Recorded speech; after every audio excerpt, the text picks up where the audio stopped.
Give me a second. 2.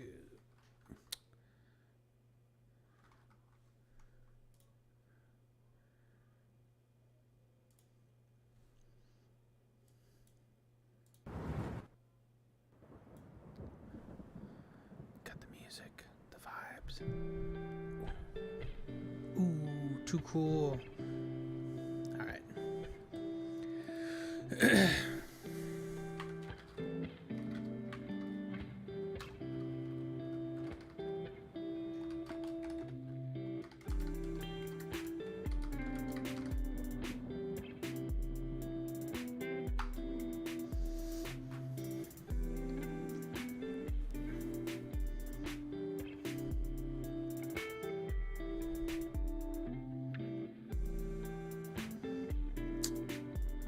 All right.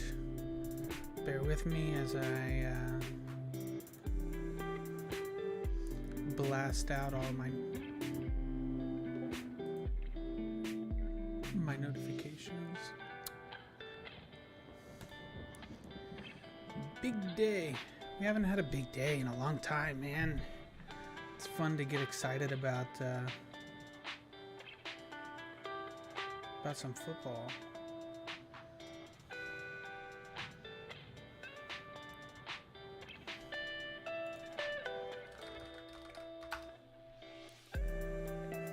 And the Heat are beating the Sixers, for what it's worth.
What am I doing?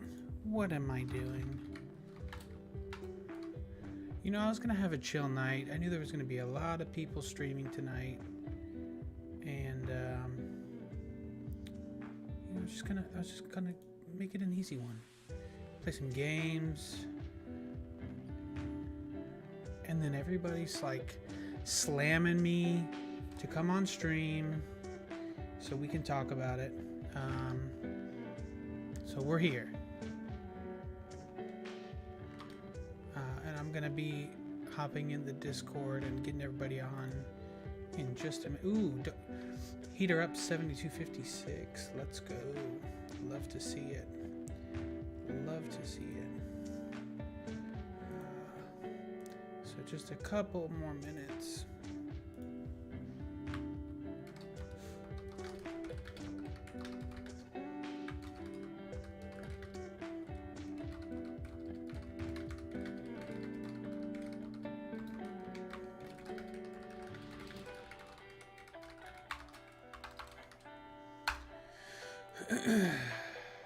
Okay, looks good.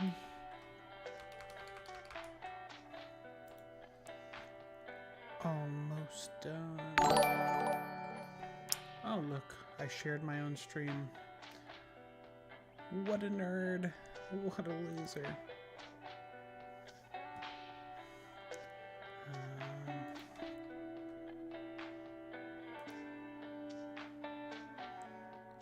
Let's see. Cool. All right. It is time.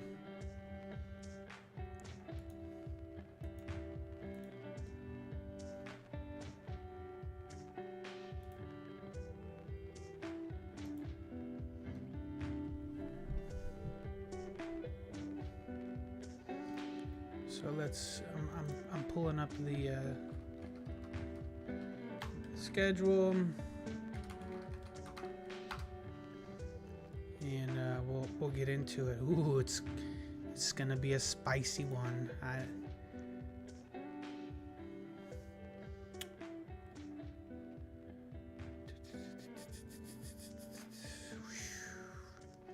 Sheesh, looks good. All right. I'm gonna make sure I get my screen here going.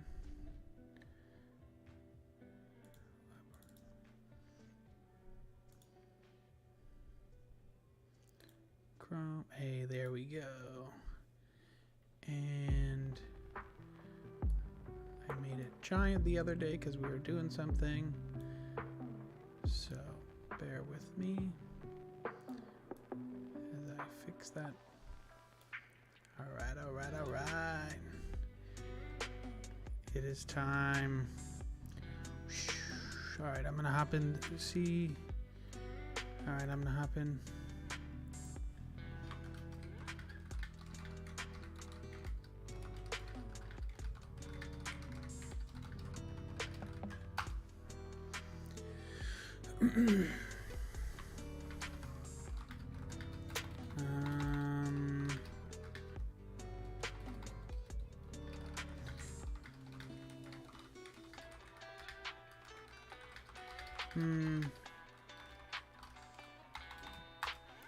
Okay.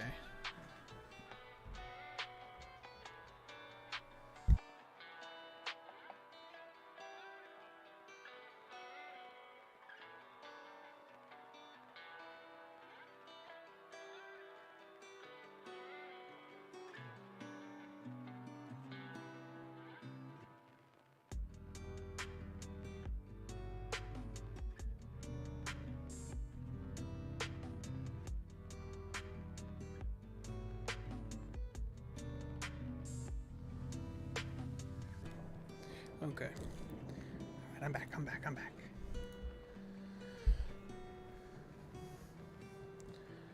Let me get the Discord set up and up and running. This was kind of a little bit last minute. A little bit. All right, Discord's up. Let's take a look.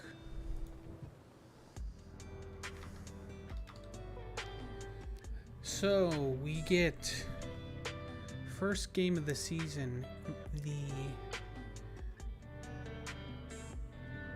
This is Patriots at Dolphins, week 1 on September 11th. 1 p.m. game. It's going to be a hot one. It's going to play in our favor, probably. Like to see that. Then we got week 2, Dolphins at Ravens. It gets pretty spicy pretty early. Week 3, Bills at Dolphins. I mean, Pats, Ravens, it's like progressively harder each week. But man, and then boom, right after, week 4, September 29th. What is that? That's a... Let's look at the other ones. So let's September 11th is Sunday. September 18th is also a Sunday night game, Sunday afternoon game. The Bills game, the 25th, is Sunday game. But I think that Bengals, September 29th. That is a Thursday night game. So we get the Bengals right after the Bills on Thursday Night Football. That's crazy. We get a couple easy games. We do get Jets at 1 p.m. But then right after we get the Steelers. And I believe that's Monday Night Football, October 23rd. No, never mind. It is a primetime game, but that's a Sunday game. So that's interesting. I mean, it's kind of, I don't know why they put Dolphins Steelers. It's kind of a whack matchup, but okay. So, we get this crazy early schedule, and then boom, we get, 3, maybe 4 easy games following it right after, with at the Jets, Steelers, at Lions, and at Bears, which at Bears might be a difficult one. None of these 4 scare me. Now, Browns at Dolphins, that's November 13th. That's a Sunday game, but that's this is, late enough in the season. Could Deshaun Watson be in that game? Scary. Give me just a sec.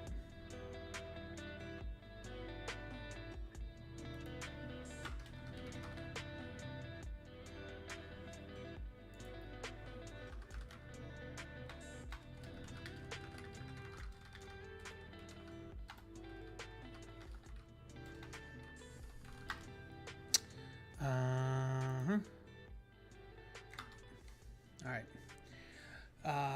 So this could be sketchy. Then we have Texans at Dolphins. That'll be an interesting one. And then boom, right after, Dolphins at 49ers. That's this last stretch is going to be interesting because we have Texans 40. That's in Miami. We're playing the 49ers and the Chargers away December 4th and 11th. So I wonder if they'll just stay on the West Coast for that. I don't think it makes much sense to fly out there, fly back, and then fly all the way out there again. So that'll be interesting to see how they handle these games. But at San Fran, at Los Angeles, LA. Those are, and then boom, right after at Bills, and then on Christmas Day in Miami against the Packers, and then we hit the Patriots and then the Jets to end. This is a spicy schedule. Oh boy. Man, I mean, when you look at the schedule before you have dates for it, it doesn't seem so intimidating, but something about seeing it in order like this, it's like they bunched up all the tough games and all the easy games together. You kind of hope that they spread it out a little bit, but man, like let's be honest. If we escape week 4,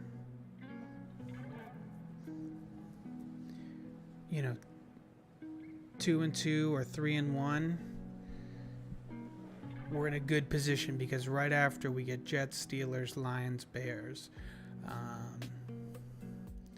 You've got to win at least 2 of these first 4 games.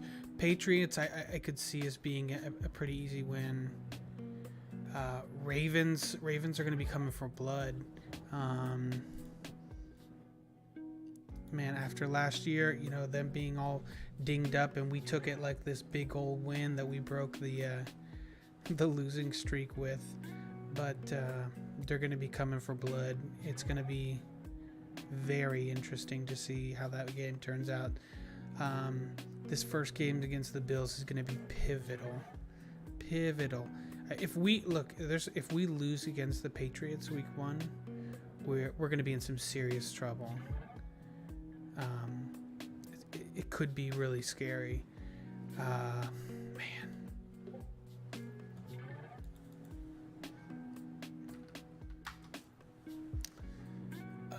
After this first 4-game stretch, these are all winnable games. Jets, Steelers, Lions, Bears. This is another game that you think maybe, Detroit, Chicago. Do they stick around? Do they go back home? Or, well, I guess it's close enough. Probably just go home. But, 1, 2, 3, 4.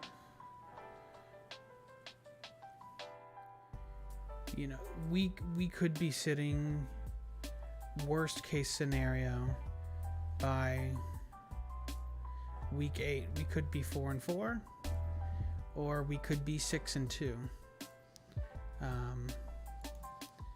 If we're being optimistic.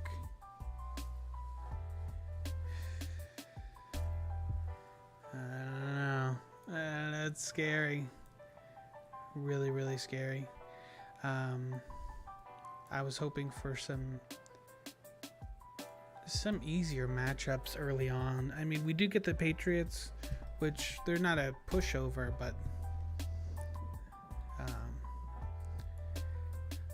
it's, man.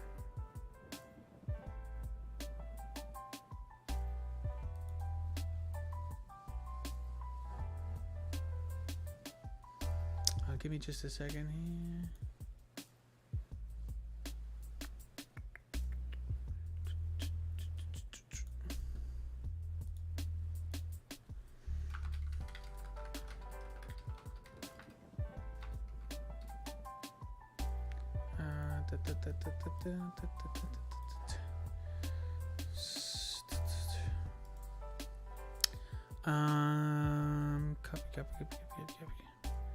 Copy link.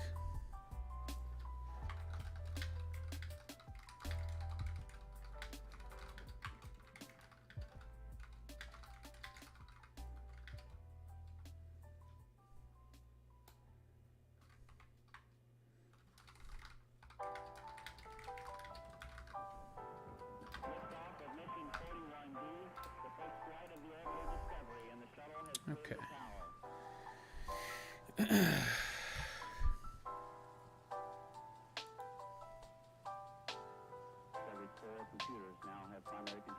I want to get, let me see. Yeah, everybody's kind of going crazy. Oh, that's a better picture. I wish I could get that one. Because this one actually tells you when the bye week is. Oh, is this it? Oh, yeah, it's a good one.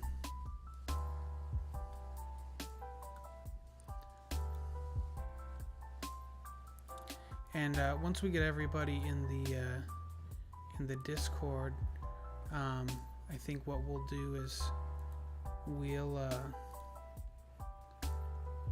go through one by one and see, which ones we think are wins, which ones we think are losses. I love some of the commentary like this. 17-0. Let's go. I like this better. So the green ones are home. Home. We get the bye after the Browns, which is kind of nice. Man. This is a tough schedule. This is a really tough schedule. I think it's really, really interesting. We get 2 4 p.m. Well, they're West Coast. I guess that's why they're 4 p.m. That makes sense. Interesting how they have this week 15 matchup. The time is to be determined. I wonder if they're going to flex that one. What is your home and away guess for wins and losses? I don't want to get into it yet. What I want to do is I want to get everybody in the Discord and and I'm gonna pull up this thing, and we'll go one by one, and what we think is wins and losses. I don't want to do it on stream because I don't want to like influence the outcome.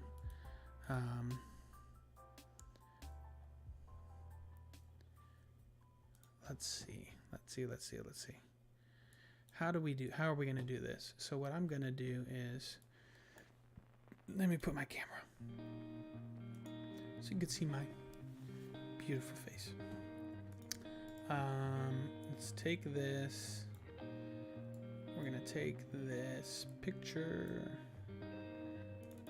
Okay, we have acquired the picture. Why is it so itty bitty? It's just, I took the screenshot from Discord, then did win-loss. Okay, yeah, that's what I'm gonna do, the exact same thing. I'm just gonna open it in Paint or Photoshop. Open with. Paint's good enough. Do that before we talk so he knows yours.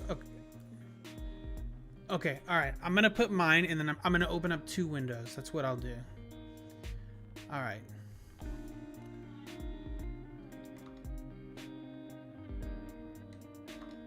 All right, I'm gonna do it right now. Let's see what color. What color I'm gonna use. I'll use orange. Okay, yeah. All right.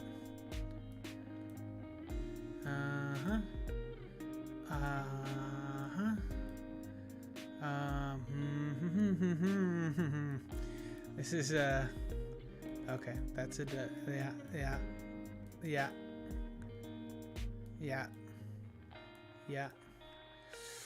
Ooh, okay. Yeah.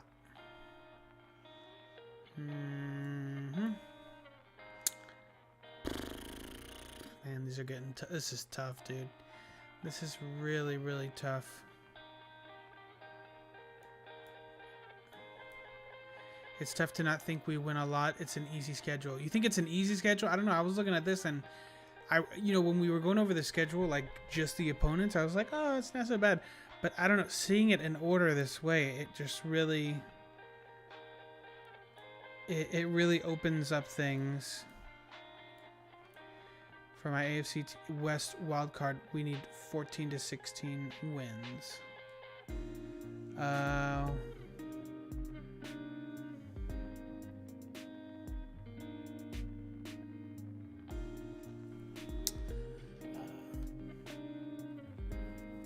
Oh, okay. You know, when I do wins losses, it doesn't actually look that bad. All right, so I'm gonna save mine.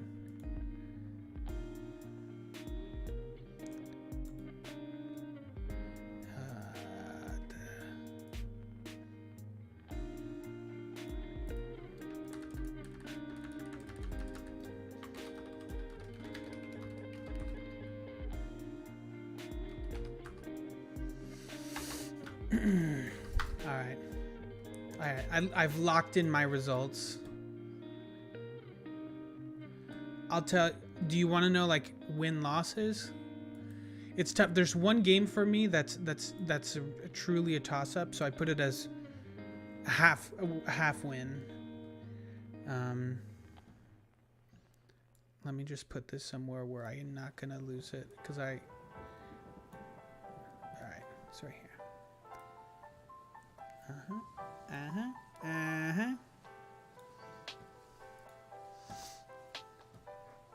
I've got us at 1, 2, 3, 6, 8.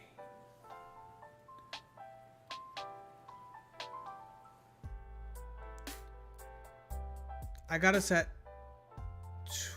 12, 4, and 1.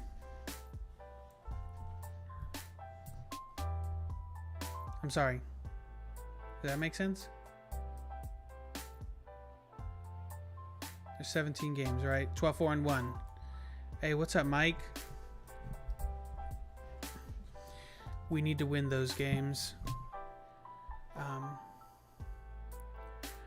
I put what I expect us to win. We need to win those games. If we do, we'll see. You're right. I mean, look, like I said, I have us at 12 wins, 12 and a half wins, 4 losses. Being very charitable, because there's some games that I don't feel super duper great about.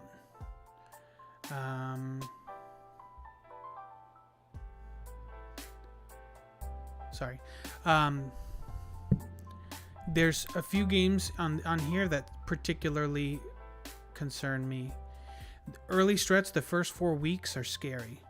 No matter how you look at it, it looks rough. Because starting out, okay, Patriots,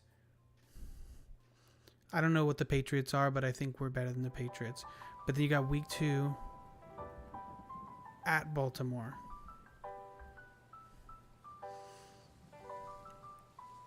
I honestly don't know how that game's going to pan out. You know, did we beat Baltimore last year? Yes. But we beat up Baltimore. This is a week 2 Baltimore. This is a whole different beast. I know one game we will win, 0 exceptions. Week 4 against the Bengals. You're not gonna like my predictions then. You're not gonna like it. You're not gonna like it. Honestly, if we escape, week 4, and we're 2-2, I'd be okay with that. I mean, I have us at 1 loss there through the first 4 weeks. But if we lost 2 of the first 4, we're still okay. I think we're in good shape. Because immediately following that, 3-1. I have us at 3-1 in the first 4 weeks. But I'm okay if we anything less than 2-2 is panic mode, instant panic mode.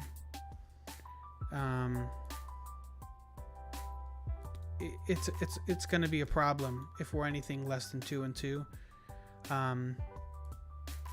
Albeit the remaining stretch for the following 1, 2, 3, 4, 5 weeks is pretty easy. Who's the one loss to? I have the one loss being against the Bengals.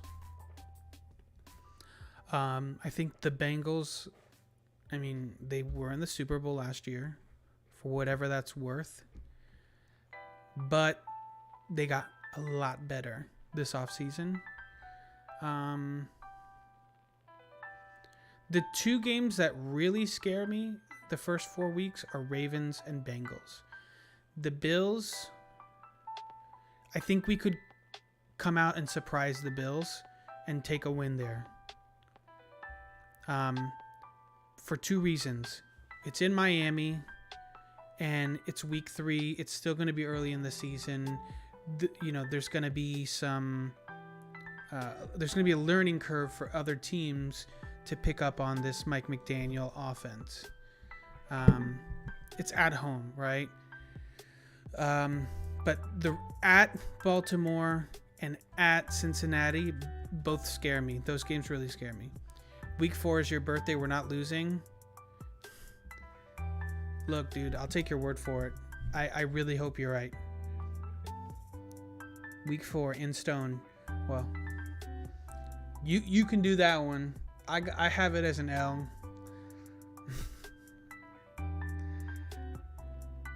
Which team is that? Nabo.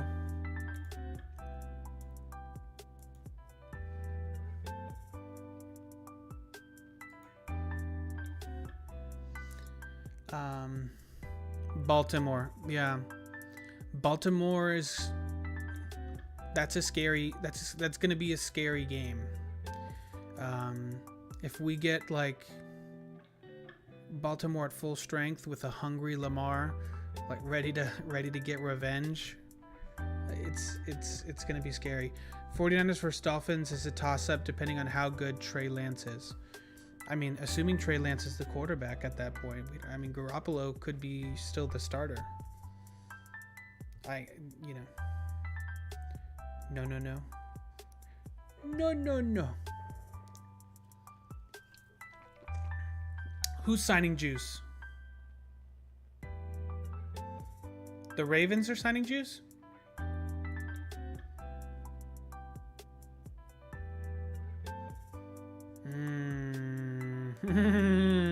Yeah, that could be pretty scary.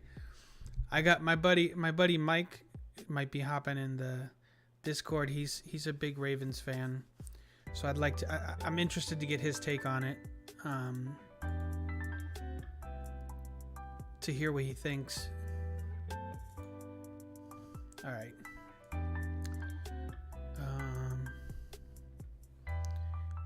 If they sign Juice, they're fine.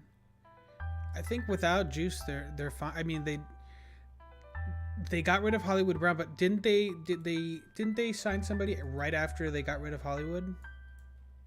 I have a headache. I need coffee, guys.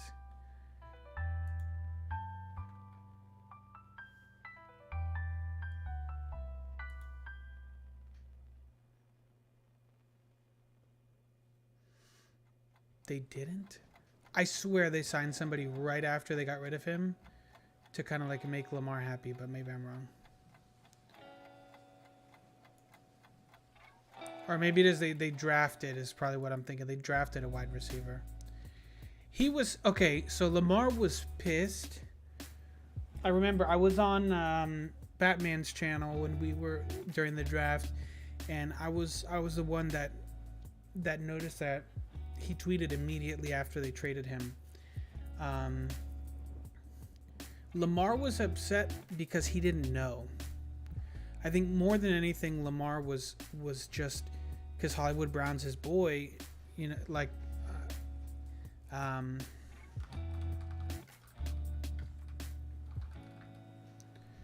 that's his boy, right? And out of nowhere, he had no clue. It was very obvious he didn't know. And I think they spoke afterwards, and it was kind of cleared up.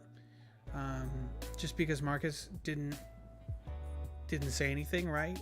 So I think it was a mix of, yo, you traded away my guy, and then it was, my guy didn't tell me about it. But apparently it was Hollywood that requested the trade. So, you know, I'm sure Lamar's probably over it. It was kind of out of the Ravens' control to some degree. But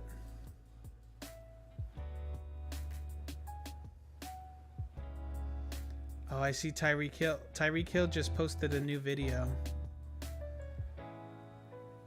Ooh. Okay, I'm saving this one because we're going to have to go over that. They took 2 corners and in defense. Yeah. Tyreek went out and got some better film. Thank God.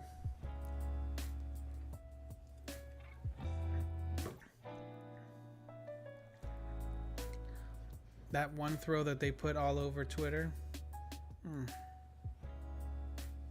Disrespectful.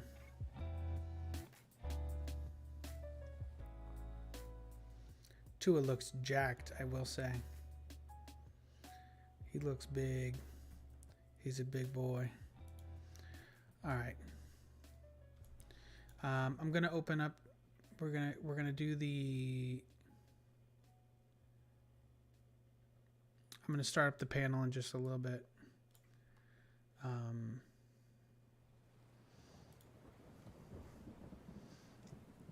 Give me 2 seconds. I think I'm gonna try to get some coffee. I'm gonna try to get my wife to make me some coffee, guys. Cause I got a headache. I got that caffeine brain, that lack of caffeine brain.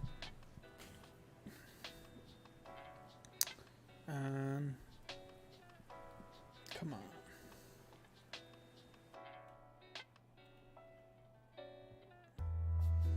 I know everybody's freaking streaming tonight.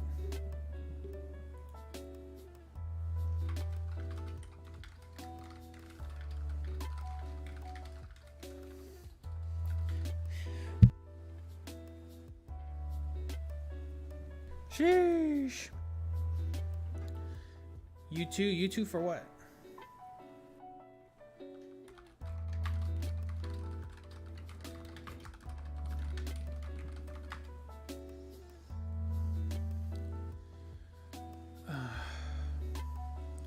Un café, I know, right?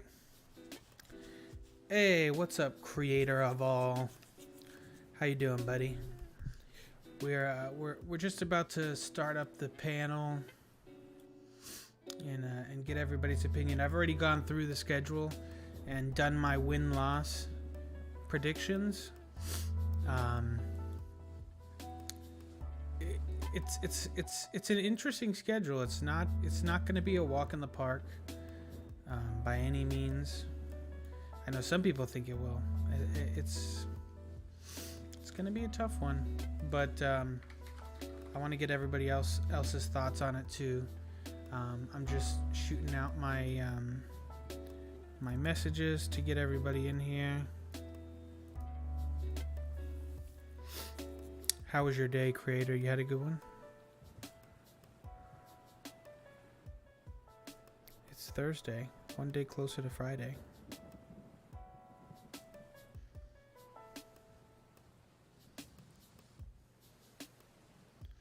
Da, da, da. Da, da, da.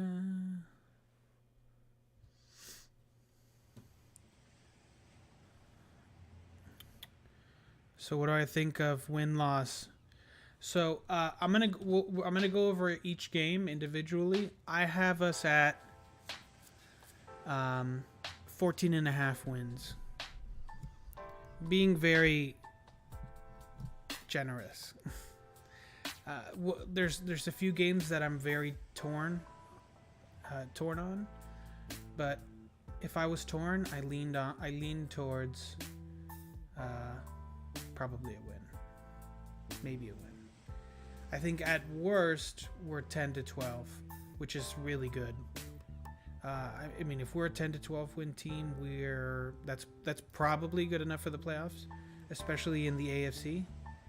I think there's going to be a lot of teams with very mediocre records in the playoffs in the AFC because it's just going to be so competitive.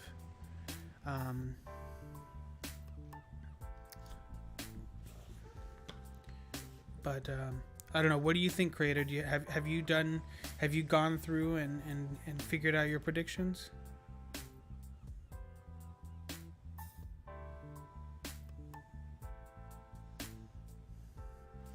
You'll be happy with 11 and 6 is fine. If we, as long, and we're going to go over it too, because it's going to make sense as we go through it. But the way that the schedule is kind of put together, we've got, bunches of tough games and bunches of easy games. Is it like last year we had all of our, we had a lot of tough games up front and then a lot of our easier games in the middle and the end. Which is kind of why we finished the way we did. But the schedule's is interesting. It's gonna be, if we the biggest how do I want to say it? We're gonna know how good this team is by week 4. For sure, we're gonna know if they're good or if we're going to struggle, because we get Pats, Ravens, Bills, Bengals. That's week 1 through 4. If we leave those games 2-2, we're in good shape if at worst. If we're anything less than 2-2 after week 4, it's going to be tough. I mean, there's tough teams in there, so we could very well be less than 2-2. If we get through the first month 3-1, that'd be great. We'd be in really, really. I have us at 3-1 after week 4. But man, that's me being really, really optimistic.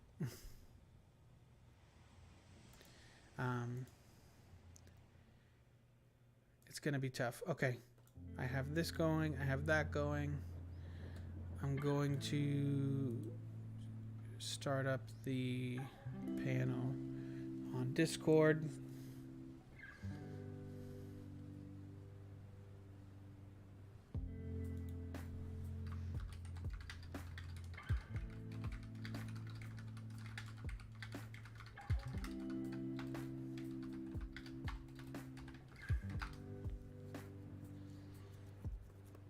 First month will show us what kind of team we have. 100%. 100%, dude. It's going to be critical to the success. Because after that, like, let's be honest. We have Jets, Vikings, then Steelers, Lions, Bears, and then Browns. Browns is either an easy win or a potentially difficult game, depending on one factor. First week. Nabo, you want to hop in the Discord, or are you eating? Let me pull the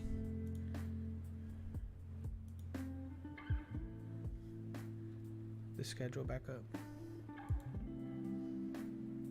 All right, bet, dude. What is this? My screen keeps getting all messed up. You ready to talk your talk? Mike, you're in the Discord, right?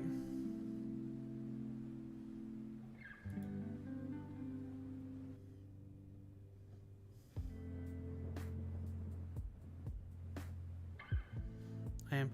What's your oh, okay, I see, never mind. I see which one you are. Okay. Oh, okay, I see why now you don't. All right, Mike, I just approved you for the stream chat. There you are. Hey. What up? There we go. What's going on, bro?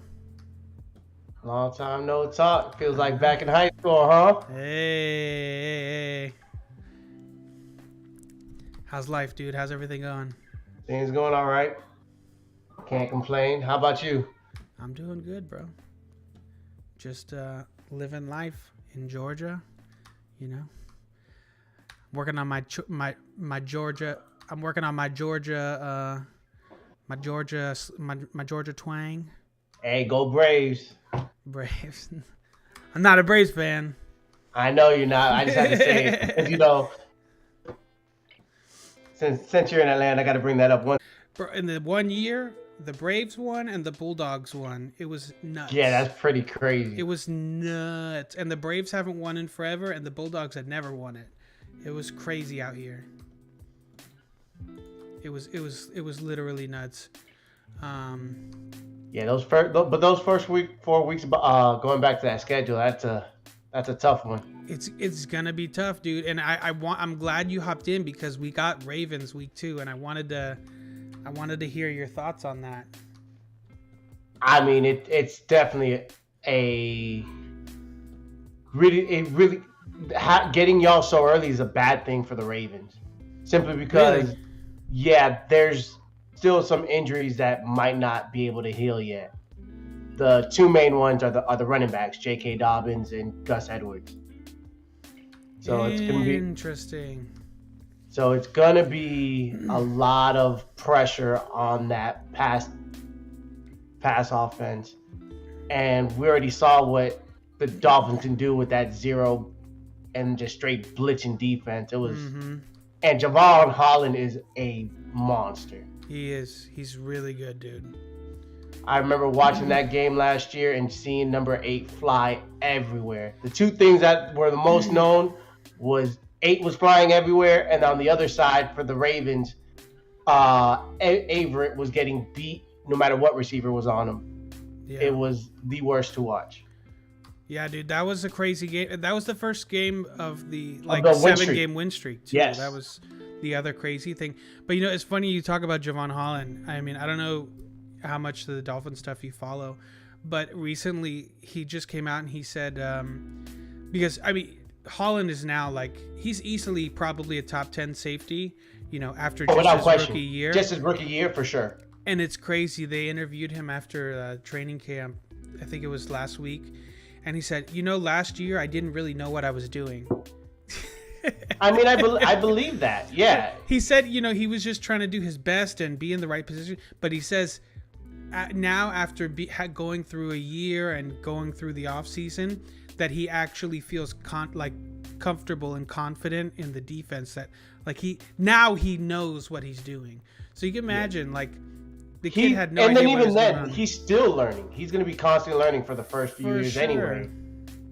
That man's definitely going to be one of the top safeties, and without question, I think he's that good. I think it's going to be a big year for the biggest thing, like you said, that he's just everywhere. He's all over the field. He has he's like a magnet for the ball. He's just always involved in every play. He's just always there. It's pretty crazy. He's going to be a really good safety. That draft, that 2021 draft, where we got Waddle, Holland, and then Jalen Phillips, who again could be. He's defensive end. He's. You don't have to tell me about Jalen Phillips. First of all, it's all about the U. I know exactly. You don't have to tell me about Jalen Phillips. Yeah, I was so mad that when first Phillips, the guys I wanted went to the AFC East, which sucked because Rousseau was there, got picked pretty close around us, and same thing. Jalen Phillips, deservingly of that top 15 pick. He's a steal. Jalen Phillips. The only reason he fell to Miami is because of the health stuff. But sure. I think if I'm not mistaken, he broke Jason Taylor's rookie sack record. If I'm not mistaken, it's the team sack record. Yeah. But and that was, he didn't really play much at the beginning of the year. It wasn't until like around the Ravens games where they started using him more as like on pass. It was so weird. Dolphins fans, we were talking that they were like putting him back in coverage, which is not what he does best. And at all. And he was getting beat. Exactly. He's a pass rusher, but they kept dropping him back in coverage. It was really odd. And then all of a sudden, it was around the Ravens game where they actually started using him much more just as a specialist, like blitzing. And that's when he turned it on, and it looked really good when they had him doing what he does. And so we'll see. But yeah, dude, Jalen Phillips, I could have seen him in a Ravens jersey, dude. Like, he fits that mold. Don't get me wrong, I'm happy with Owe, but I wanted one of my boys, one of them pass rushers from the U. I just knew they were money. Yeah, another guy that we got that I think would have been like a great fit in Baltimore too was the guy we drafted this year, Tyndall from Georgia. Tyndall's pretty nasty. He's fast. The kid's fast. Yeah. Really, like just a fast, speedy linebacker, like aggressive. Kind of just fits that Ravens culture. That of scheme. Course. And to me, it was a good steal too for the Eagles getting Nakobe Dean. That man's just a playmaker. And also, I'm happy getting Hamilton at 14 too, so I can't complain. I love that draft. Even losing Brown hurt, but getting the best center in the draft and one of the best center prospects in God knows how long. That O-line needs help. Especially when teams are more focused on blitzing. Yeah. It was rough to watch at times. Oh, I feel you, dude.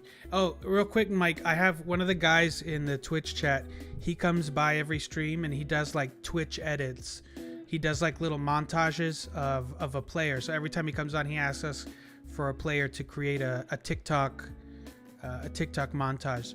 So since you're on today, let's do it. I'll give him a Ravens player. So give me a Ravens player to tell him and he'll put together a TikTok montage. Okay. What should we do? Offense or defense? That'd be interesting. Let's go with Mark Andrews. Mark Andrews had a baller year. Andrews? Let's show Mark Andrews some love. Okay.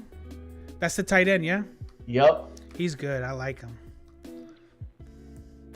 I had said if we ever move on from Gesicki, you shouldn't. Time out. Mark Andrews would be a great fit. Well, unless you get a guy like because he can block, right? Mark Andrews actually can block. Gesicki can't block, and with this new offense that we're running with Mike McDaniel, you need a blocking tight end. We need a block. We need a guy who can block and catch. We need our George Kittle. or even a Kyle Juszczyk, which is their shoot. fullback. He's kind of a Be safe, Jay. hybrid fullback slash halfback type guy. You need a guy who could Yeah. just do it all. Exactly.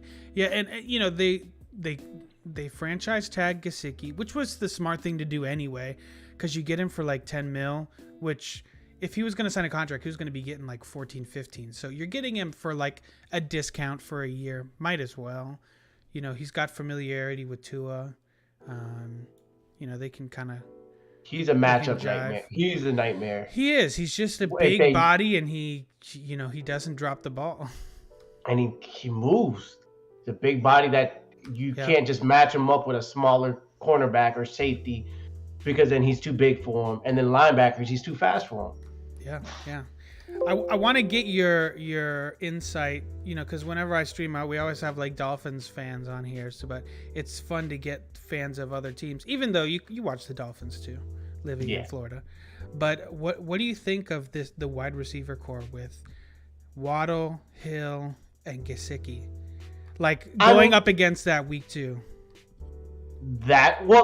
Again, speaking of what the issues with the Ravens as far as health, and why I don't want to play y'all early, both Peters and Humphreys are still coming up from season-ending injuries. So that's going against 2 burners like that is going to be scary. Yeah, it's going to be interesting to see how they utilize both of them. Exactly. I mean, because it's not like they're just speedsters. They're yak guys too. They can take a screenplay and go to the house if need be. It's so insane. It's going to be so electrifying to watch them. It'll be fun. And then we got the speedy running backs too, although there's some talk that Morstead might miss a little bit of time, but that's just rumors. My brother being a Niners fan, Mostert is a beast. Yeah, his only issue is he cannot get on the field. Yeah. So if he can stay healthy, that's a steal. You saw the Dolphins just picked up Sony Michel too, on a 1-year deal. So it seems like they're adding depth there. I think they're just aware that there's some durability concerns, which makes sense, right? There's some people that think like, oh, you know, why are they bringing Sony Michel in? It's an insurance policy, you know. First of all, why not? Why not have somebody that can, like running backs? You need somebody to complement, anyways. Absolutely. Hey, what's up, Nabo? Yo, what's up? How's it going? What up, man? Yeah, this is Mike. He's a Ravens fan, so we got to be nice, okay? Keep it cordial. But he's from South Florida, so he knows the Dolphins. There are no issue. They're a good team.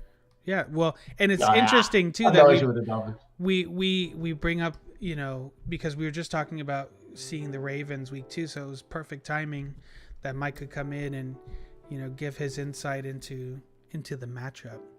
See, there's a lot of teams I don't like, but the Ravens, the Steelers, I just go, well, this is going to be a good game. That's it. For sure. It is. It's always going to be a good game. Like, even the Steelers, I mean, obviously they're a rival. I don't like them, but I just hate the Patriots more. So that's something we could both root for. There we go.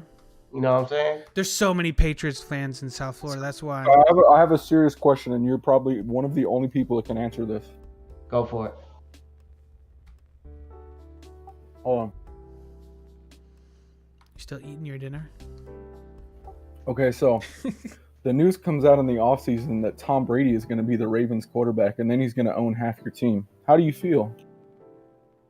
I'll stick with Lamar. I don't care. Even though I don't hate Brady, I hate the Patriots more than that as a whole, what they were. Brady can stay wherever he can go everywhere else. He can walk on. Yeah, he can go anywhere else, and I'll be happy. Keep him out of the AFC North. I don't want to see him in yellow and black. Him and the Steelers would be a horrible thing for me to watch. And then part 2 of that question is half the team goes, oh yeah, let's just go win a Super Bowl right now. We'll definitely get one with him. Blah blah blah blah blah. Yeah, I don't believe that's the case. I believe the team is fit. The offense is fit towards Lamar Jackson. I'm so tired of hearing about that fool. Yeah, I get it, Tom Brady, and he is one of the greatest, if not. I prefer Peyton Manning more, but he's definitely his resume speaks for itself. Yeah, you got to put respect on the name. Exactly. I don't have to put him in Miami. No, you don't. Exactly. No, you don't. We don't need no respect. We don't need shit. Give him nothing. I actually had a legitimate thought this morning, and I'm not even like I can't make this up. Okay, the way the news media is, he could literally post online anything. Like he could just wake up and be like, I just took a great shit, and they would just run with it for like a fucking week in the news. Well, he's the poster boy. Yeah, he's so fucking stupid. They got him as the GOAT. You can't. That's basically like if Jordan had Twitter at the time, the world would go nuts. Would you rather have Peyton Manning? Oh yeah, I'll just say Peyton Manning. Peyton Manning in his prime. Would you rather have Dan Marino or? I mean, come on, it's not even close. He ain't even top 5. Yeah, Mike, did you hear this offseason? I don't know if this was just a thing going around Dolphins circles or if this was a thing being said in Ravens circles too, but there was rumors going around that Stephen Ross is eyeing potentially, and Chris Greer eyeing potentially adding Lamar Jackson to the Dolphins next year. Is that something that's gotten around through the Ravens fan base at all? I haven't heard anything like that, and it won't happen. It would there because if they don't have a contract, they're going to franchise tag him. He's not going to be leaving for at least the next 2 years. There's no way he does. Yeah. Now afterwards, things get dicey. They don't have a contract by this year. I'm pretty scared, but you're not going to get rid of a talent like that. For sure, especially, and then keep him in the AFC. You're not just gonna let him walk out the door. Yeah, it's gonna take a trade. I get that. It just, I don't know if it's something that was just being spread in Dolphins channels or whatever it is, but there was like serious rumors going on, like, oh, I think Chris Greer wants to go after Lamar.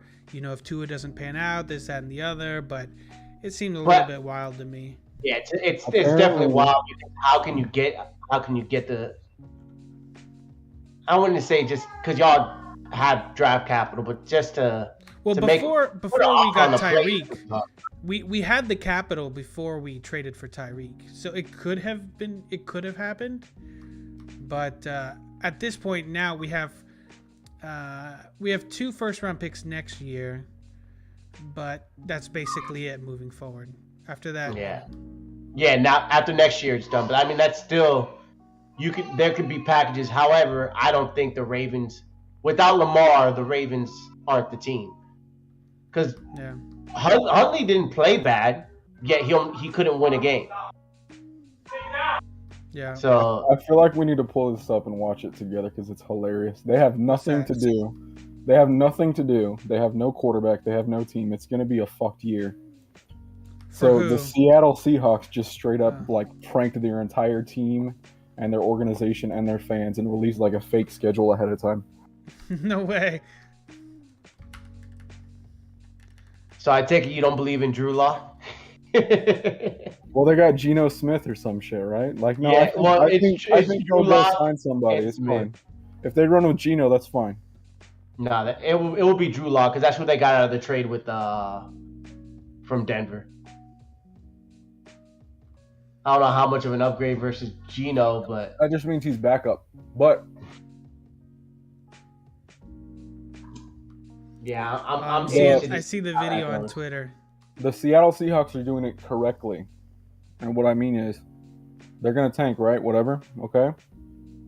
They're just gonna have a year without a quarterback and just not win games. That's how you do it. This year they got a bunch of linemen, they got a bunch of weapons, they got all the stuff they need for the quarterback, and then next year, let's go get them. That would be next year's draft. You got Tyler Van Dyke coming out. That would be. There's a lot of good quarterbacks in next year's draft. A lot. Absolutely. And that's kind of the thought too. I think a lot of teams are having, and I mean, Dolphins fans are talking about it too. Like, look. This is Tua's year. He's got to put up or shut up. If he doesn't come through, we got 2 first-round picks next year. I guarantee you one of them is going to be used on a quarterback. And it'll be pretty decent one too.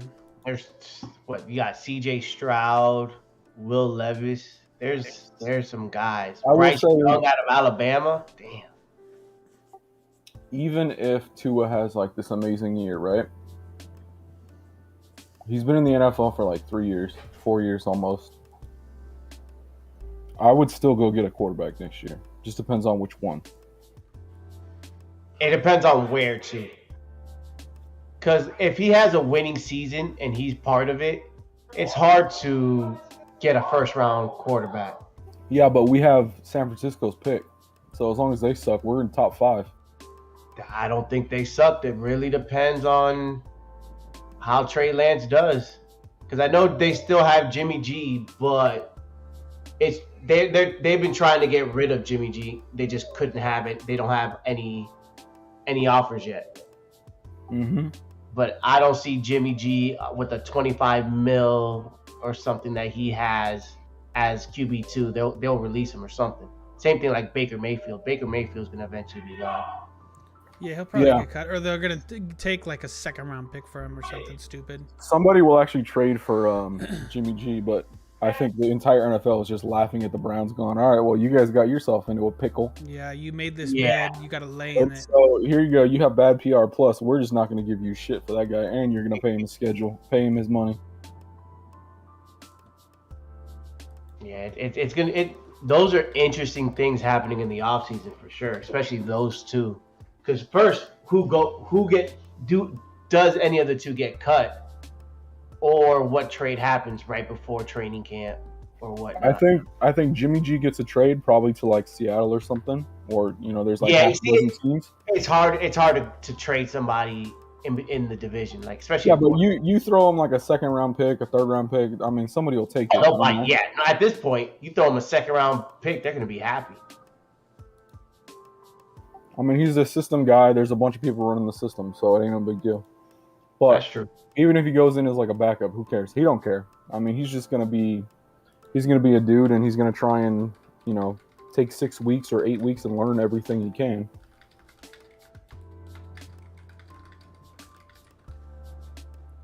It's basically no pressure for him. It's not like he has to go in and win 14 games.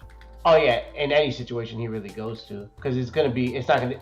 Well, if you're trading for a quarterback, especially around this time in the season, you think you're a quarterback away from actually making to the playoffs or having the playoffs. No, that don't matter. You're trying to set yourself up, and it's the same thing like when the Browns brought in Baker Mayfield, whatever, right? First overall pick, they're like, well, we just want to win enough games to actually look like a real football team again. What a whiff, because look at the quarterbacks that actually should have, like, you had Allen there. Jackson went 32nd overall. Yeah, but okay, so hindsight. Yeah, hindsight. All the news coming out of Cleveland, I mean, it's not like he's good or bad. It's just it's the same thing. It's the same situation with Tua, where there's been so much bullshit behind the scenes that how do you really know? No, and that's the thing. It's not that Baker Mayfield is bad. He's just not good. And the more you watch him, the weapons because he has weapons. They developed a run game. They had one of the best offensive lines. Everything just relied on him. And when it got to that point, he would always crumble.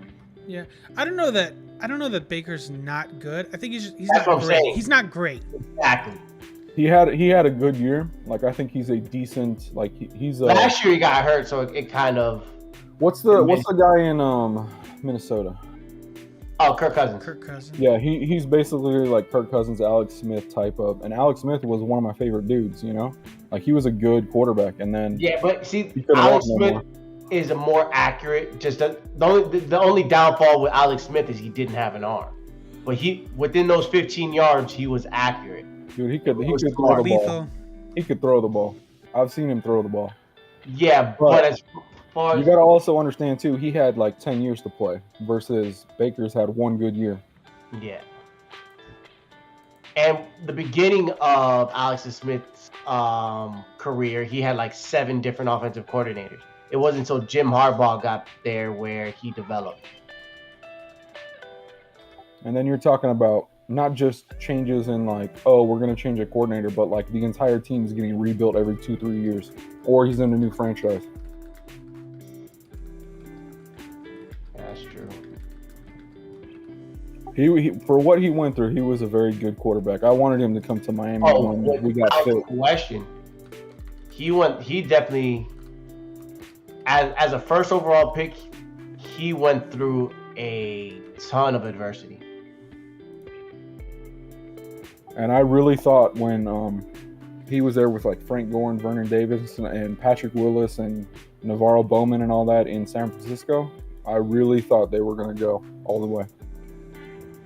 And they were close. And then if it wasn't for him getting a concussion and then Colin Kaepernick taking over, he probably still would have been there and at least made it to that or started that Super Bowl run.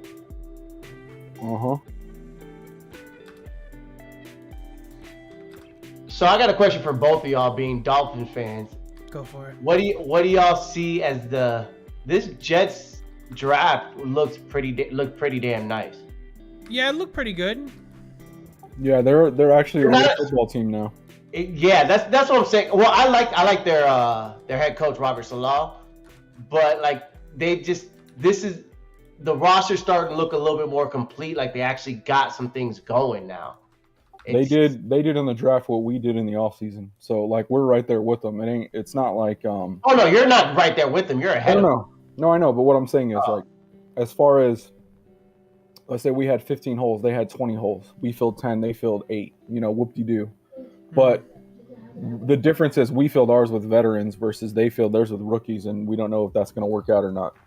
Exactly. Yeah, it's going to take time to really see that play out. In a couple years, yeah, maybe they'll be scary, but oh yeah, they're like I agree. They're not a threat, but it's more of a foreshadowing type thing. Like in the next 2 or 3 years, if the draft picks do pan out, yeah, they picked up. I mean, they've been picking up really good young players. I mean, they're basically like on, where the Dolphins were in year 2. Yeah, right?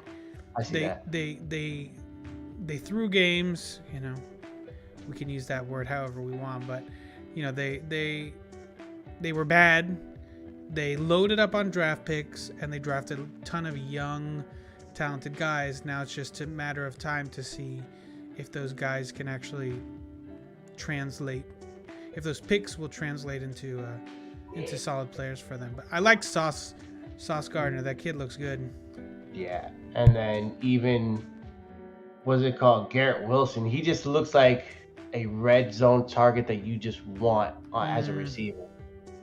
Big body, can just jump and move. So his target range is insane. It's going to help Zach Wilson out immensely. And then getting a running back like they did in Bryce Hall, It's funny. They did all the moves that I was hoping Miami would do. As the draft was going, I was like, dang, I wanted Hall. Like it seemed like every guy that I was interested in is the guy that they ended up with. Hall was a good pickup, and he would have been nasty for the Dolphins. Yeah. But I mean, he came off the board, I think, before we even drafted in round 2. Yeah, right? no, he came out. He came out early round 2. He was the 36th pick. I feel like either they have a dude they want to trade for, or they already have a name for next year. What was that? I said I feel like they already have a name they want to trade for as far as running back. You talking about the Dolphins? Yeah. Or who would you want to trade for? That's not saying they. Y'all are the GM now. Who would you want as running back? To make a trade? Obviously be a reasonable thing. Can't be like, oh, I just want. Let me pull up a list. Well, Christian McCaffrey to Miami was a real discussion that was happening early in the offseason. It still could be because that's a big that's a lot of money that they have for McCaffrey. They're spending. Yeah, but he's got like CTE and shit. I mean, everybody does. Welcome to football. You saw that guy? What's his name? we were talking about it the other day in the Discord. The guy that tried to poison his girl, Earl Thomas. Earl Thomas. Oh yeah. That shit's wild. Has there been any updates on that yet, or I didn't see No. anything. he's They still just- on the Okay, run? so here's Yeah. here's who I would trade for, and it's not a big list. Number one is probably Saquon Barkley because he's younger, but he plays the way that you want a Dolphins running back to play.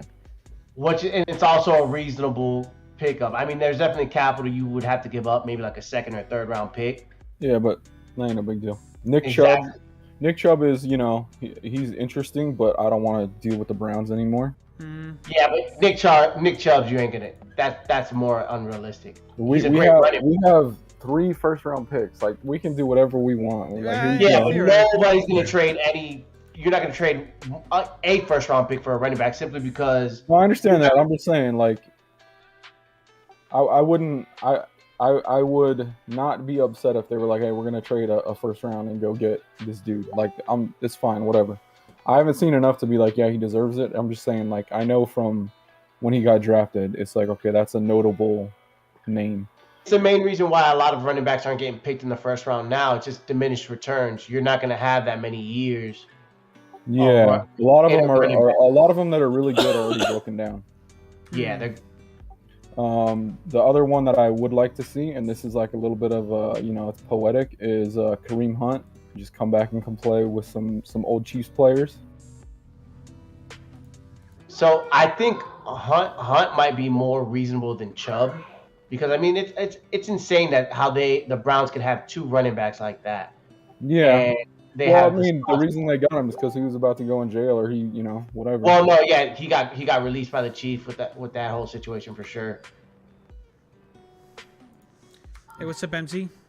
And then the other one that Drubitron will like is Najee Harris. Yeah, that's never happening. Again, That's never that's happening. What's Yeah. up, guys? How's it going? How's it going? What's up, MC? What up, man? Although I wouldn't mind that just to get Najee Harris out of the North. You could put him on the East. That would have been great. That's what I'm saying. Like, any team, it doesn't matter if they're like, hey, we don't want to trade him. I'm like, okay, well, what would you? It just all depends on how you negotiate. Yeah, but it's just to trade for a running back, especially like with the stars like that you're gonna want Yeah, more, but and it's just like diminished returns. he's the dude that played with Tua back in college, and he was one of the only reasons why Tua was able to chill the hell out when he was not doing good. So there's history there too. Yeah, but you can find other running backs that are security blankets.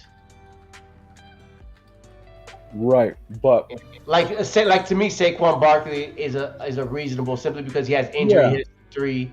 The Giants, although Giants had a decent draft, they're not ready yet because Daniel Jones is just not the guy. I've been talking ever since the the season ended. And they were talking about potential of Saquon moving. I was really high on the possibility of getting him. I think he would fit here pretty well, and he doesn't have to be that guy that he's been. If he's in a we have basically a running back carousel with who we have. We've got plenty of guys available to not have to rely on him as an every down back. let me give you a for instance, okay? We trade for Saquon Barkley, 2nd round pick, whatever. Who cares? Doesn't matter. Heat one, Yeah. by the way. Good. Chase Edmonds is the starter, or Saquon Barkley is the starter, whatever. Saquon's like the 3rd down, 4th down guy. We go and trade the Eagles and get what's that guy's name?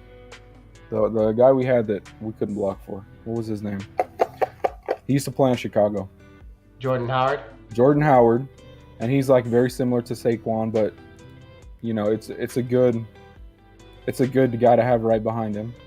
And then behind that we have the guy who's potentially injured for us now, and then we have the rookie that we just signed.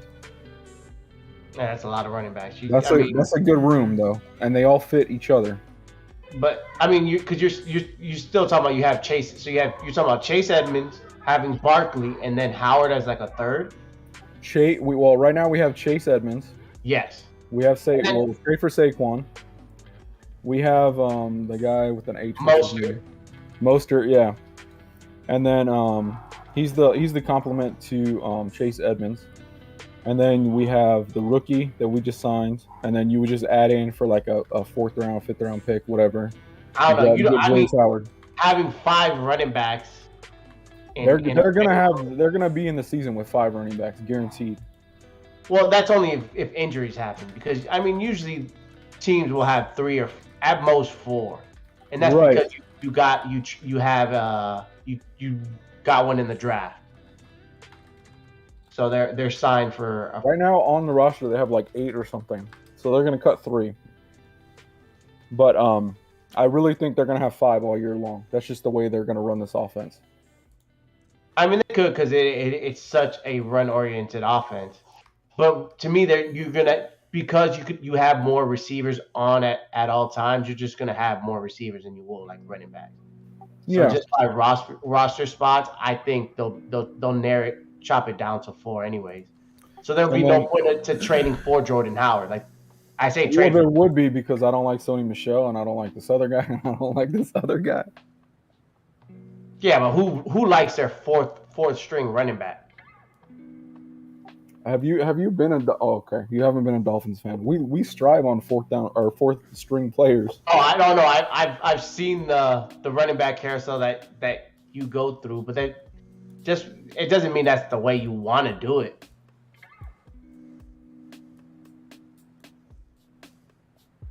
Right. Especially after trading for Barkley, you want to hope he's healthy. Well, yeah, but I'm saying, like, you could go out and get Jordan Howard. It's not going to be expensive. He's not the starter. He's not. I mean, if we need that type of guy, I'm down for it. Yeah. But to me, like, Jordan Howard is basically, I mean, and Sony Michel aren't too far off. It's not like. Well, yeah, but one of them played for New England for, Yeah. And they don't really know how to play football once you get out of there. Understandable. Yeah, Bill Belichick has a way of having players that only work in his scheme for whatever reason. Well, he gets the best out of the players. It's really how it goes. And not just him, because he doesn't run the offenses at all, but especially on the defense. I've seen so many defensive players just leave them, and outside of Chandler Jones, they've done nothing. You're not wrong. I don't see a lot of other names that are like power backs that we would actually trade for. Like Jonathan Taylor is a good one, but he's not leaving the Colts. Joe Mixon's a good one, but he's not leaving. Those are superstars. Those aren't just power backs. Yeah. Those are 3-down backs. They're gonna play until they're tired. That's why I'm saying, like, I think they have a name next year. I think they already know who they want. I'm not really down with trading for a big name running back, to be honest. I'd rather go get a young guy in the draft. But the thing is, Greer doesn't draft running backs for whatever reason. He's in the early rounds because he's been trying to fix so many other freaking holes. Now he's up to like, okay, now we can draft a wide receiver. Now we can draft a tackle. Now we can draft because they're not trying to fill 14 positions. And thank God y'all fixed up the O-line a bit. I hope a little bit. would. Yeah. I mean, we fixed one position. I think they're still working on it. But there could still be development. Who's to say Jackson isn't good at guard? He's definitely not a tackle, but maybe. I mean, he's a young. He's supposed to be the right tackle. I think. Do you remember? I think it was the Colts. It was either the Colts or the Giants. But they had like a rotation of 16 guys on their O-line one season. It was ridiculous. Like that's what our season's going to be. No, yeah, I think that was the Giants. Giants had still have a bad offensive line. I think they picked up they got their guy in Evan Neal in the draft, but I think they went like the longest they went was 2 weeks starting the same people in each position at the O-line. They were talking about like Monday Night Football one time, like 10 years ago, and I still remember how I was like, God, I hope our team never is that bad, but here we are. Here we are. Indeed, here we are. Okay, so do you wanna watch this video or do you wanna talk schedule? Yeah, let me pull it up. I was getting in the background, getting the Okay. schedule set up and trying to get everything I was running. promised some beats. Oh my bad. Yeah. I forget you guys can't hear the music. It's all good. All right. What happened to the other guy? Who, Exhale? No, MM. Oh, whatever. MCJB. I don't know. He just dropped off. Bro. MCJB with the beats. He's up in here in Atlanta with me. He makes some pretty good music. He makes Dolphins music. That other Discord I sent you. Uh huh. The video game people. They do the radio for Atlanta. Not Atlanta, but like that area. Oh, that's dope. Or no, they're in I'm sorry, Alabama. Like fucking dyslexia. Okay, let me see how I want to do this. Okay, I can pull it up from Twitter actually.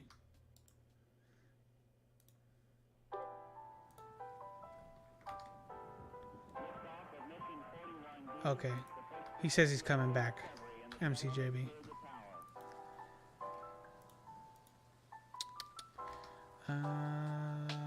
Right.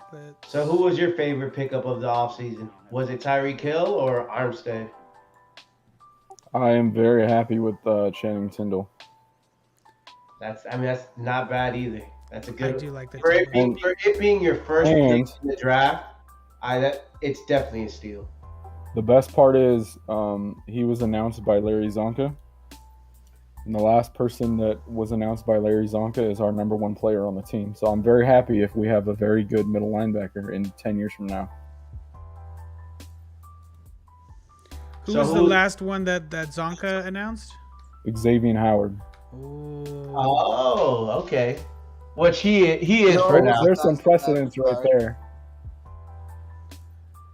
He's definitely the top for now, but I think that's why I'm just like that's a good. I love that he was the Holland is a few years away, if not by next year, being the best player on that team. Well, yeah, that but could be. You're talking about two guys, and I can hear you. Yeah, we can hear you. I can hear you now. You're talking about the two of the best players on our team, right? And our defensive coordinator has his head so far up his ass, and he says that we need the safeties to play defensive line for some reason. But their coaches now are Patrick Surtain and Sam Madison. Like that's you can't do any better for those guys at all. And back in the day, watching that defense with them two and Zach Thomas and Jason Taylor, holy crap! I wasn't a dog fan then, but that defense was nasty. Yeah, oh my god, that was what the Ravens strive to be. Whoa! Do not forget about them 2000 Ravens defense. Don't. No. Listen to what I'm saying. Oh yeah. As far as defense, they set the standard, and then the Ravens were like, you know what? Let's do that. Yeah, Patrick Surtain and Sam Madison on that outside. And you can look at the composition: the Steelers, the Ravens, the Dolphins. We always have similar defensive stuff going on. I can see that. Yeah.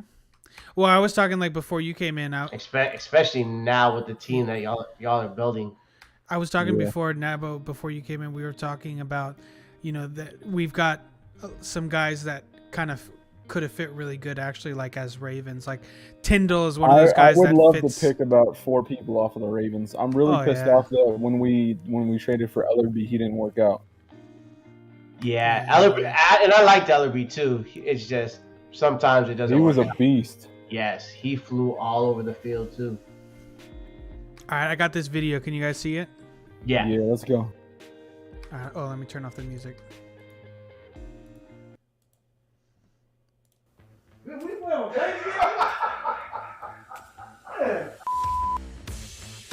This is crazy. Yeah, did you see the schedule? Maybe back. Bro, we got 4 away games in a row. Here we go. Oh my! I got the schedule. Oh, the football schedule? Yeah. I know you want to see the schedule, though. I know you want to see the schedule, though. You got it already? Did you guys see the new schedule? Tough, bro. I love that they did this. I can't escape, bro. I can't escape Detroit Thanksgiving. Week 5 bye week or week 6 bye week? Whoa, what? No bye week after the Germany game. Are you serious? Swear. How long is that? That's what it said. I played on Thanksgiving for 8 years straight. Never had a Thanksgiving off until I got here. I wonder if they got Thanksgiving off after the Germany finally. game. None? None. What? Bro, at Arizona. Oh my. I didn't even see that. They put him playing on Christmas and Thanksgiving. That's messed up. Hey, don't blame me. I just Alright? Hey, I said that confidential. That may change. I just worked here, baby. That may change. We play on Thanksgiving and Christmas. Hey, Mo's gonna reveal the schedule. I got it early after practice. Come in after practice. Mo's gonna tell the players. It's a confidential. You ain't been here. This is a great prank. This is good. This is nice content to have as like on their Twitter. That's crazy. This is more interesting than the actual schedule. Right? Yeah, their schedules. I mean, that NFC West is. Mo Kelly, this is Jim Dakota with the league office. How we doing? We're doing well. How are you? I'm doing well. Got a couple guys in here. Okay, good deal. Said Drew, Just want Drew to start off Lock. by saying that the schedule hasn't been released. Yet, so what I tell you is confidential. Okay.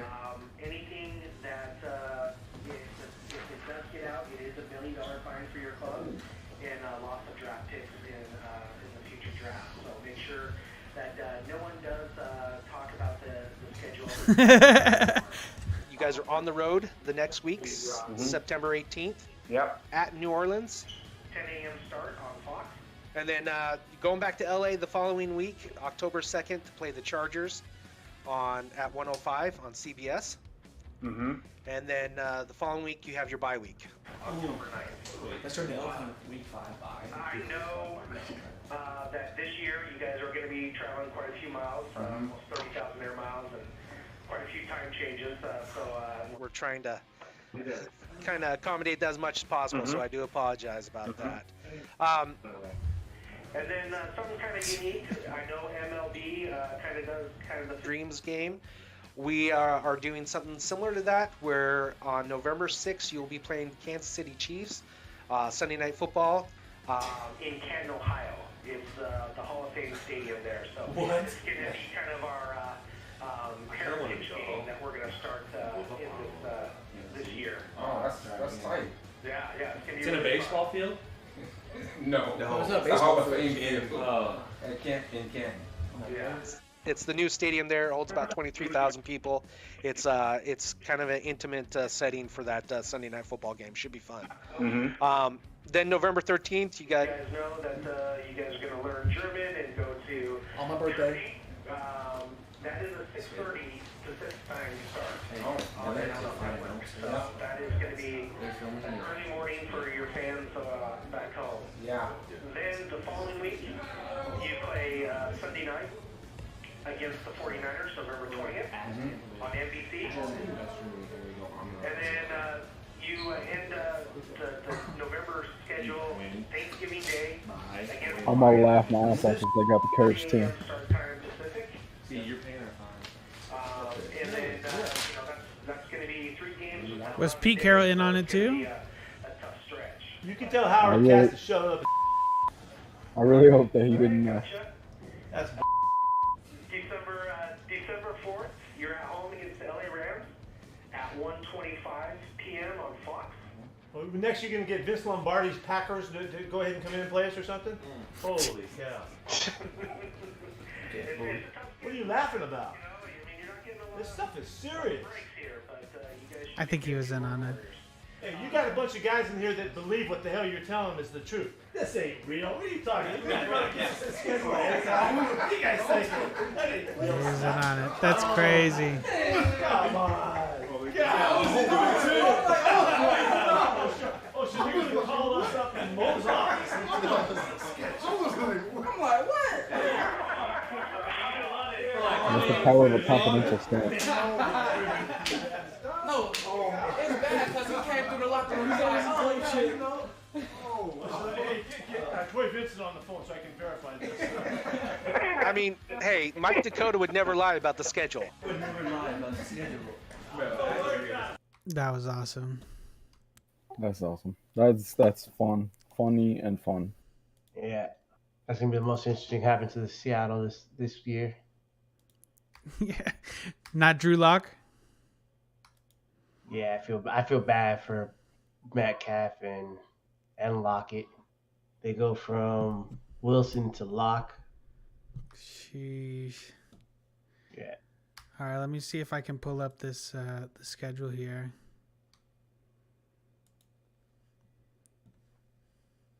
I'll tell you what, I'll be happy if the Ravens pick up Jarvis Landry, though. I feel like it's the last thing we need. We were talking about that. Do you want It's gonna Jarvis Landry? happen. Oh, without question. I love Jarvis Landry. That man plays like a Raven, even though he hasn't been a Raven. The nice thing is he plays a lot like Steve Smith, where it doesn't matter what's going on. You throw the ball in his general vicinity in the neighborhood, and he's going to catch it. And not even just that. If you want somebody to block, if you even want your receivers to block, you want a guy that's going to knock the cornerback out. And that's Steve Smith, that's Landry. They're just dogs. You want that dog. Yeah. When you're trying to grind out teams, and then he can catch a screen and take it 30 yards. He's tough, man. My favorite part about this stupid graphic that they made for their bullshit T-shirt we're releasing a schedule thing is the Browns is literally just a football helmet. And it's not even brown anymore because it's just, Right.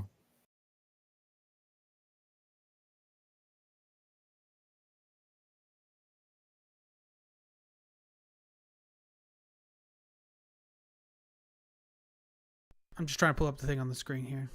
I'm going to grab water. I'll be right back. Bet. Mike, I told Nick too, and I think Nick might try to. Is there any other off-season signings that you would want to happen? We really need a center. We really need a middle linebacker. J.C. Treader, I think, is still being talked about, but not a pickup. I know he's older, but it's still a good veteran to have. He fills the role for sure. He definitely fills a role that we're just center is just something that we don't have. He fills the role because not only is he a center that could still play, he's going to be like a leader on that line. Yeah, exactly. Having him and Armstead, you got two veterans that have played for years in this league. The younger guys just have to listen. Exactly. Well, we'll see. It's just, there was a lot of talk about J.C. Treader. I think there's concerns, like injury concerns with him. And I think he kind of maybe wants a little bit more money than teams are willing to give. For someone who's as old and as fragile. Yeah. Oh, give me a second. I'll be right back. Hold on. Mm-hmm.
All right, I'm back. My wife got me coffee. Nice. Congratulations on her book. Oh yeah, thank you very much. Thank you very mucho. It's pretty crazy. Yeah, it must be super exciting times. Writing a book is hard, dude. Not Yeah, I can't even imagine. not easy. Writing essays. And it's a big book too. It's like over like close to 400 pages, I think, or maybe more than 400, I think. So how long did it total did it take her to write it? She's been writing that one for like I want to say maybe a year or two. And she's written others. Hold on. She's written another book, but that one she was trying to get. She was trying to get the other book like traditionally published. But this one she self-published, and she's starting up like a hybrid publishing company to like help other authors, self-publish and stuff. So oh, nice. It's pretty dope.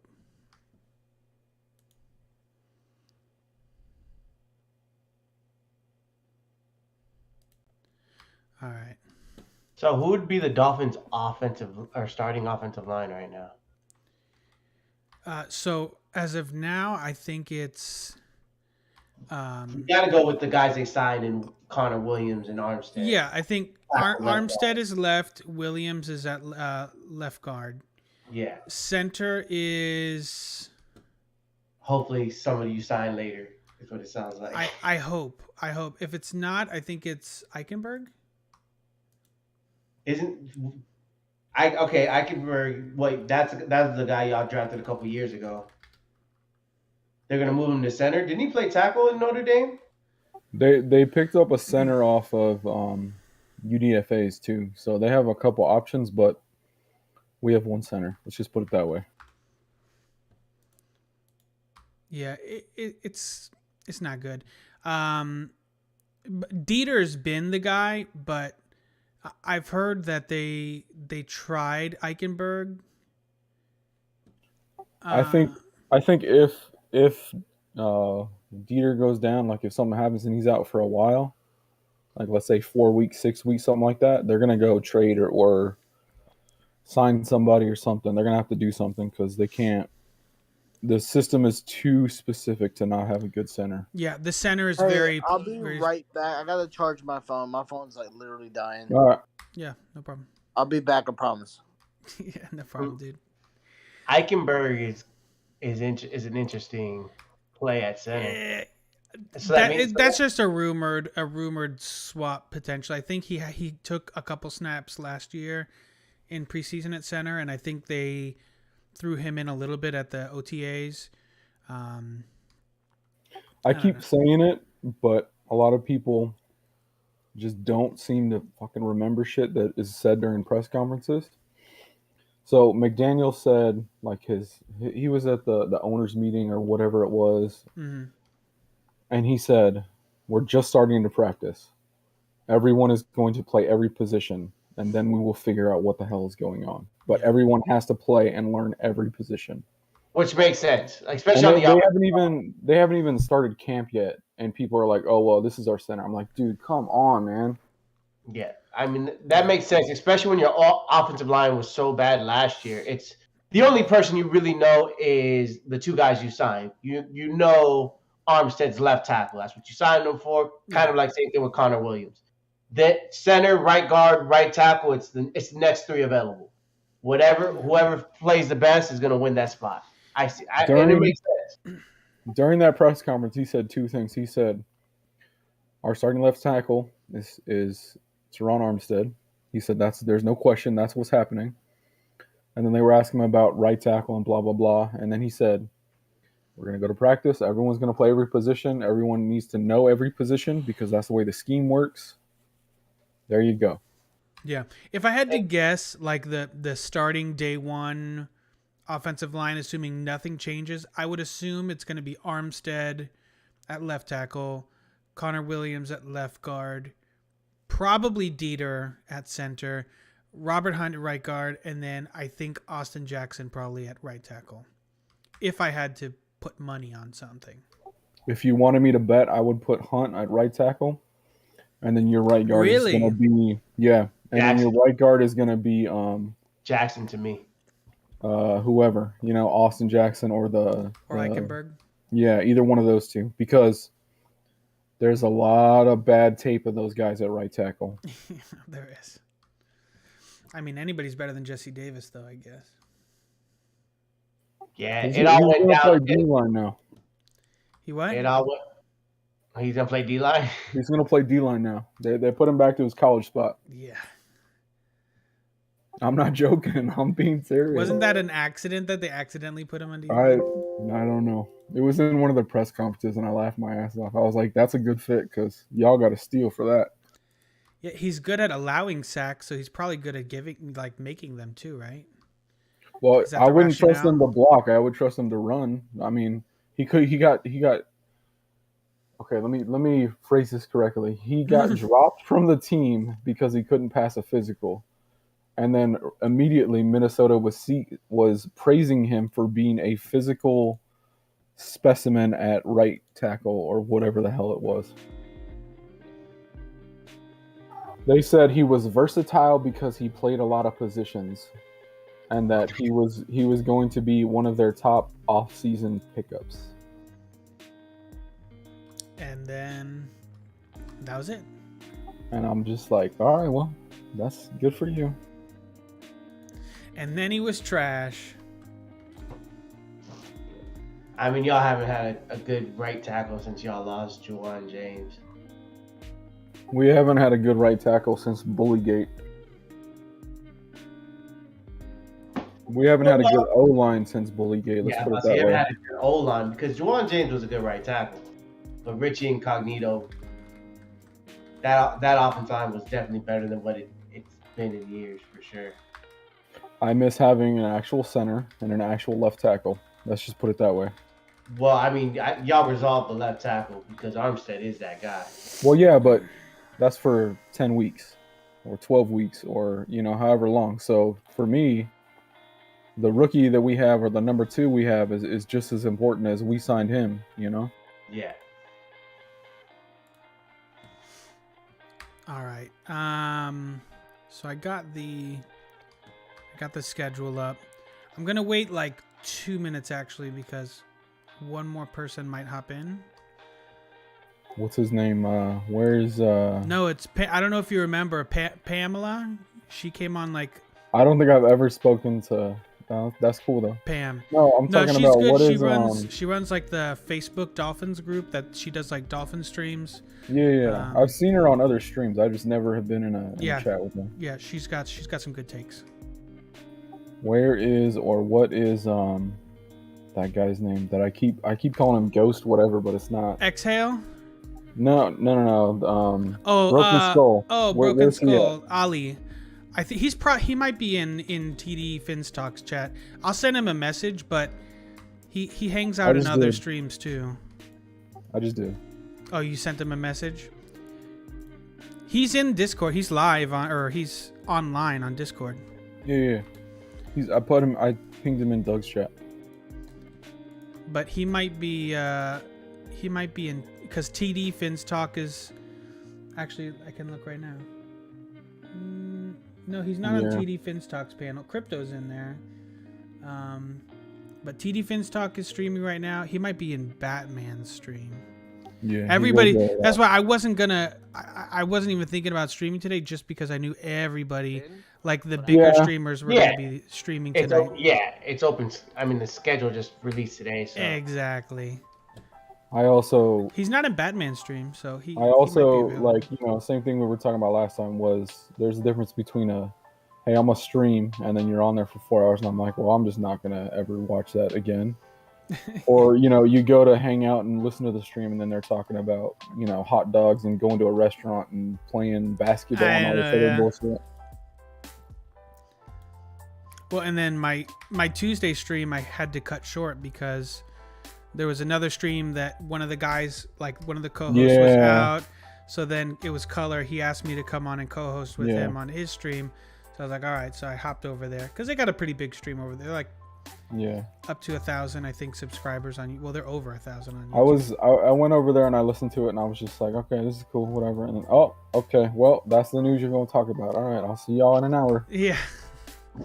I know, and then they, they basically go over the news and then they do the panel thing and whatever. I helped him out because. So let me ask you a question while we're waiting. Yeah, go for it. How do you feel about the Week 11 bye week? Like, to me, I'm not saying it's where I want it, but it looks kind of weird to me that we play the Browns and then we play Houston, and then they're like, fuck it, bye week 11. What do you mean? I don't understand. It's just weird that it's those two teams, and then in the middle of those two teams we have a bye. Like we need to go play Cleveland and then prepare ourselves for Houston. I'm like, no, it's okay. We're good. When they're making the schedule, they're not thinking about it. I know. They could like, get I would rather have it flipped. Like, let's go play Houston, warm up, and then go play the real Houston. But I mean, I'll give you the flip side. Sometimes teams that come off the bye week, last year, when we came off the bye week, we were a little sluggish coming out of the bye week. So maybe, having an easy team after the bye week is a good thing. It's kind of like, a warm up to get you back in playing shape after that week. Let me put on my narrow glasses, okay? So, week 8 we play Detroit. Okay, I'm gonna work real hard on that one. Okay. Week 9 we play Chicago. Okay, I'm gonna work real hard on that one. Week 10, we play the Browns, and they're not going to have a quarterback. I'm going to work real hard on that one. And then we have a week off. They don't have a quarterback. No, they're not going to have a quarterback. And then week 11, we go on vacation to Disneyland or whatever. And then we play Houston. That's like an easy month and a half of schedule right there. Yeah, but then you got Killers Row for San That's what I'm saying. That's where I'm looking. It's like part 1, how we doing? Part 2, let's go on vacation. Part 3, all right, let's get down to business. Part 2 really isn't a vacation either, because I know the Jets really ain't there, but Vikings can be tough, Steelers. The only one I'm worried about in the first half is the Ravens and the Steelers, and that's it. The rest I don't care about. Well, I know you say because the Bengals, we play them on your birthday, that's an automatic win. But it's gonna happen. It's gonna happen. Yeah, but there have been times where the losing Super Bowl team, they just fall off the next year. I could talk about the division games and all that stuff, but I'm telling you, you don't have to worry about that game. There's just too much. It's one of those things where it's not like, oh, I have a feeling. It's gonna happen. I'll tell you what, having the bye week late is definitely beneficial, and then having that run, because then having San Fran, Chargers, Bills, and Green Bay, you're gonna need some rest. So having that little light work, that's gonna help the team out, because I would be very happy if we were playing Buffalo like to end the season, or week 17, something like that, and then put the bye week where we have Buffalo right now. I wouldn't hate it. Oh, was it Ollie just hopped in? What's up, Ollie? That's like what, week 14 though? That's a lot. Yeah, week 14, week 15, something like that. I actually like our schedule. I think it's favorable to us, and it was much better than the one that was hey, apparently Pam, real and leaked. Yeah, I also have some sauces for you guys. What up? By the way, that just got leaked out. Oh no, what is it now? Yeah, I got some, and this comes from a reliable source actually. So let me know when you guys want to talk about that. No, this is. Oh no, go ahead, go for it. Don't tease and just pull away. Come on now. Yeah, all right. Spill the beans. So we have talked to Hakeem Nicks, as you guys already probably know, and we have offered him money. But there are other teams that are vying for him, so he's trying to see what's what right now. That's the update on him. This one, there's some disclaimers here, and the disclaimer that got provided to us is that there's interest in these people I'm going to bring up, But there's not a guarantee that they will or will not happen. Do you understand what I'm saying? Yeah. Anything is possible. But what the Are rumor is, you mostly talking wide receivers or? I'm gonna talk a little bit of everything actually. Okay. All right. Cool. So what just got told to us by this person Give that it I up. trust because I know him personally and I know where he gets his information. These people actually reached out to the Dolphins. It wasn't the Dolphins reaching out to them. Oh, I am very intrigued. Go ahead. Okay. So I'm going to name two people and tell me which one would you rather have. Would you rather have Jarvis Landry back? Please, thank you. Or would you rather have Odell Beckham?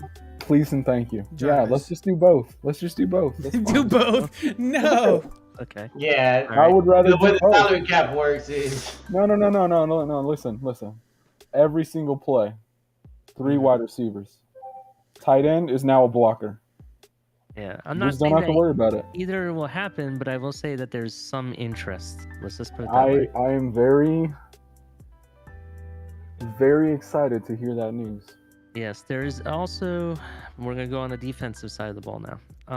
There is another linebacker, that we have Yes, please. talked to, and we are considering trading for, but it wouldn't cost us like massive amount of capital. That's Just so you're smart. aware. I'm just gonna the only name that was provided, and you can put 2 and 2 together because he wasn't allowed to give too much more information, is Quan. That's all I'm gonna tell you regarding that. so what is that? Quan Alexander? You can put 2 to 2 together I'm yourself. gonna tell you what's gonna happen right now. Hold on. Hold on. What else did we find out? There is a center. Oh, Passionate okay. juice. There's a center that we are looking to bring in. I did get confirmation that Shredder is completely dead. That's not happening Out at of all. the, Yeah, he's not coming. He's not too old. Well, supposedly, if he played, he wanted like big time money. Nobody wants to give that to him, so he's just retiring. That's what he's gonna do. That's the Yeah, rumor. that's what came out a couple weeks ago was he's like, you know what, with all the stuff going on, the state of the world, I'm just gonna go off into the sunset. And I heard that before, so Yeah, let's see what else got provided to us. It was one other. The center. We were talking about that. There is a center we are trying to get. And supposedly it may be by trade. It may be released, and we just sign him. We were not provided a name. We were told that he's on the last year of his contract. That's what we were told specifically. wait, say that again. There is a center we're looking to bring in. Oh, okay, center. They're not saying if it's going to be via trade or sign. However, by what was hinted at as this person is currently on the last year of their contract. So we can probably look to see who those people are and speculate who it may be. And yeah, and if it's somebody that's going to be released, I'm assuming they're on their second contract. Mm-hmm. Someone And like this just got released. Some of this got released on Batman's show. This one I still can't believe it, but then again I do believe it because of where we are right now. This has to do with Mr. Ross. So, hold on, let me get a drink. Okay. Let me get a drink. It's actually in some ways it's better news, but okay, go again ahead. I don't know very much about the guy. Okay, so it somehow got leaked out on Twitter that a billionaire, and I have the name. If you I think, let me make sure this is his name. Hold on 1 second. I was trying to figure out who he was. Is it related to or not related to the dude that he was trying to sell the team to before? No, different person. Okay, that's completely. good. I'm happy then. I don't care who it is. John Ruiz. I think this is him. He's a boxer. No, I don't know if that's the. I don't think it's the boxer John Ruiz. I think this is a ex-lawyer. Yeah. This guy owns like the same. Oh, Jesus. All right. Well, I don't If like it's this a guy. John Reed, if it's a John Ruiz, I think you're talking about. He's like he's a Miami Hurricane booster. He's a lawyer. That's the guy. That's Yes. what was mentioned. He's trying. So what he's trying to do for the Hurricanes is get a stadium in Tropical Park. It says he's a lawyer, started in personal injury, moved to class action, found a flaw in healthcare, and then turned that into him being a billionaire instead of the other people that actually needed the money. Sounds like a stand-up guy. Well, yeah, that fits what the fuck we're doing. Yeah, but that's the guy that supposedly he announced at a yacht party he had that he was in negotiations with Ross. So He's interesting. Son of Cuban immigrants, worked 3 jobs, blah blah blah blah blah. As a teenager, he was a DJ. He's a hustler, I guess.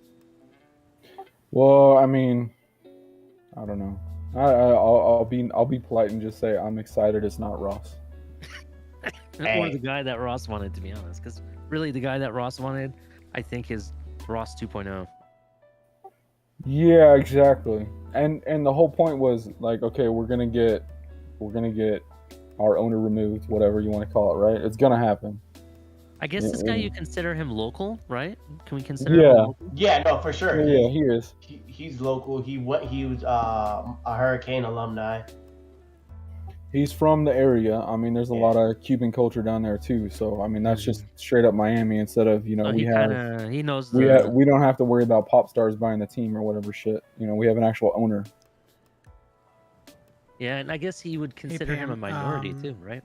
He went to Let me University of show Miami you. also. Yeah. In Discord, if you can see So- my screen, you have all the Interesting. channels on the I don't left. know if that one's true, but and then we're in that here is in this what, one called the Stream rumors Chat. that leak I mean, that's cool. Oh, there you know, go. that's fine. So, but yeah, that's pretty much the news. I need you to like give me smoke signals on how to spell the correct linebacker's name of who I'm looking up. Hey Pam, yeah, we can hear you. Oh, you can! Oh my gosh. Okay. Welcome to the panel, Pam. Thank you, Troop. Thanks. Oh my gosh, I can't believe I made it here. This is the second time. You did this before. You made it last time. I know, but I need the breadcrumbs. It's all right. Don't worry, it gets easier. Yeah, we're just about to go through the schedule and do our like win-loss predictions. Okay. So, that. The opening question that we started with was, would you rather have Jarvis Landry or Odell Beckham or both?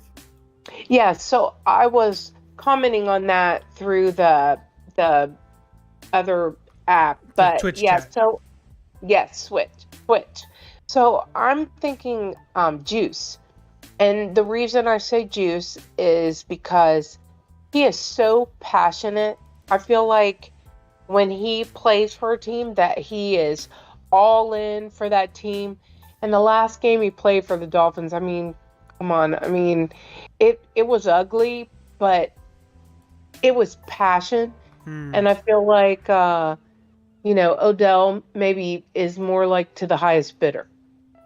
Okay, so when Odell got hurt, he had his knee surgery, right?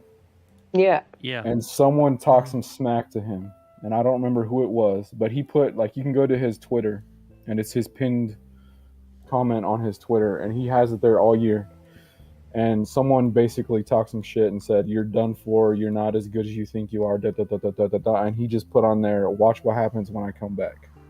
And I'm gonna argue that during the Super Bowl that Odell, had he not got injured, would have been walked Super away with. Bowl MVP. Yes, definitely. yeah, No, no, okay. He So definitely could have. the highlights are he had knee surgery, right? Yeah. The guy who did his surgery screwed up, so now he went and found a different doctor who didn't screw up and fixed the other one. So he basically had 2 knee surgeries in this offseason. He's going to come back towards the end of the year, whatever it is, for whatever team, it doesn't matter. Right. But if we bring in Landry, I guarantee you Odell Beckham wants to know where in the hell Landry's going. And he also wants to know, is the team he's on, is it a contender? Is it not? How's that going to work? Because He doesn't want to go out there and play every down. He doesn't want to be out there running, I'm just going to be a distraction type of, he's not Randy Moss like that. He wants to go out there and jump and catch the damn ball and make a difference. And so does Landry. Same way. I agree with that. I agree. So you put what I was saying was you put Tyreek Hill, Jalen Waddle, Jarvis Landry, and we all know Hill's going to be in the slot. Waddle's going to be doing a streak, and then you put Landry out there to do a streak or do a post or whatever it is. He can go up there and get the ball. He can fight. And he's going to be against the number 2 or number 3 defensive back. He's not going to be against the number 1 guy anymore. Well, I just want to ask you. So you're sitting there talking, and you're naming those names. Does that not give you a chill up the back of your spine? Exactly. That's what. Like, I'm not even joking. I have not been this excited for a fucking Dolphins team in my life. I know, Yeah, and I sorry. mean, it is crazy town. How exciting! I'm just listening to you talking and saying those names, and I'm thinking, damn, that's a Dolphins team. Come on, man. And Come on, back man. in the day, I would wake up and be like, okay, it's Sunday. Let's go see what Aronde Gadsden's going to do today. Let's go see what Fasano's going to do today, And now you're talking about actual, like, top-tier NFL talent. And I'm just like, man, that doesn't sound like my team. But is this, what is this? Pinch me. Well, I know I have said this multiple times, but so whenever the Dolphins started the offseason and the first thing they do is tag Gesicki, I knew we were a different team. Because the past, I don't know how many years we would have a player like that who is top notch, and we'd find a way to screw it up. We'd trade him, we'd do whatever. Oh no, or worse, we just would have let him go and gotten The nothing. last one that had happened to was Yes. Jay Ajayi because the coach didn't like him. Yes, exactly. tough And loss. maybe there was something there with his attitude, but I feel like you could have worked it out. The guy was extreme talent, extreme. And I've looked at the number of players that have come through the Dolphins over the years that were extreme talents and just needed to be, kept and developed. I'm excited about this year. Yep. There's a lot to be excited about. I mean, it could be good. Hey, so you asked about that linebacker. Mm-hmm. I didn't. All we got was that name Quan, but Oh, I know who it is, but like I cannot. I know, like it's one of those things where it's like on the tip of your tongue. Are you thinking? Either out. Well, I don't know. It depends. I'm looking He's at on the the last teams that year. were mentioned. The Georgia linebacker. He's on the last year of his contract. Yeah. And I'd take him. He's pretty decent, actually. I'm just and looking that at was- like tackle numbers and stuff. And I was thinking about that when you're talking about Juice and Beckham. I was thinking about the fact that those two, out of LSU, played on a contender team from college, played in the real full-on badass leagues, and you take some kid out of Georgia. I mean, I'm just looking at these players and I'm thinking these guys know what it is to play in a big game. They know what it is to have pride in their play and work hard. I like these thoughts. I like Juice. Don't get me wrong. I was a very big fan. However, I kind of feel like when he went to Cleveland, he kind of disappeared. He looked slower, personally. That's because it's Cleveland. Yeah. That's all I'm gonna say is that because that's Cleveland. Yes. And you think about the fact that that's how he played in Cleveland, but when he was in Miami, he was giving it his all. And look at the team he was playing with. I feel like he's able to look past the decoration and the false advertising, of Baker Mayfield. I never wanted all the talk when Mayfield was coming in. I never wanted Mayfield in Miami, never, because I mean, I'm not saying he's not talented. I'm just saying Yeah, there's issues there. I completely understand. But My whole thing with Landry, and there'll be some people that understand it, some people that won't. And this goes back to my hockey team is the San Jose Sharks, blah blah blah, right? So you have that guy who's been on your team. It didn't work out. Like a perfect example would be Wes Welker. Okay, so we trade Wes Welker. He goes out and shows like, hey, you guys fucked up. You know. Imagine if they brought him back, which again they did. He's a coach now, but I want us to give that same respect to Landry of like, hey, it wasn't your fault that it didn't work out. It was our fault. We messed up. Come back. Let's try it again and let's make it work. Absolutely. And I mean, the thing like with Wes Welker and a multitude of other players, how do you trade the top receiver in the NFL? I mean, I don't know if you guys ever sat at a game and saw Wes Welker in person, but Wes Welker is a little tiny guy. Yeah. Like I called him my pocket player. I felt like I could pick him up and put him in my pocket. That's how. But he is so bad to the bone. He's out there and he's taking these hits and getting these receptions. I mean, yeah, trading Wes Welker, I was gonna buy his jersey. Like I was totally into Wes Welker, and of course, where does he go? The Cheats. I mean, I can't believe the crap we have pulled, and I blame coaching on that.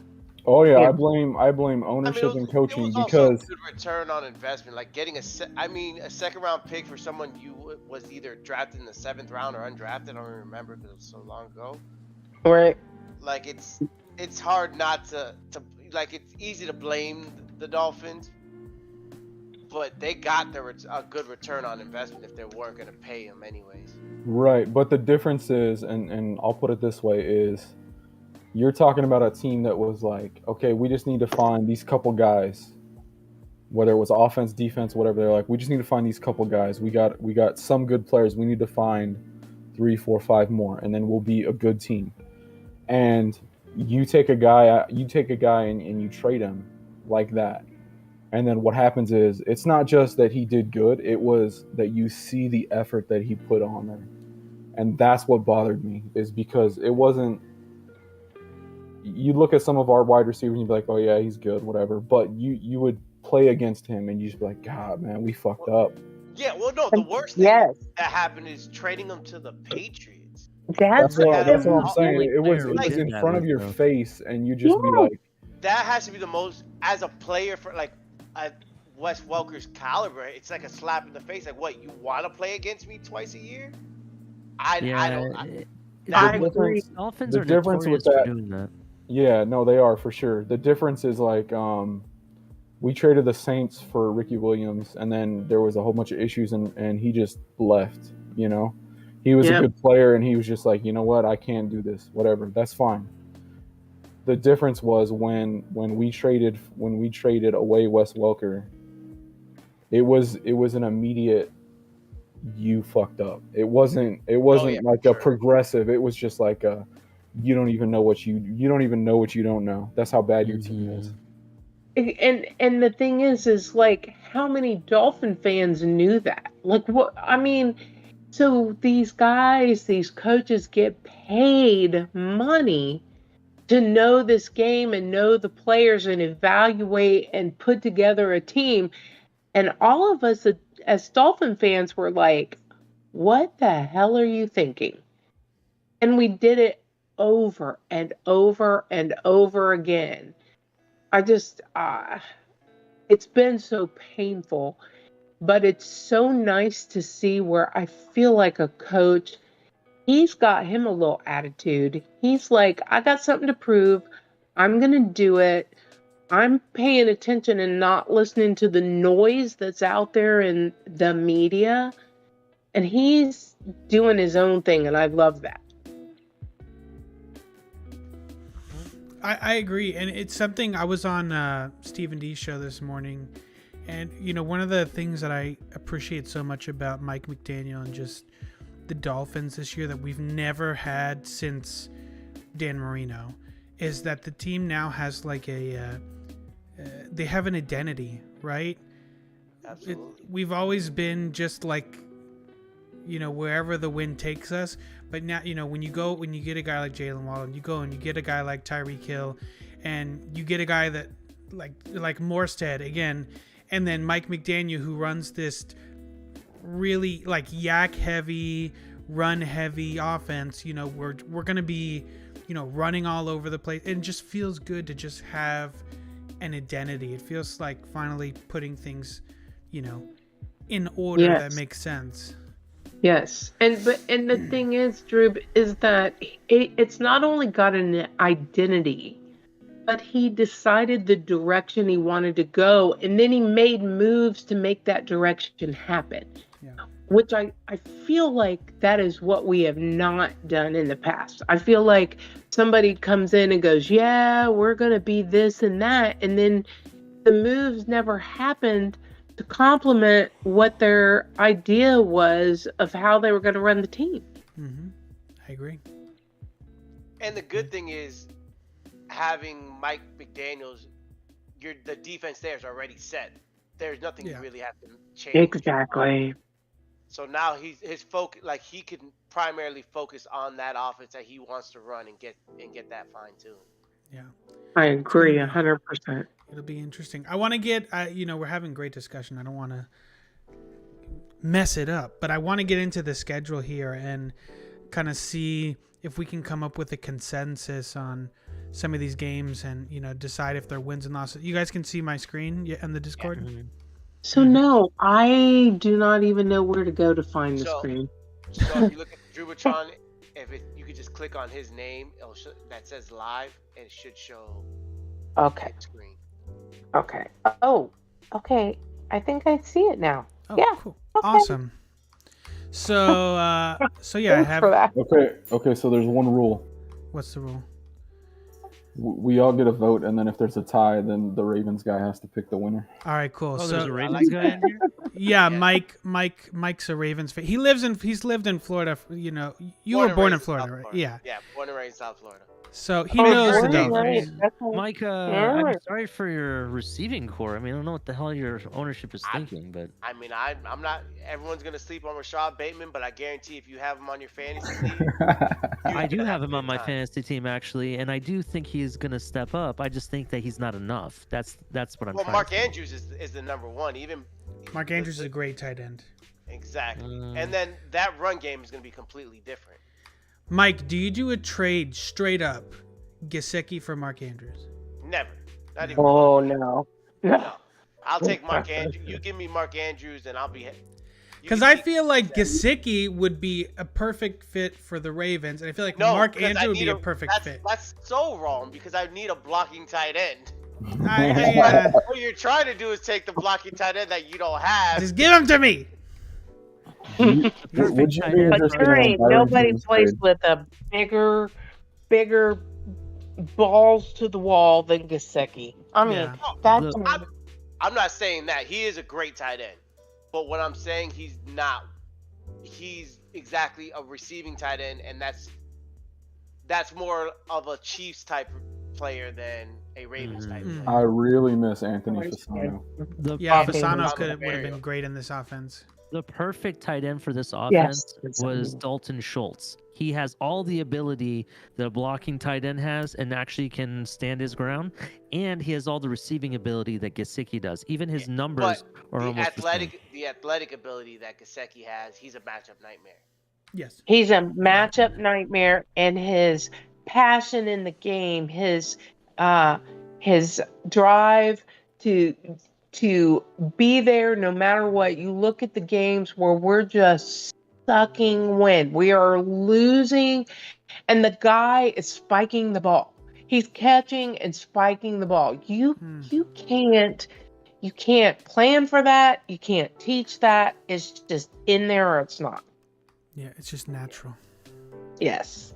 I think he also is. I mean, I agree with some of the things that you've mentioned. And I do like Gesicki, But I think another issue is that he somewhere in the middle of the season he always gets injured, and that irritates the heck out of me. I guess.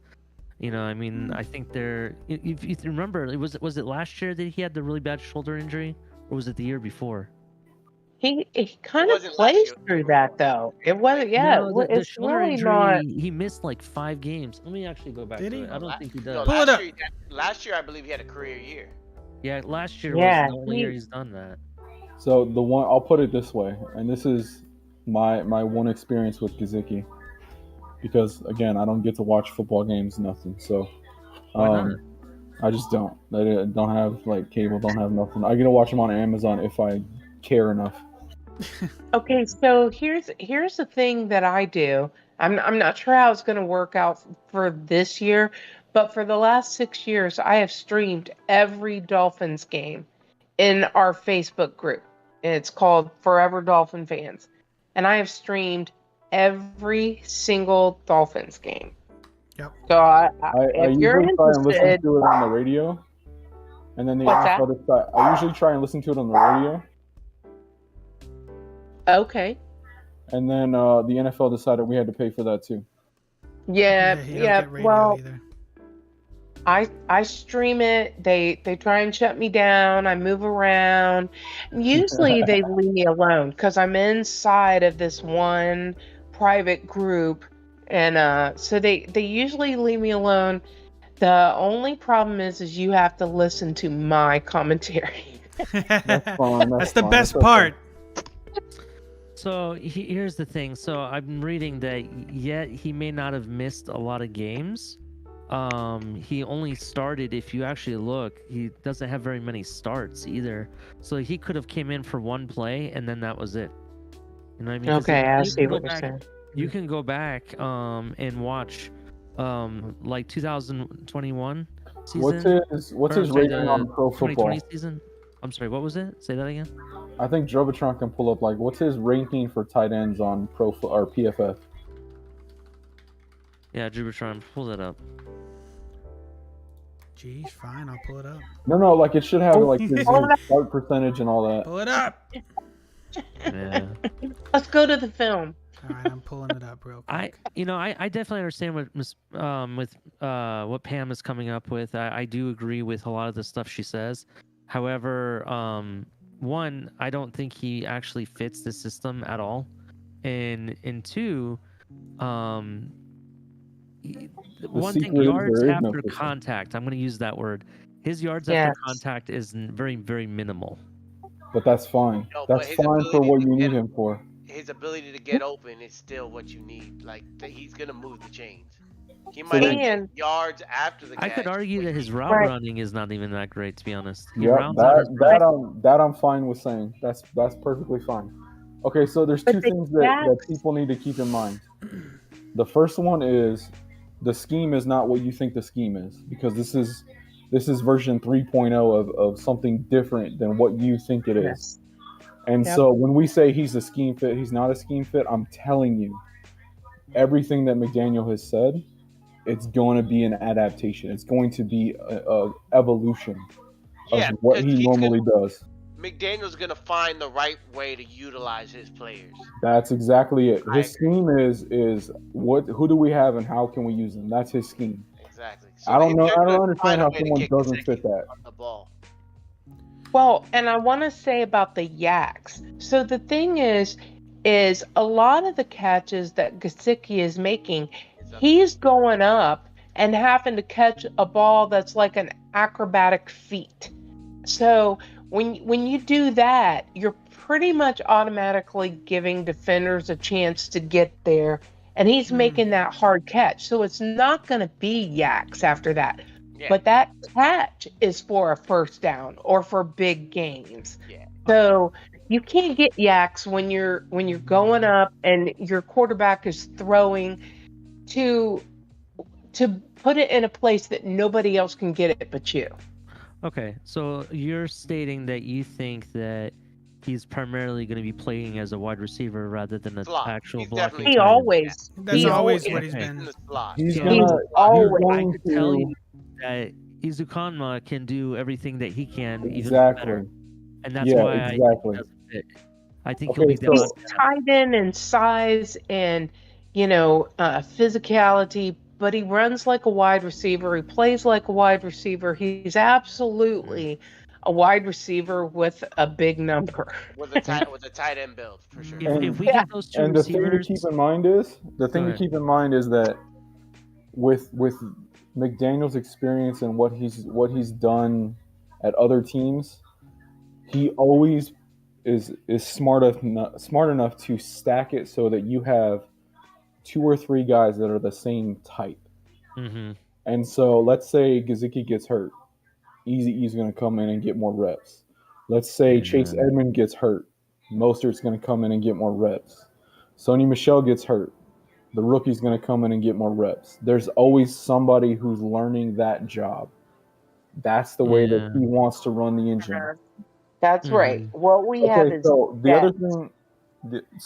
other thing, just based on what you guys were talking about, was I guarantee you a big part of what's going to happen this year is Tua's going to have to learn to throw in stride. That's going to be the focus. Did you guys see the video that Tyreek put out today? Now, what were they working on? Exactly what we're talking about. Exactly. And the thing is if he has another second or two with the offensive line, he's going to be able to step in and make that throw and make it in stride and not have to be always on his heels. Yeah. We just need that extra second. And I'll go and point everyone to go look at Doug's video that he put together of best and worst passes. Yeah. That was a good one. I mean, you can see how bad the offensive line is. And that's one of the main takeaways is he was making throws while getting pulled to the ground 80 to 90% of the time when it was a bad throw. Yeah, I mean that whole line was atrocious. Yeah, if you go back and watch Doug's videos, one thing I really liked on how he broke them down, you could actually see the progressions that Tua is making in his ability to move in the pocket. He actually does a lot of things very well that people don't really give him credit for. Yeah. And they're gonna work on vision. They're gonna make sure he's leading people with his eyes, and they're gonna make sure he's throwing it in the right position for the receiver, not necessarily just getting the throw the right distance. Mm-hmm. Exactly. But also, when you break it down and you look at what he's done, it's different if you're sitting there and you're listening to ESPN and you think you're getting a full understanding of Tua. You're not. You're riding on a little bandwagon that's got like a little pinwheel rolling round and round. I mean, you just don't have a single clue of what's going on because those guys are little bandwagon jumpers. They haven't taken the time to look at him. You might find 1 or 2 people that look at him, but Dougie breaking that down, that's totally different. Yeah, I got the PFF on Gesicki, by the way. What you got? So, his offensive grade was a 68, which puts him at 26th amongst tight ends. Let me make sure. That's not great. Hold on, let me toggle minimum dropback, minimum just do targets. a screenshot and put it over. That way you don't have to do nothing. I don't think. And then you can just undo. Hold on. What was the grade? 65? Is that what he said? Oh, 68. 68? Okay. Ooh. There you go. I think it's completely subjective, a lot of those. Well, I mean, let's look at the guys that you could say that are better. Yeah. Like Darren Well, Waller. no, like I'm looking at it. Okay, we were talking about how many games did he start? What was his play time? That's what I'm looking at. Yeah, he played all 17 games. It doesn't show here how many he started, but He had 106 targets. That's good. 68 was the rating, which put him at 14th. So You this can is take Jack Doyle out though. Sorted by target. What do you mean by target? So I think it's the column. Oh, right how after many team. targets? Yeah. Sorted by that, and then where's he He's at? 6th. Yeah. Okay, so that all we're looking at right there is top 10. He's in top 5-ish. Yeah. So there's some interesting thing here too. So his receiving grade put him at, which is different from the offensive grade. the receiving grade actually did him worse. 13. No, better. 13. 13. Oh, okay, better. So yeah, he had a 70.8 receiving grade, but where he ranks really well is this drop and fumble grade.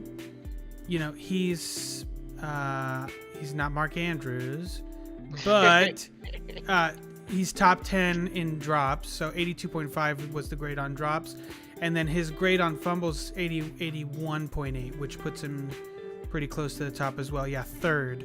So when the ball's going to him, he gets it and he don't drop it, which is nice. But then look at this last one here. You guys see this last one here? This is pass block grade 36 pass block grade. Oh my it's because God. he doesn't block, and actually I can dig into that. Go back. What did you want to see? What did you want to see on the previous page? Go sort it by yards, like just straight up yards. Yards, he's 9th. Okay, but like he's at what number? So he's about half of what Kelsey is. Yeah. Different offense too. No, I understand that. I get that. I'm looking at he's a receiving pass tight end. You know, fine, but what does he do in comparison to the NFL? I mean, he's not at 1,000. He's not at 800. Well, I think it's difficult to compare because of who we've been as an offense. Not even just the offensive line. You're not having enough time to throw the ball. That's right. Right. Exactly. And when you try to compare him, I can't tell you how many times I looked around and he's on the bench. Like, why was he on the bench? Why was he not getting, more? Well, he got over 100 plays. targets. So that goes back to the whole Brian Flores thing, and there was just some weird shit going on. But they gave him a chance. He got over 100 targets. And so that's a lot for a tight end. But when a guy's that successful, how many times you look and see Kelsey on the bench? Yeah, exactly. You really don't. He can't be on the bench that long, and outside of blocking. If they needed him to block, I'm sure that's when they took him out. Because to have over 100 targets, that's like wide receiver 1 numbers. Yeah. And I tried to mention it earlier, but we were talking about Gesicki, and I don't get to watch a lot of games, and so I have very limited scope for what he does for the team. But the one note that I have on him was he came into the season, and I think we all did, there's been some shit going on. Let's just get past it and let's figure out where in the hell we're at. And that's why he didn't have the issue of, I'm going to sign the tight end tag.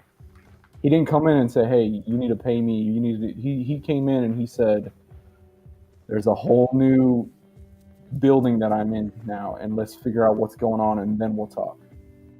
I totally agree with that, and I like I think he saw the moves. I think he's probably met with McDaniel, and like he can see the vision. I mean, he stuck it out since his rookie career and been a Dolphin. Why not stick it out longer and see what's going to happen? And that whole conversation came up before we had Tyreek Hill.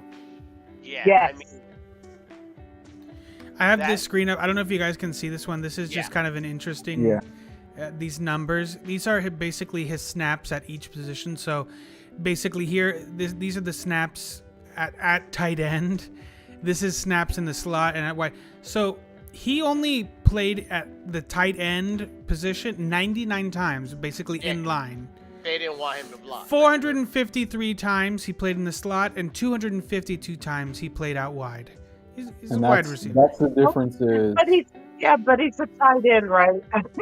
yeah. Right. No, but what I'm saying is that's the difference is now he's going to be in a very different scenario. He's going to be going against linebackers and defensive linemen. Yeah, because the cornerbacks have to be on Tyreek and Waddle.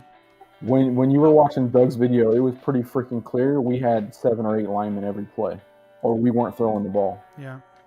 So he played a total of 828 snaps last year. Yeah. Yeah. So that's about like 48, 49 per game. He's not on the bench that long, because you're looking at there's only 60 plays that people run in an offense. So he's missing about 12 a game. Yeah, well, you can see. I mean, in week 4, his snap count was a little bit down at 36. Yeah. And that was really it. Every other game. Well, week 1 he had 21 snaps. So that's. So he probably tweaked something or. Yeah, it was week 1. It was against the Patriots, so I guess maybe just whatever. But his snap count was pretty steady throughout the year. It dropped a little bit at the end. He was in the 50s and 60s over here, and then, in the 40s. And the last game he had 39 snaps. So. See, those are some of the games that I'm talking about too. So that you're going to be able to. You're breaking up, Pam. I'm sorry. You're not going to be able to pinhole him or anybody else on this team, because I think that if you think it's going to run this way or that way, it's not. It's going to be mixed up. It's going to be throw in the kitchen sink. I think McDaniel is going to surprise everybody with the way he calls the plays, and if you think you've got it down pat, I think it's going to be something else. Yeah, I'll tell you what though. I think his season is either going to be the same, or he's going to, stat wise, he's just going to have less receiving yards simply because the amount of targets that are going to be going to Tyreek Hill and Jalen Waddle. And the whole difference too is he's going to have to play in the normal position, because you're not going to put him in the slot. That's Tyreek Hill's zone. You're not going to put him on the outside. We got people for that now. He might go line up on a trips bunch or something, but with Eric Izukama and all those guys, I mean, it's just always in the slot either though. Tyreek Hill could play anywhere. Right, but slot guy. And the other thing is what if you do put him in the slot?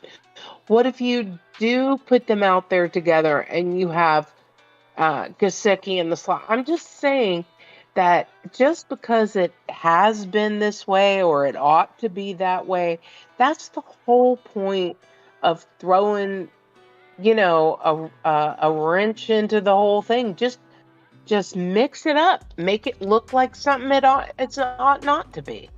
There's going to be a lot of motion too. So yeah, I was just gonna say, could you imagine having like Gesicki out wide, Waddle out wide, and then you have Tyreek Hill motioning in the backfield? Jeez. The thing is, you could motion any of those guys too. Exactly. Yeah. Because you could put Waddle in the slot. Exactly. You could put, like you said, Tyreek Hill in the backfield. There's plenty of flexibility. That goes back to what we were talking about when we started, was everybody is going to play every position. That is the way the scheme works. Yeah. And that's the thing. That's the thing right there. Don't conform. It doesn't have to look like this. It can look like that. That is the thing that always bugs me, is why not make it look like something different? Disguise it. Throw a wrench in it. Just make it something different. Well, there's without a doubt, they're going to bring an RPO style of offense to this. Yeah, but it's gonna be a lot different than just we're gonna do some running the ball. I mean, I'm not talking about just running that whole run pass option. But what I'm saying is like if you watched the last Super Bowl, and they started talking about, okay, well, the Chiefs are going to rework how they're doing things to be more of like a West Coast RPO, blah, blah, blah, blah, blah. Yeah. The whole RPO scheme is done. I mean, that's over with because it got tore up in the Super Bowl. Yeah. So there's going to be some changes, and I already know. Well, I don't think some notes. The RPO didn't get tore up in the Super Bowl. It did. What suit you talking about with the Bucks and? No. The most recent one with the Bengals, and they very, very closely were losing that game until the end. The thing about the RPO is, as long as it's a threat, as long as it can be a threat, it's gonna work. It's not that you have to actually run it. It's just that it's a threat. You have a quarterback that's good in an RPO like Tua. I feel like it. You don't have to call it. Just the fact that it's a threat. I think it's going to The good thing be. about the RPO, and I think you don't know what they can do. They could run the ball. It's whatever the quarterback decides to do. Exactly. So Yeah, it I puts the defense. The defense has to already hesitate. They have to respect and it.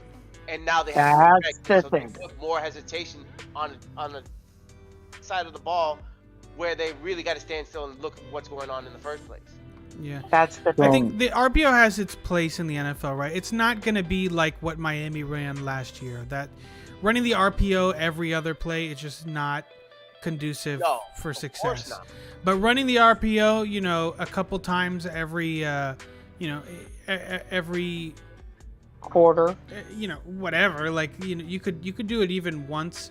Like once a drive. I mean, to mix it in, this offense is going to be very, like Pam said, they're going to run a lot of different things because they just can.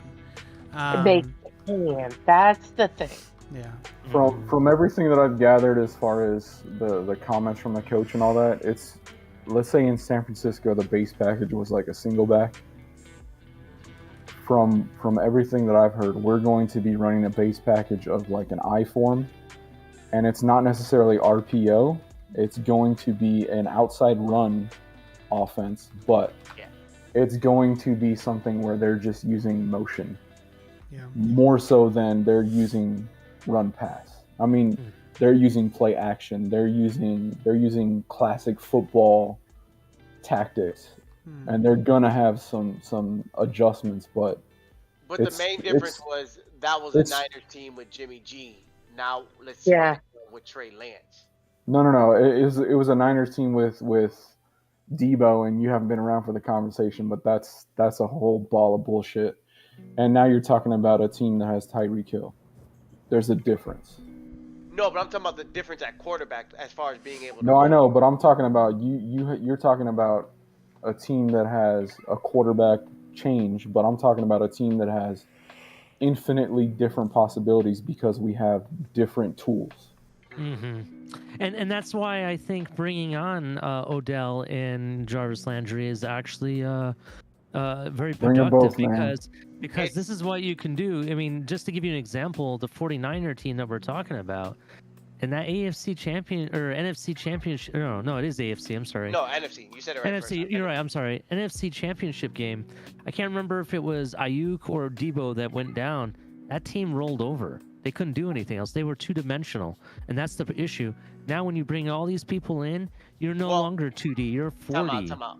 However, the Niners do have weapons because you're sleeping on George Kittle and their fullback Kyle Juszczyk too. Okay, then go watch that NFC Championship game again. Watch it again thoroughly, and you look at the first half, and then when I can't remember if it was Debo or Ayuk goes down, watch what happened. But it's also Jimmy G just didn't look like the guy that should be at quarterback too. Go watch the Super Bowl and watch the Rams struggle the first half, and watch what happened in the last 10 minutes. That's true. They didn't struggle in the first half because OBJ was killing it, and then once he got hurt, they struggled. There was issues. There wasn't issues till OBJ got hurt. No. Now all they have is Cooper Kupp. I'm saying like they were trying to do certain things on offense and they could not do anything, and then the defense was trying to make plays and they could not do anything. And then it turned into they got a sack, and then they got another sack, and then it was like, okay, now it's a football game. Yeah, there was a moment in there where both teams were really struggling to get anything going. Oh, I'm not saying that. What I'm saying was when OBJ was there, he was having a field day against the Bengals. Oh, for sure. When he got hurt, everything almost went downhill because all they had was Cooper Kupp. If you were someone who was interested in watching some good tape, that's a game I'll tell anyone to go watch because there was a lot going on there.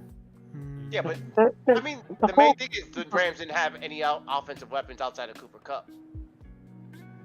They had issues all over the place. Thing was just ridiculous. How that one guy, they're going to Kupp, they go to Kupp. They go to Kupp again and again and again. Everybody knows.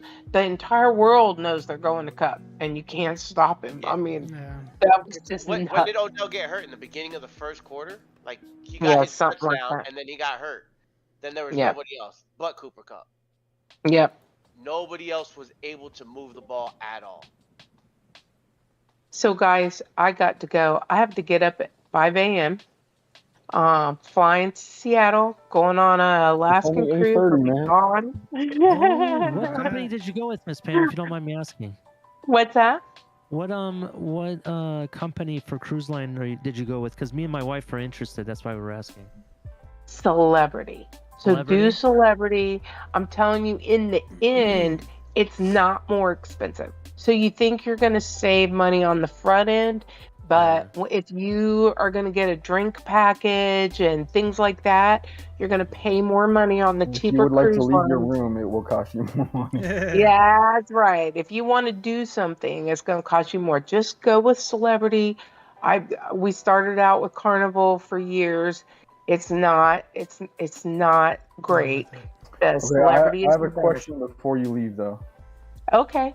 Do you want to rapid fire these and give us your guesses, and then we'll argue without you? Oh, okay. Okay. Yes. Rapid fire the schedule. Yeah. So just like pick a color and like in the bottom left or whatever, write her choices. Okay. We'll get yeah. Rapid fire. Pam, Okay. what color you want to be? What's my choice? Any color. Aqua. Aqua. Okay. Oh no, not aqua. Orange. Okay, I'll give you orange. Okay, and I'll write Pam's in the top, and then we'll do it. Okay, so week 1, Patriots. Dolphins. Boom. So that's a win. Ravens. Dolphins. Sorry, Mike. Bills. Dolphins. Woo, Bengals. Okay, Bengals. Not gonna happen. Jets. Dolphins. Vikings in Miami. I'll say where they are too. Yeah, that helps too. Definitely Dolphins. Yeah, the Ravens game, by the way, is away. Bills game is at home. You could tell by the color if it's in Yeah. green. It's a home game. Yes. Yeah, The okay. aqua. Yes. So Steelers at home. Dolphins. Lions in Detroit. Dolphins. Bears in Chicago. Bears. Interesting. It's gonna be tight. It's gonna be tight. Browns in Miami. Dolphins. Bye week win. We're gonna win the bye week. Texans in Miami. Dolphins. 49ers in California. Niners. Chargers in LA. Dolphins. Bills in Buffalo. Buffalo. And Green Bay at home. In Green Bay is not winning that. That's a Dolphins win. Ooh, I like that. Two more. Patriots away. In New England. Dolphins and then Dolphins. And then Dolphins. Cool. All right, so with Pam, we got 1, 2, 3, 4, 5, 6, 7, 8, 9, 10.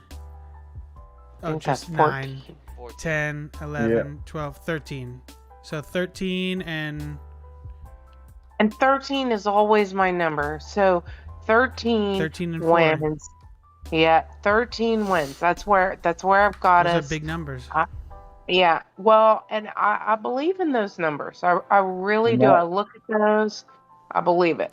Pam, yours. I think yours is almost exactly at mine. I almost had the exact. I gave us a win against Chicago. Right. That puts us at also winning the division if we have the lead. I gave us an L with the Bengals. I gave us an L with Green Bay, and I gave us an L with the Bills. So the difference was the Green Bay thing. And 49ers. 49ers, I gave us the W there. The W there. Yeah. The only the real question mark for me is this Bears game. Or game. Browns game. I'm sorry, Browns. Because I don't know if Deshaun Watson is the starting quarterback. Ain't no question. He ain't playing. I don't know. Yeah, why? I don't think he's playing either. Why am I what? sure that he will give doesn't the play or Browns that he the does? benefit Yeah, of the no. doubt. I don't know if he plays or doesn't. Like, how is anybody sure that he's not going to be on the field, especially week 10? If he's suspended. Let's just say. Let's go, just go say. ahead. I'll wait. Go first. Oh, hold on. Before we go, Pam, do you need to hop off?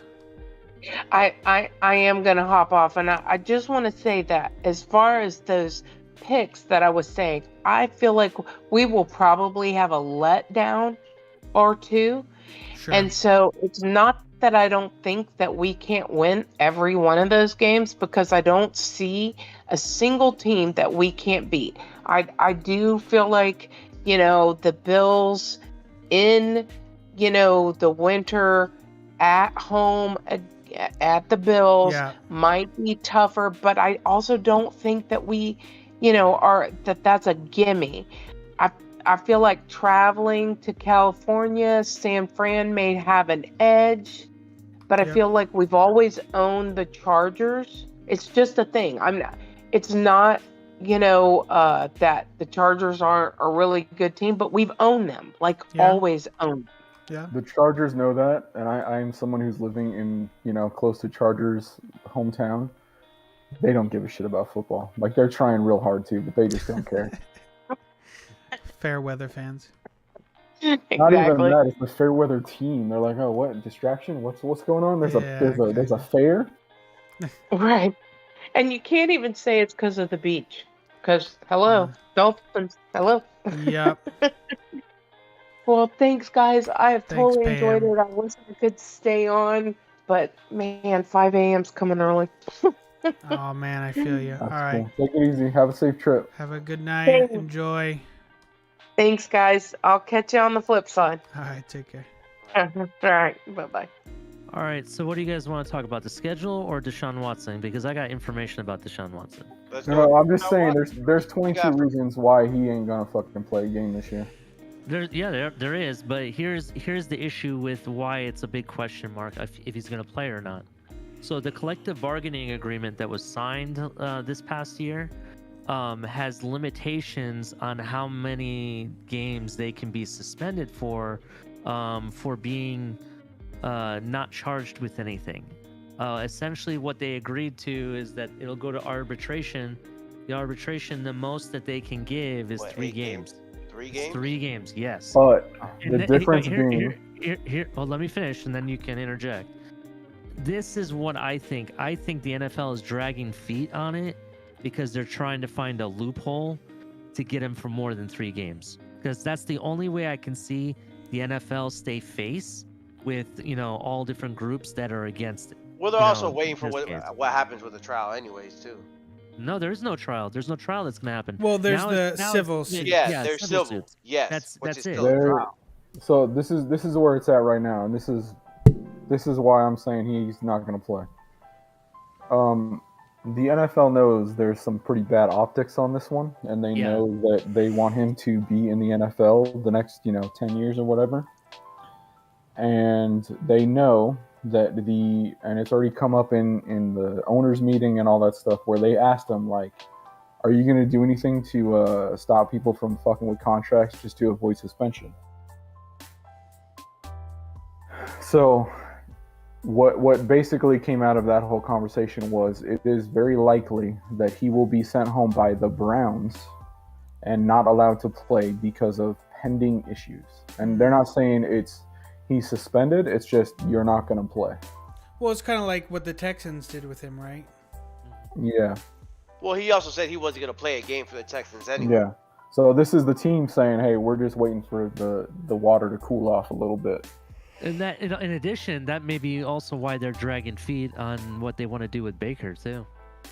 And that's exactly. And so, well, they're not dragging feet. It's just nobody's gonna give anything. They know. Well, that's not that nobody wants him. They know you have to release him. You can't afford. Yeah, exactly. So why give up anything if you know he's gonna get cut? Everyone is laughing at the Browns because they're in a hole. They should have traded him the day before. Yeah, right. I'm sure there would have been some conflict of interest stuff, but who knows? I can tell you right now, the Panthers aren't interested in Baker. I know who they're interested in. He comes out and he says, I want to trade, and they're like, no, we like you. And then the next day they come out and trade, half the farm. I'm like, dude, you guys fucked up. Everyone knows. Pretty douchey. Yeah. So he's gonna sit at home. Hopefully, again, this isn't a perfect world. So, He sits at home for 8 weeks, whatever it is, and then they come out and he's settled, whatever, or all of that stuff is done with, and then he gets a 6-week or 6-game suspension. But see, the thing, I get the arbitration thing, and if you're not charged, but the NFL could just as easily use it as like a off-field conduct thing, right? I mean, they do it with guys who have issues with like domestic violence stuff. They didn't actually get charged, but they. But that's why they changed the rules. That's what I'm trying to say. They don't. It doesn't matter if it's domestic or not. If you go, I have the link for the bargaining agreement that breaks it down. Yeah, send it. But what I'm saying is like they could break it down to be like, okay, well, he has legal issues at 3 games. He has off the field just ethical issues. That's another 3 games. It goes to the arbitrator has to decide that, and the most that they can give for someone that has not been charged criminally is 3 games. What about Calvin Ridley? That's a different issue because that was regarding the integrity of the game. Yeah, this whole thing kind of applies to the he did something integrity else. of the game. Yeah, what he did isn't like a legal issue. It's integrity of the rules of the game in a sense. Yeah, this is right on the it's right there. Yeah, it's We'll just interesting. leave it at that. So are you assuming that Watson's going to play what is this? 4, 8, 9, week 10? Is he on the field week 10? But I don't think so. I think he's gonna get suspended. The only question is how many games. But you sure it's 3 games and not 6? Because I could have sworn the baseline would be 6 games. It used to be prior to the CBA. The new CBA, if you're not charged, the most that they can give you is 3 games. For personal conduct. So it would still be under personal conduct though. Yeah, and that's why I think that the NFL is dragging feet really bad because they're trying to find a loophole. That's just my own opinion. But they're dragging feet because I mean. I think the Browns. Okay, let me put it to you this way. I don't know what team it was. The pre-draft trades, we talked about it like a week ago or 2 weeks ago. Those were already done before the draft started, right? Yeah. The teams knew what was going on, and it was just like we have to not say anything and then it's official. I fucking guarantee you the Browns already know what's gonna happen. They already do. And Well, you don't give somebody straight guaranteed money unless you know what's gonna happen. but what I'm saying is it's like the same thing that I've been saying with Ross. Like he already knows what's going on. He already knows what the result is. In the stream chat, I put it in there. Okay. And so all I'm saying is like I guarantee you they already know, and it's just a matter of when the news comes out and what are they waiting for and all this crap. The NFL is very much in PR mode right now. Yeah. And that's why I made the argument, regarding this. I even made the argument that, okay, they want a loophole. There's 22 cases technically because there's 22 women. That's 3 games per one. I was joking about it, but you think about it, there has to be a way to make it right. You know what I mean? I don't know. Yeah. I don't know how they end up making it right or not. Like I said, we could week 10, spend. I wouldn't be surprised that he's playing. Yeah, I mean, I think because they screwed around with the contract, that people are gonna want to see him sit for a lot longer than he would. What like about to. this conspiracy theory? You mentioned it earlier that you think the Browns could, send him home and go that route. Because the commissioner said he's not going to put him on his exempt list because it's past a certain point. Okay, so basically, it's the Browns version of doing that. Okay, so what if they did that? But then the Browns are paying somebody to do nothing. This is true, but here's the thing. They're paying him a very small amount of money. No, you got to pay if you're on an exempt list, you pay on his entire salary. But what I'm saying is his salary this year is ridiculously nothing. Yeah, they did it on purpose because they thought that he could. Yeah. He could They be do what spending. they do. I think his salary is like $1 million. But here's the thing: what if the NFL came to the Browns and said, "Hey, there's some allegations because of the tanking situation with your coach. Maybe we give you guys a pass if you do us this favor." What do you think? You think that's a possibility? I think anything's possible. I mean, the NFL Like I does said, stuff. I think they already got it all worked out, and they're just waiting to announce it. That's true. Yeah, but either way, I wouldn't. I'm not saying that he's guaranteed to play, but I wouldn't be surprised if he's not playing by week 10. Yeah, I wouldn't doubt it either. No. All right, so let's go through the schedule. So the language they use in the CBA, Oh, you're looking this at is it? pretty critical. It talks about breach of contract, blah blah blah blah blah. So it says, is unavailable to the team due to conduct by him that results in incarceration, or is unavailable to the team due to a non-football injury that resulted from a breach of blah blah blah blah blah. So they could just say, dude, you did some pretty bad stuff, so number one, we don't got to pay you, and number two, you're going to go sit at home for a while. Because you're a bad boy. Yeah, we're not going to let you play in an NFL uniform until If this that's is the case, resolved. Why trade for him now? No, because legally he's not going to prison. Yeah, but why would you if you don't want somebody to play for you? Why are you going to trade for him? I think if you go watch the Browns opening press conference, you can see why they traded for him, and they know they're in a world of shit. But as I'm saying, if they're already in that, there's no point of giving them all this money to be like, you know what, I don't want you to play. That's just No, I'm not saying they don't want him to play. I'm saying they understand it's going to be he's out for a year, minimum. So he was already out for a year, so they're going to give him another year. No. He was out because he didn't want to play, and then he sat at home. He also had this investigation. This was still ongoing. Right. But what I'm saying is there was. Okay, so let me put it to you this way. There was a situation, and I'm not saying this is the same situation, whatever, but like they didn't have all the information and they let a guy play. So they suspended him, wasn't long enough, he came out and played, and then all of a sudden, magically, more information comes out.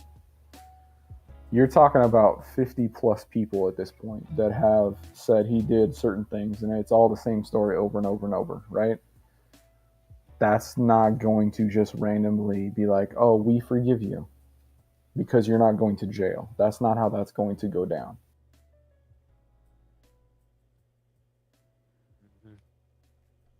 But okay, now what if he's not considered guilty during the silver cases now? It doesn't matter. What he's saying right now, like if you look up some of the video from his trial, like he's like, well, I didn't do that. I have a girlfriend. Like that's his defense. I mean, you're talking, that's your argument against 50 plus people. Come on now. Yeah, well, he said just enough that he didn't have to plead the fifth, right? No, he was pleading the fifth. He's just saying, oh, my mama brought me up better than that. Like, come on, dude. Yeah. Come on now. Well, because he didn't have to say anything because they didn't have any evidence on him. Because they already talked to the DA. They already made their deal. They already, it's all done with. Probably. But if that was the case, he would have just settled out of court. Like right now, he could just settle. There's because no point. His lawyers, well, I think he's already planning on settling now. He gave him a different strategy, which was, I wasn't brought up that way. He specifically said that he didn't want to settle and he wanted to. Because they changed tactic because they're trying to save the whole PR spin bullshit. No matter what, in cases like this, you want to settle and get it out the way because all he's doing is losing money. That's what I'm saying. He ain't losing any money. It's all guaranteed. Yeah. Well, now, yeah. But even with that said, he's losing money off of endorsements and all. Nike is not going to endorse this dude. It ain't gonna happen. I don't think anyone in the right mind would. I mean, you can say that, but Michael Vick got endorsed 2 years after whatever he did. Yeah, but in he a knew how couple to say he was years, sorry. in a couple years, once all I'm this not gonna- passes, everybody's gonna forget about the whole Deshaun Watson thing. Exactly why you would settle early, so because it's gonna be forgotten. They'll move on. But he does. The fact that he doesn't want to settle makes things a little bit more interesting.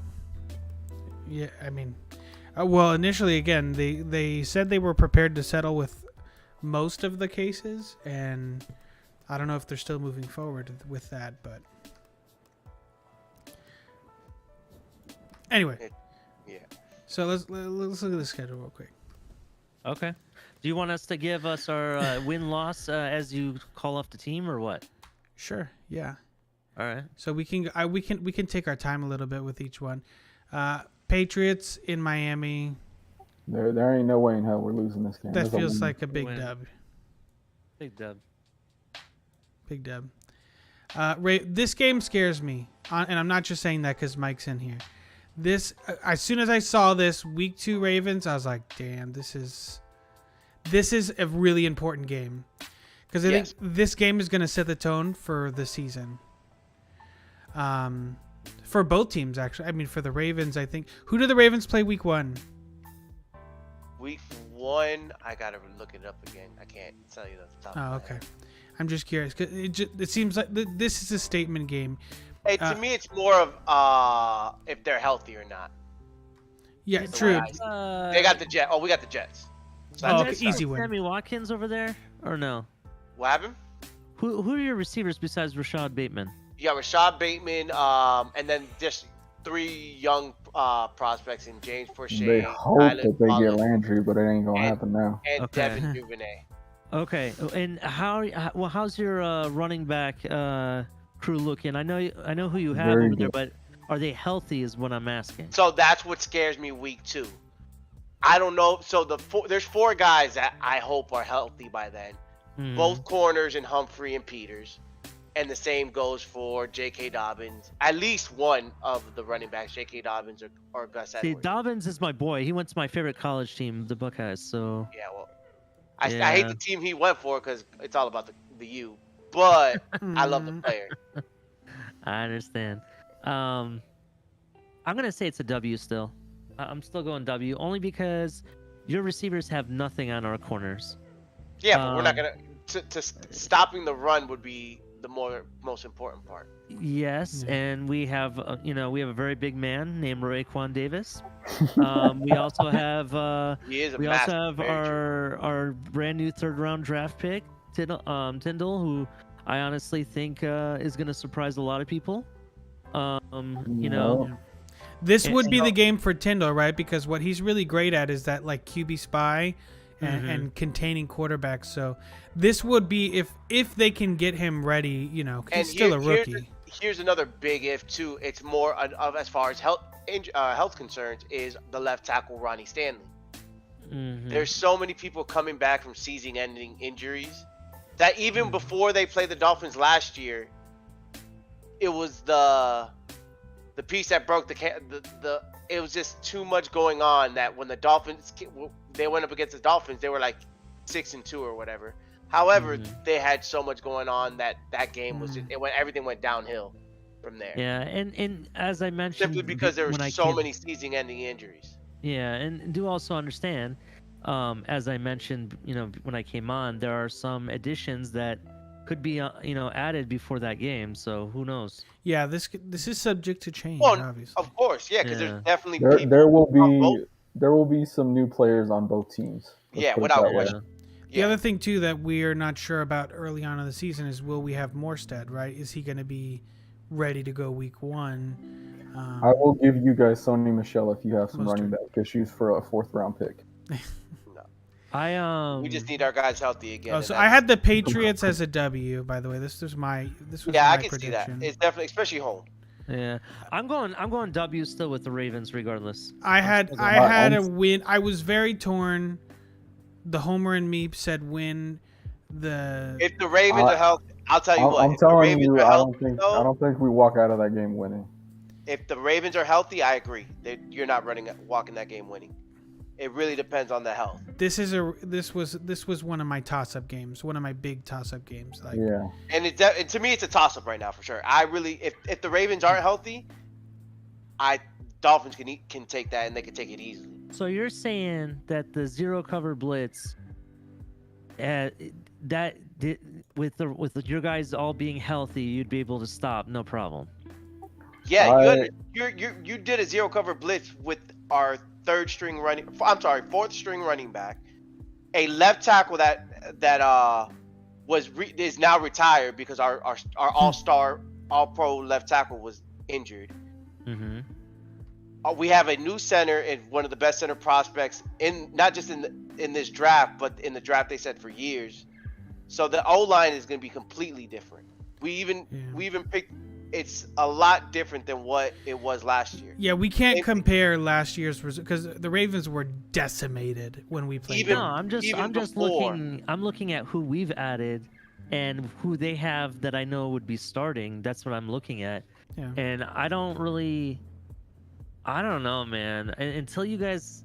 You're also talking in Baltimore. It is exactly. I see a lot. This is a toss-up game. I'm seeing a lot of fans on Twitter that are calling this an L, and a lot of they're calling it a W. And if you're talking about even the additions what we have in the defense, Kyle Hamilton is a monster. I think both offenses go into that game and they have some struggles because the defenses are that good. Yeah. So it really depends on the health. And I'm gonna say, and I'll say it with confidence, if the Ravens are healthy, the Ravens win. But that's what scares me the most, especially week 2. Yeah. No, I'm still going W, and I don't care if you call me. Yeah, and I'm not mad at it because it can be. But I'm saying it. If the Ravens are healthy, the Ravens win. I understand. So it's a toss-up. I definitely agree with it being toss-up. I had this as like a half win. Yeah, and I see it, and that's the way I feel. I don't want it. I do not want to play y'all week 2. I would prefer it maybe week 6. And that gives us more time to make sure everybody's healthy. The Dolphins got too many dogs out there where if you ain't bringing your A game, you're gonna lose that game. Yeah. So let's put it. I want to put it at a half win. So let's go. I had it as a half win on mine. So it's a tie. It's a tie. Man. Bills at home. I had this as a W. It is a W. If they don't win this game, I'm a little bit nervous for the prospects. There's only one division game that I'm remotely worried about, and that sure as hell ain't it. I guess we'll get to it when we get to it. Bengals. We're not losing that game. That's a win. Bengals. I had this as an L. I have it as L too. Win. Nabo has it as a W, but Nabo, you lost. I'm telling you. All of you said we're gonna lose. I'm telling you, we're going to destroy them. To me, that's a toss-up. To me, it's not. We are going to destroy them. Put it in stone. By the way, it's on Thursday Night Football. This is a primetime game. Exactly. They don't care. They're not even showing up. So. It's gonna be an interesting game. It will be. My thing is the Bengals. Again, they're a Super Bowl team, and they're very complete. Okay, and they made a lot of improvements this offseason. Especially in the offensive line. Going to win.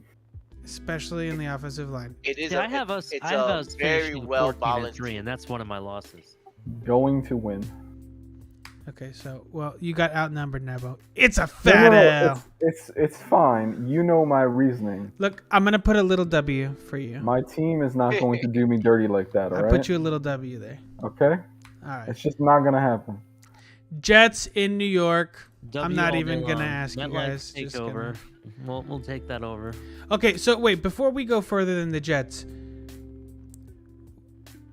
through 4 weeks, how do you feel? Okay, obviously, if we go 3-1 through the first 4 weeks, we're good, right? Mm-hmm. How are you feeling if we're 2-2 after week 4?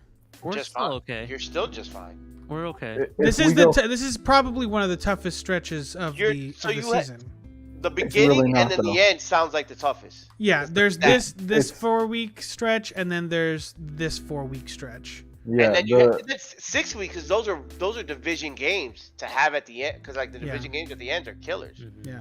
up to week 11, I think we have like one of the legitimate week 12. Week 13.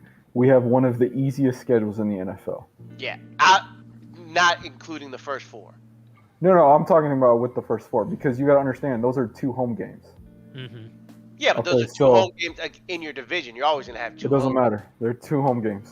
Yeah. Like we're not losing to the Patriots at home. It's just not gonna happen. Yeah, we usually play the Patriots very well in Miami, even when Tom Brady was with the team. I remember, yeah, of course. Okay, so if we exit those first 5 games, let's say 5-0. Okay, obviously we're doing good. If we're 4-1 or 3-2 or 2-3.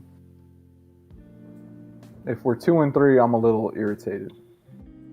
Yeah, because you're losing, but you're not that bad because you're gonna come out with these next few games winning. 2-3 is scary because that means you started. What I'm 1 saying and 4. is if we're 2-3 or 1-3. Yeah, like even if we lose to the Jets, whatever. I'm just saying, like even if we're 2-3, what I thought we did well in the offseason wasn't what we did well. Let's put it that way. Yes and no, because there's Or still there a lot was of an football injury left. that happened. There's still a lot of football left. You're still so there's a lot of things going on. You're putting a lot of pressure on Tua in his first year in this offense. That's tough. It's also It's the not first year this offense exists. Exactly. So there's that too. So what I'm saying is like a lot of if, pressure in if the we're walking out of weeks. if we're walking out of those first couple games, like that first month of football, and we're losing 2-3 games, then McDaniels may not be the dude. Tua might not be the dude. I don't Or agree. no, listen to what I'm saying. You could start off with 3. All right. Or somebody got hurt. You could start off 2-3 and still finish the season 10-7 or 11-6. Right, we can start this. You have season off that 1-7 and still do well, but that doesn't mean shit. No, but these are some of the tougher games of the schedule. Like exactly. These 3 games are 3 of the tougher opponents that we're gonna play. We Albeit, could very easily walk out of that 4-0. It could be. We could just as easily leave it 1-3. Yeah, I know. Here's an argument on why we could walk away 4-0. Those teams that you're looking at right there, with the exception of the Buffalo Bills, they have new players coming in that they have to have time to gel. Specifically, the Bengals, and I really feel there's not that they're- many. It's just the offensive line. Like everyone else is pretty much Kind of critical to have a good offensive line. I mean, yeah, but and I you could. call it in the They Super haven't Bowl. gelled enough yet. That's gonna be a big issue. Hey, thanks for the follow. I think they're still the balanced team that they were How's last it going, year. dude? They didn't have that many outside of the offensive Doing all right, line. we're Like just who, going over the who schedule. have they added that isn't from last year? I will never be afraid of playing that team. Thanks again for stopping by, Doug. I mean, I don't blame you because I'm I never think- afraid of playing the Bengals too. However, I it's think not if the same you Bengals. deduct Jamar Chase from that team, Burrow does not get anywhere close to the Super Bowl. And because like I Jamar said, Chase is that explosive. That's why they drafted him. I You know, can say but the same thing that's about the argument that Burrow isn't elite. Is the But fact there's that still he needed Joe Jamar Mixon. Chase. There's still, I mean, Joe Mixon keeps the defense honest because you're not gonna you Oh, gotta they have have somebody a eight good in the running box. game. Don't get We're me gonna beat wrong. the but my Bengals. point is that without Jamar Chase, I got that this as team an L. with that defense, because that This defense is is a nowhere scary as good game as to our me. defense. can you imagine watching that game? That defense is still good though. Doug in chat in Twitch chat says that we're gonna beat the brakes off the Bengals. Can you hope imagine so. watching the highlights for that game and you have 30 plays where you just have Tyndall follow around Joe Mixon? That would be fun. We should have a live stream of that. That'd be dope. All right, let's keep it moving. So through the first 5, we've got basically we're 3-1-1. What's 3-1-1? Well, Like this the- is the- like the flip flop. Yeah, that's right. He's doing sports betting where we lost but we covered the spread bullshit. Yeah, Okay. close enough. All right. So we got the Vikings next. Ooh, No, Doug- you just count, Doug you says just in count that as a Twitch- half. So what you do with these, like these win losses, you count it as half a win. So if you have another one like this, that you might win one, you might win the other. So it's still- Exactly, Yeah, exactly. I know, Because I get in you. my opinion, I do have another toss-up game, and that's it's what we've Yeah. talked about. It's the Browns potentially. Doug says Pat. He says Bills, Pats, Ravens ain't nothing but a bunch of coyotes, and we are wolves. Ooh. Sea wolves, he says. All right, so we got Vikings. That's a W for Easily sure. going to be a win. I had this one as a W. Yeah, because it's home, it's an easier. It's in Miami. Yeah. Plus, that team really hasn't made any changes. Yeah, they re-signed what's his name, the quarterback, but they really haven't added anybody. People want to say, "Oh, the defense was the problem," but It they is a were problem. horrible offensively. If you go back and Really? look at go look at the offensive play. A lot of their problems wasn't on the defense; it was on the offensive side. I mean, what do you? What's his name? Who's their quarterback again? Kirk Remind me of his name. Cousins. Yeah, but Kirk are you gonna Cousins are you could gonna tell not me they throw don't the have ball if weapons? his life depended on it. Oh, they have weapons. Yeah, Their all quarterback doesn't know how to get to them. That's the problem. I mean, That's one of those. You're talking about an organization that had the best running back in history and couldn't figure out what the fuck to do. Exactly. They're gonna fuck it up. They just didn't have a quarterback to go with it. Doug says Kirk Cousins is a glorified Phillip Rivers. I mean, that's a hot take. Yeah. No, Philip Rivers way better. Yeah, that could No. be. Way. Do not try Philip Rivers like that. Trust me. That's Brooke and Justin Jefferson are very good. No. Thielen Look is at very look good. at However, look at what he meant was Philip Rivers right now. Oh, okay. Phillip Rivers right now. Yeah, Retired Phillip with the Rivers. Colts. No, the one with the Colts was atrocious too. But he Yeah. does have a point that they put up they put up big numbers, but they're kind of empty numbers. Yeah. No, very true because they Yeah, get Phillip blown Rivers out- never really blown won out. nothing, but he put up tons. He put up big numbers. Kirk Cousins last year statistically had an incredible season, but when you watch the games, it just wasn't there. It's now they couldn't have win. added a lot of When players Phillip on the Rivers defense and side. LaDainian Thomas in there, they made it to an AFC championship. Yeah. Too. They just couldn't finish. And look they who's went going to against be the on their Patriots. offensive line now, bro.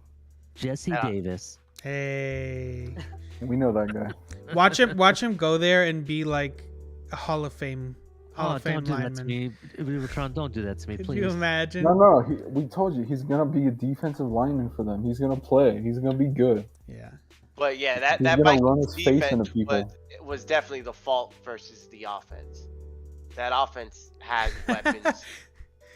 Doug says it being in Miami makes a difference, and I see it as a win as well. Doug says Kirk Cousins on the field is like eating Wendy's. Your stomach is full, but in reality, you didn't eat real food. That's You got a someone, perfect you got metaphor. someone to put their name on the I get thing, it. but that ain't nothing else. Perfect metaphor. All right, so we gotta win at home against the Vikings. Steelers, I gave this one as a W. This is Sunday Night Football, which is so weird. Why would they put us Steelers on Sunday Night Football? Steelers. Okay, so It's gonna be a defensive game. That's gonna be bad.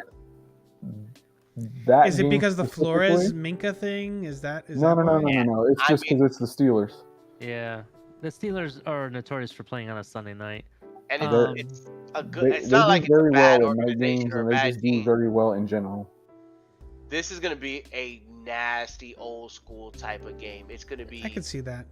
boring be for people defensive. who don't like to watch good football. Yeah. So Doug has already said he's going to that game, and a whole bunch of people have already said that's the game they're going to. So just going to if that you game. want to go see some people, that's the game you go to. That's the But game to go to in Miami. I think all those people are gonna be very, very upset.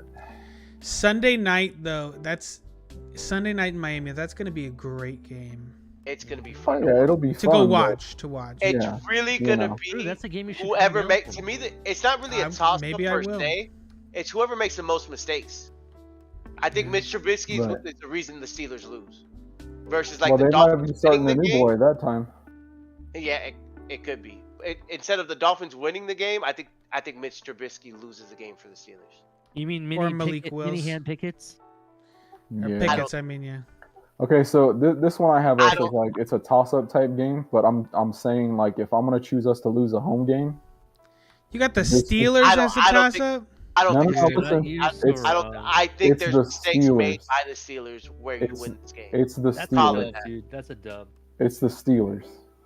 It is the Steelers, and that defense is nasty. You're not going to walk over them. So all I'm sorry, saying is they retired the steel curtain. It's now That's called the fine. aluminum wall.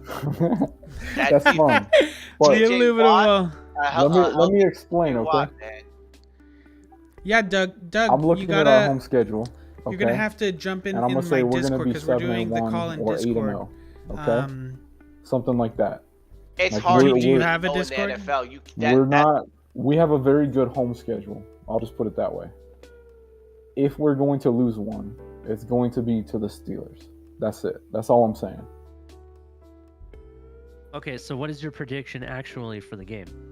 No, I'm telling you, You're think gonna lose. that's- You're gonna put. yeah, You're gonna put a that's- loss. Okay. Yeah, that's the one. All right. So what do you have, bro? What is yours? Win or loss? I had it as a win. Yeah, as a win. So we have 2 as a win, and No, that's fine. You guys got the W. That's cool. Don't go. Yeah, Let's do it. I think you win It's it, okay, and, Doug. and it's gonna Give me be a something sec, like give me a sec. 17-9 type game. Mike, Okay, what do I you can Mike, what do you handle what do you it. what do you think, Mike? We're gonna win by a safety. I think you win it. Just Narrowly. like I said, I think whether it's Pickett or whether it's Trubisky, they're gonna cost them the game. you know Hey, what? You know Doug, what? if you want to come on, just get on Discord. Just let us know your tag. Yeah, I'm sending him an invite. You know what I'm thinking? The Steelers kind of remind me of last year's Saints, bro. They had the running game.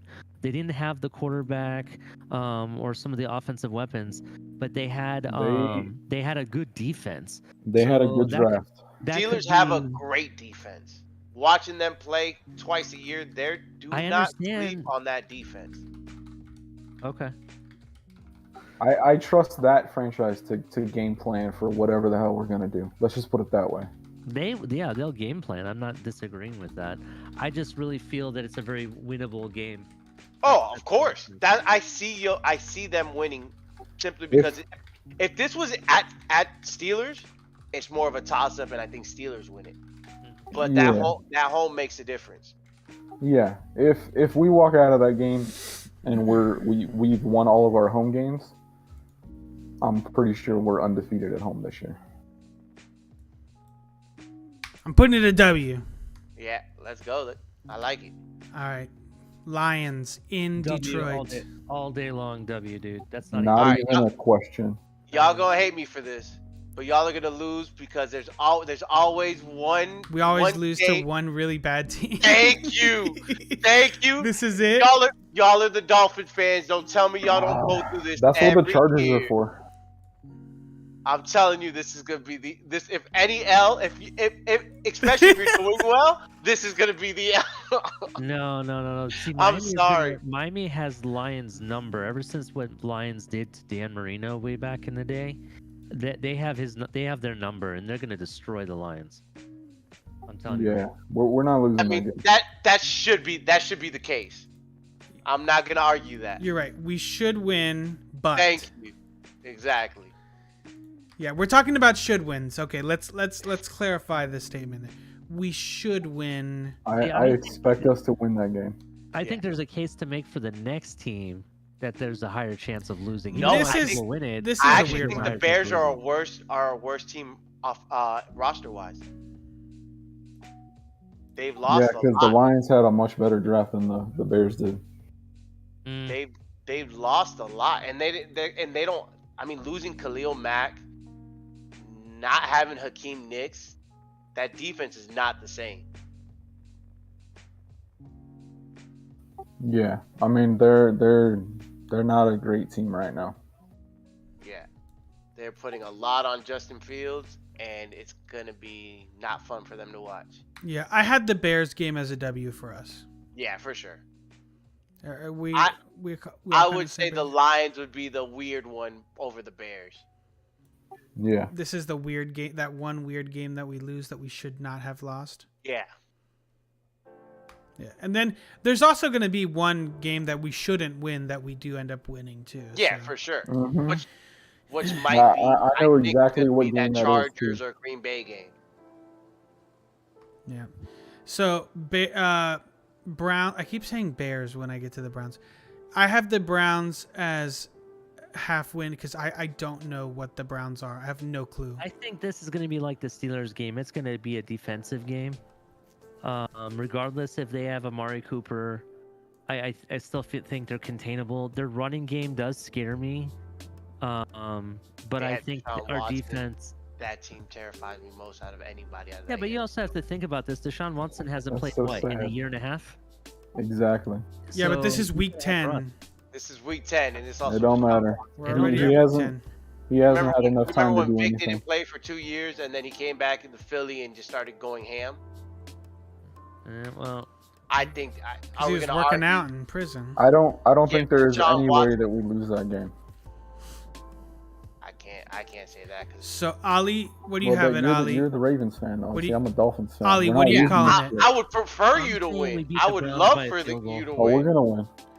So, Ali says it's a win. So, you guys, so the win takes it. Thank you. it's a win by a field goal, though. Sanders is It's a close That's one. fine. I don't care if we win by punt. I have this as, and I'll just put it here. I had it as a half win. Okay. Bye week. We're gonna take a fat it's L a here. toss-up, No, but we're gonna we take a we big need dub, it. dude. We took the big dub. We signed a new center. That's when we find out OBJ is coming. Exactly. Week 11. Okay. Texans in Miami. Doesn't matter. We're winning. Yeah, we're winning. Mike, you agree with that? What's up? Oh yeah, no. Texans. Yeah. Especially at home, I think the Lions would be the scarier. If you beat the Lions, then maybe the Texans. Maybe the Texans is the game that we lose. There's always one. It's not just. There's- It's there not is. just the Dolphins. Every NFL. It's the Every NFL. team loses to one team they shouldn't. Exactly. There's a reason why there's only but one undefeated team in the history of the NFL. Exactly. Well, one that didn't have to record all the other teams' practices. I'm not going there. Yeah, but that one didn't get to win the Super Bowl. Which is They didn't win it anyway. They lost due to a helmet. So I had that as a win. San Fran, I had this as a win. I'm gonna try to come to That's- that game, by the way. That San Fran game is a toss up. That you want to talk about another defense that is legit. This Nick could be Bosa- a toss. It Nick really Bosa depends on is who's one the of quarterback. best pass rushers in the game. Correct, Fred yeah. Warner's the best linebacker in the game right now. What kills them is they have no corners. And that's where I think y'all win it at, is with Tyreek Hill and So Jalen you know what's kind of funny about that? I was arguing with 49er fans that why they would want Byron Jones from us for Debo back when that was a big thing, because they have no corners. They And have I no keep telling them they have no corners, and they're like, "Oh, we're fine at corners. We're loaded." I'm like, "With who?" No, they're not loaded. They brought back Jason Verrett but the problem is he can't stay healthy, and that's basically it. I mean that team at the cornerback position has not. It's just not there. So, Drew, what do you have? A win or a loss? I had this as a win because I think Trey Lance might be the quarterback at this point, and I think he's going to struggle a little bit. Mm-hmm. I have it as a win. Just that's just my take. All right, I have it as a loss. This was one of my losses. The reason why I think we win is because it's one of those emotional things, and that's I hear you, but that also can play an effect on the other side as well. right. No, I reason get you. The reason I have it a loss is because it's a massive time change for us. It is. Yeah, but you're not losing time. You're actually gaining time going that way. I understand, but still, it's a time change. I feel that the next game is actually more of a win than that one. I think that if you look at all the coaches just in general, like across the league, and the coach says, "Hey guys, I need this one," you're talking McDaniel and his dudes, and they just go out and play for him. And I don't think there's any question. Okay, fair enough. I mean, we could win both Cali games, but that's very possible. I feel that I just have a feeling that we may lose that game. But the Chargers, that game, I have a strong confidence we're going to win that game, and I'm going to break down why. So Pam had this as an L. Ali has an L. and then we got 2 wins and 2 losses, so it goes to Mike. I'm gonna give it a toss up. Do the win L thing, just in case you have another Half win. one. Okay. Yeah, give it a half. So now we got 2. This is our second half win. There we go. Because you got to remember, this is the NFC. They made it to the team that made it to the NFC Championship with Jimmy G. Yep. Yep. Agreed. Let's be real. Chargers. I have a W, and I I'm have gonna this tell as you a right W now, also. Herbert is a bust. I have it as a Right now. loss. I'm not gonna say Herbert's a bust, but I have it as a win. I will tell Yeah, you. that's ridiculous. What a hot take right there. I'm gonna tell you right now. guys I'll get break it that. down for you, and I'll break Go it down with for it. facts. I'll break it down with Go facts. for it. So, one, Herbert, if you go back and look at his games, he does not know how to play in big games. He falters in all of the big games he's played in, right? This is going to be a Who big was game, it? and I'll tell you why. I don't know who was it. They said that when he gets hit or when he gets sacked or when he stumbles, he can't handle it. Yes, he gets falters really easy. And and by this game, we know our 3rd round pick is going to be really hot by then, hopefully. Hell yeah. But time out. he's gonna be going- Last year he beat Kansas City at Kansas City. Yeah, but look what he did against the Raiders. That Raiders game was a must-win for them, and they couldn't get it done. You The go to one that game. went to overtime and he threw 3 touchdowns and almost 400 yards. How's that his fault? No, the end of the end of the season. The one. Yes, game, that's the one I'm talking about. that didn't go to overtime. It 100% went to overtime. And if they both would have tied, they both would have made it to the playoffs. Yes, but he couldn't get it done. Is basically what I'm trying to say. That's just one example.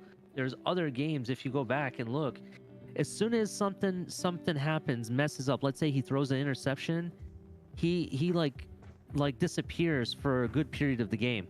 And then in addition to it, I'm not sold on Mike Williams. I think he's a one-trick pony, and they overpaid for him. All right, Keenan Allen is getting older. Who else do they got? Yes, they have Austin Eckler, but beyond that, as a threat weapon, who do they have? I mean, but They they no have longer Justin have Herbert. Hunter Henry.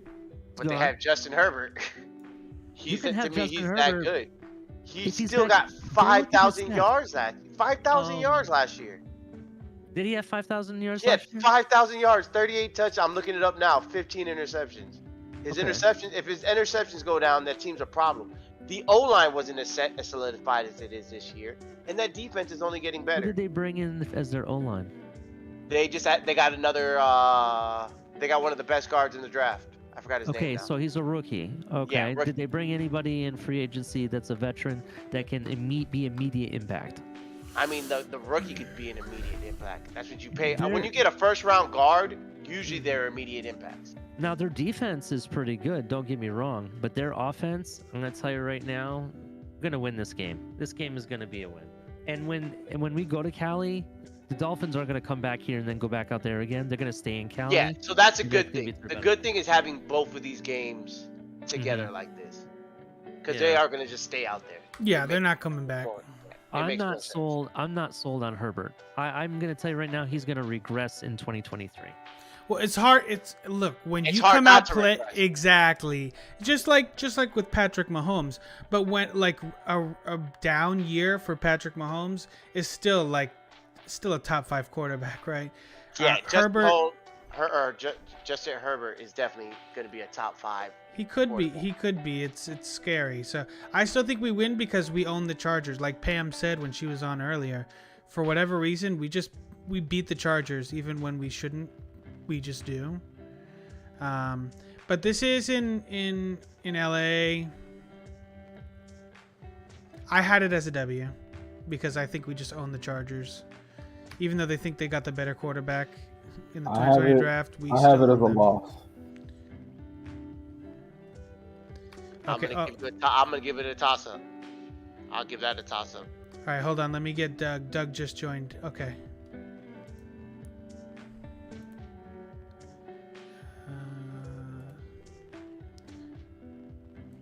All right, give me a second.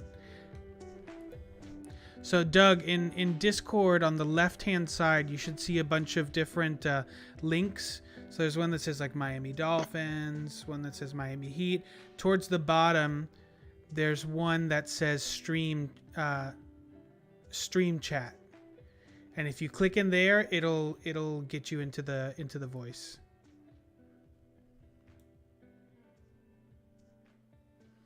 All right, let's see. I just told Doug how to get on. Let's see if he can make it. Okay. Discord's difficult, for people who are not familiar. It is pretty confusing. It can be confusing. Actually, let me share my Discord screen really quick. Maybe that helps.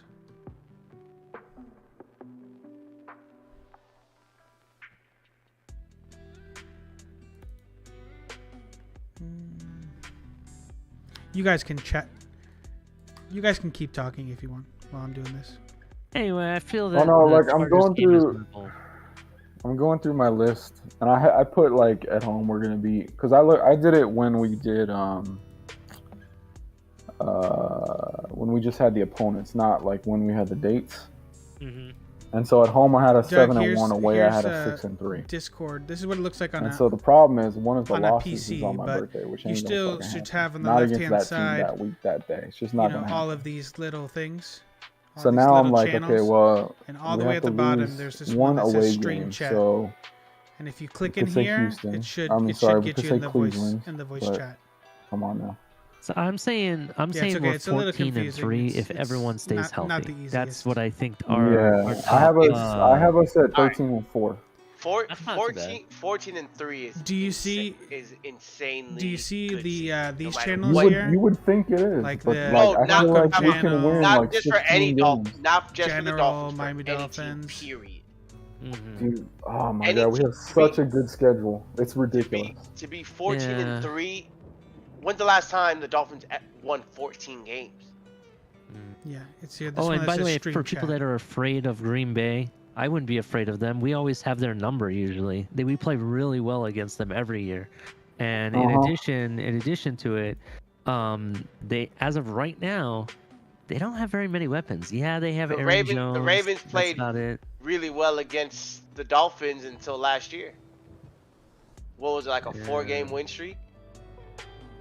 I don't like what you guys did with your offense, man. You guys didn't really. You guys gave up Hollywood and didn't get anybody. Solidified our offensive line. We solidified our So offensive line. the only change to mine was I'm gonna say we're gonna lose against Chicago. There's a reason why, but it don't matter. What's the reason why? That's my grandma's team. Oh, okay. Okay, fair. Alright, that's fair, man. I got it. I think it's San Francisco, the I'll give you Chargers as Bengals a watch, game, though. and then the Bills game that's coming up here at the end of the season. Those are our losses. Everybody else, I really think we have a very good chance of beating them all. You have a very good chance of beating everybody. The problem is beating everybody. Doug, it might be hidden Yeah, also this on last the Jets mobile game, app. You might this have to weekend like Team open Jets up game a could window be a from the loss, left. Technically, because usually if we're in the playoffs, we're gonna sit players. Yeah, exactly. Like it very well could be. So there's two things like that I feel like is going to happen that no one will agree with, but I have a good feeling. Let's just put it that way. I think we win the division, just like division record. I think we have a very good home record, like almost undefeated type of thing, like 7-1, whatever it is. And I feel like in the division, we're gonna sweep the Bills. I'm gonna say there's a good chance of that. I'm gonna say the sweeping the Bills is gonna be 50-50. Right, but I think we only care about like 3 or 4 games on the schedule, and it's not New England, and it's not the Jets, and it's not, we care about Buffalo. Yeah. And we care about San Francisco, and we care about like the Bengals game. Like we're gonna show up for those games. Yeah. All right, I think 14 games though is I definitely see this as a 12 to 13. If the Dolphins win over 12 games, Tua's in the Pro Bowl. Oh, exactly. Yeah, no, for sure. Okay, so like So it really depends on how Tua plays this year. it depends on if everyone's healthy and all that shit. Yeah, but if everyone's healthy, it depends on how well Tua plays. Point blank Do you period. know last year, had we won the Jags game and had we won the Atlanta game, we could have almost won the whole AFC. Mm-hmm. The And before Ravens that, last we were a year 10-win team. lost 6 games by under 3 points. Yeah. So like for me, we were talking about this on Doug's chat or whatever. Of like, you know, people get carried away and say we're gonna win 16, 17 games, whatever. Okay, so I try to put it this way: the expectation is we're gonna win, let's say 10 or 11 games. That's minimum for it to be a decent year. Yes, Okay? agree. Especially with this roster. If we win 12, I'm using that as the bar for we make the playoffs. 11 makes you the playoffs. You got to remember, No, 12 was the division leader or the conference leader last year. It doesn't matter though. Hey, because Doug, you made it. Go look at the AFC West or whatever it is. Yeah, it's disgusting. I mean, it's bad. The wild card's going to be taken by them. Mm-hmm. What's up, Doug? What's up, Doug? Hey, what's up, fellas? What I'm saying is 12 wins was the number 1 seed last year. Right. No, I'm saying, but I'm just saying like it might take 14 or 15 this year.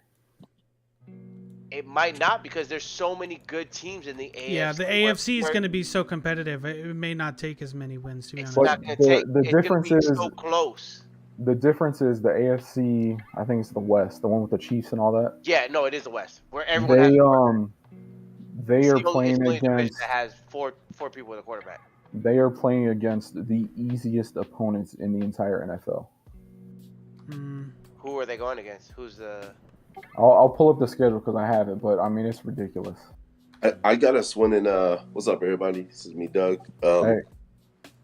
I got us winning, making the playoffs by 1 game, and we get in at 12 wins. That's definitely reasonable. They have to play against the Titans, the Seahawks, the Jaguars, Titans are still a tough team though. the Panthers. Who are you talking about being a tough team? Titans, you know the ones that was the number 1 seed last year. Who are they gonna throw to? You know who they're gonna run with? That's all that matters.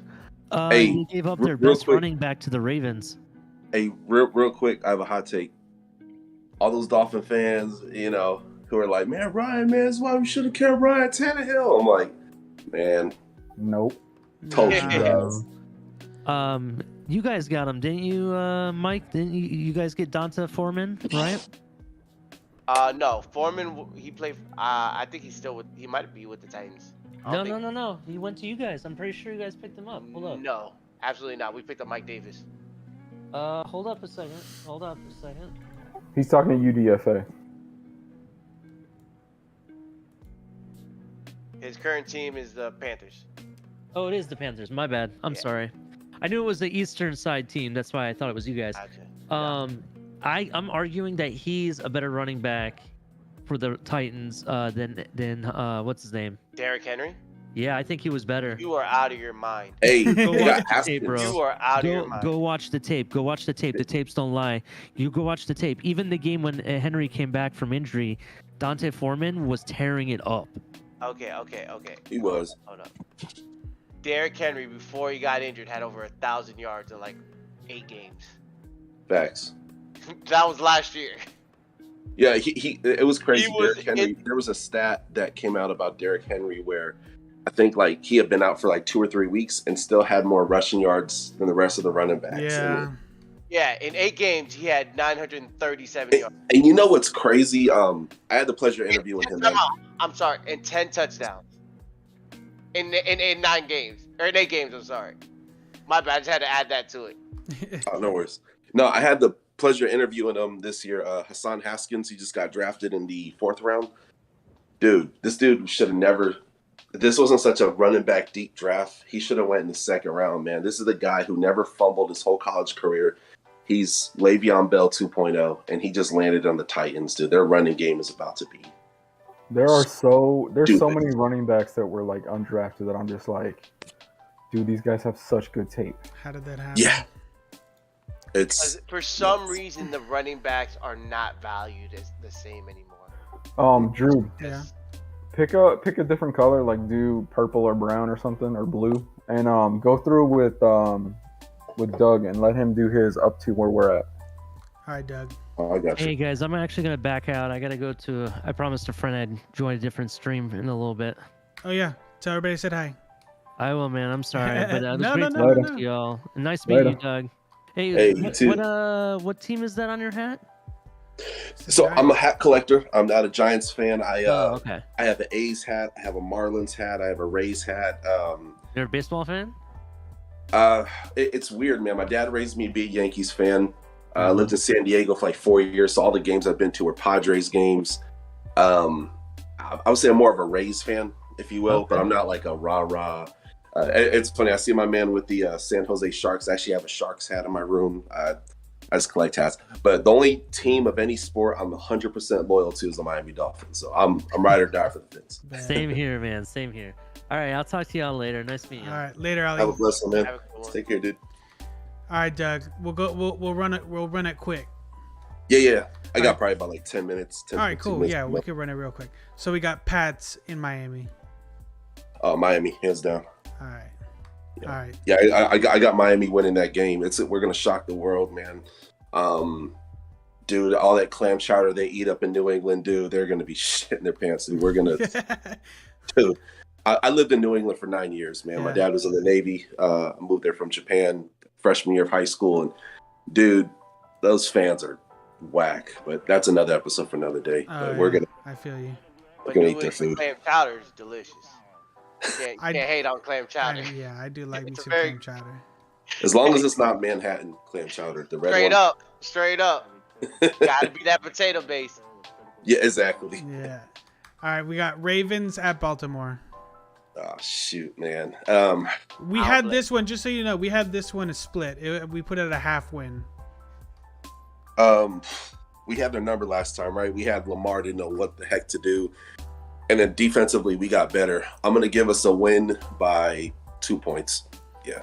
Yeah. But remember, though, they were they had a lot of injuries when we played them last year. But Mike here, who's on the stream, he's a Ravens fan, actually. And one of the things he is worried about, he says that is being healthy by week 2 could be a problem for the Ravens still. So. No, Ravens, bro. Let me say something about the Ravens, man. I'm not saying this because Mike's here, man. Look. As much as I can't stand the Ravens, it's a respect thing because they're so dang good. They're one of the best organized. They're one of the best organizations in the whole NFL. My favorite quarterback in the NFL. I'm a Dolphins fan, loyal, but Lamar Jackson is the freaking truth. I do believe he could potentially win a ring for that city, man. Yeah, it's gonna be a tough one, man. I have us winning, but it's. If we do, it's going to be maybe by like 3 points or less. So. Even when the Ravens are bad, they go 8-9. Oh yeah, it's crazy. That's a bad year, and that's with the most people on IR that season. It's compared insane. to any other team. Bad Ravens 8-9. I wish we had that. Anyway. It's not even that. They're putting guys on the field that have like one ligament left in their knee and they're Hall of Fame. Yeah. All right, so we got Bills at Miami. I got us losing this one. Okay. Yeah, we had this one as a win. But I got us winning later in the year. But I'll okay. talk. Okay. Yeah. So we got Bengals at Cincinnati. At Bengals. At Bengals. It's Thursday night football. Thursday night football. I got us winning that. Yeah, we beat them last time, man. They got a little bit better. They didn't get a whole lot of bit better. I mean, they got that O lineman from Dallas who's super dope. Mm-hmm. But they're acting like, oh, this is it. The building just stops there. Like, no, you need depth, buddy. Yeah, yeah. And Joe Burrow was the #1 most sacked quarterback in the NFL. We had the worst O lineman. We got a whole lot of people that like to sack him too. Yeah. Mm-hmm. Well, we got headhunters, man. We got homing missiles. You know what I mean? Like, you hear about those missiles that the United States has, where like if a comet's gonna hit Earth, it goes to space and blows it up. That's what we got. Yeah, I like that. We had that one. It had to go to a vote. We voted it as an L. Nabo had it as a W, but now it's actually like a tie. So that sounds like a 50-50 game, which feels about right. That means that Ravens guy's got to pick it now. Oh yeah, Mike, what do you think? Bengals. Dolphins at Bengals. It's early enough in the year where I think you could sneak a win out of there. Okay, so we might have to change that to a W overall. I can see that. Yeah. So we got at New York Jets. Miami. They don't scare me. Yeah, that's it. Yeah, next. Yeah, there's no next discussion on that. They're like, oh, my co-host is a Rams fan, man, and he was like, oh, they got Sauce Gardner. Yo, Sauce Gardner. I don't say this about a lot of people. Look, I'm seeing future Hall of Fame career type. He could be the best #1 player at all positions in this draft, right? But here's the thing. Oh yeah, shut down Tyreek. We got Jalen Waddle. We got Mike Gesicki. Yeah. We got Wilson. Right. And we got like 4 dope running backs. Like, okay, guard away, buddy. Yeah, go for it. And we're about to have some juice. Yeah. And your O-line still has no depth. Mekhi Becton is suspect. He's elite, but he has to stay healthy. We're gonna take that scab on that O-line and we're gonna turn it into a gunshot wound, man. They're done. They're done. Love it. We got Vikings at Miami. Hey, shout out to the Vikings, man. I interviewed Brian Asamoah and Jalen Naylor. They just got drafted this year, man. Miami Dolphins, baby. Kirk Cousins, you saw me in the chat, bro. Yeah. I'm like, they don't scare me now. Yeah, Kirk Cousins. We all had that at W. He's a Phillip Rivers 2.0. Not a compliment. Steelers at Miami. I see a wake-up call on this one. I'm going to give it to Steelers. Yep. That's what Nabo was saying. Yep. Freaking great team. I'm not worried about the really Bengals. I'm worried about the how Steelers the and the quarterback Ravens. plays. It really does. I think this one, if we're going by points, I think this one turns into an L because I think Mike said this one was basically an L. Nabo said it was an L, and now you coming in with an L. That's 3 L. So we might have to. No, I actually said you were gonna win that one. I said it was gonna. Oh you're yeah. Gonna win. Yeah, you're gonna win it Okay. because the Steelers are gonna lose that game. It's gonna be like an interception. Right. Trubisky's gonna lose it for him. He's a little biased to pick that one, if we're fair. a little bit. Trubisky is, oh my gosh, man. I don't see him starting by week 7. Let me just say, Coach Mike Tomlin. Okay, then you got Tiny Hand Pickett's. I don't know what to tell you. Malik Willis. We're gonna make sure those balls are puffed up real good for that game. Baby hands, Pickett. Malik Willis should have been their pick, and they're gonna regret it. I agree. I like that. That's a hot take right there. Yeah, could be. And the worst part is they could have had both. Yeah, literally. All right. I do want to say that quarterback that they got from South Dakota State, he used to play for USF at one point in time. Oladokin or something like that. He's exciting to watch. I think that's kind of insurance if Pickett don't work out. You never know. Hot take. Yeah. Hot take. We got Dolphins at Detroit. This is gonna be I think this is gonna be a freaking close game, but Miami, because Goff is a big question mark. The running game is suspect. Swift can't stay on the field. But that defense. Mike says this is the game that we lose because it's a very Dolphins thing to do. Yeah, and it's hard to say he's wrong. Like for years, I'm not a big soft part guy, but I saw a clip. It was the cripple fight, the 2 crippled people fight. That one too is just like a coach's chess match. Also, yeah.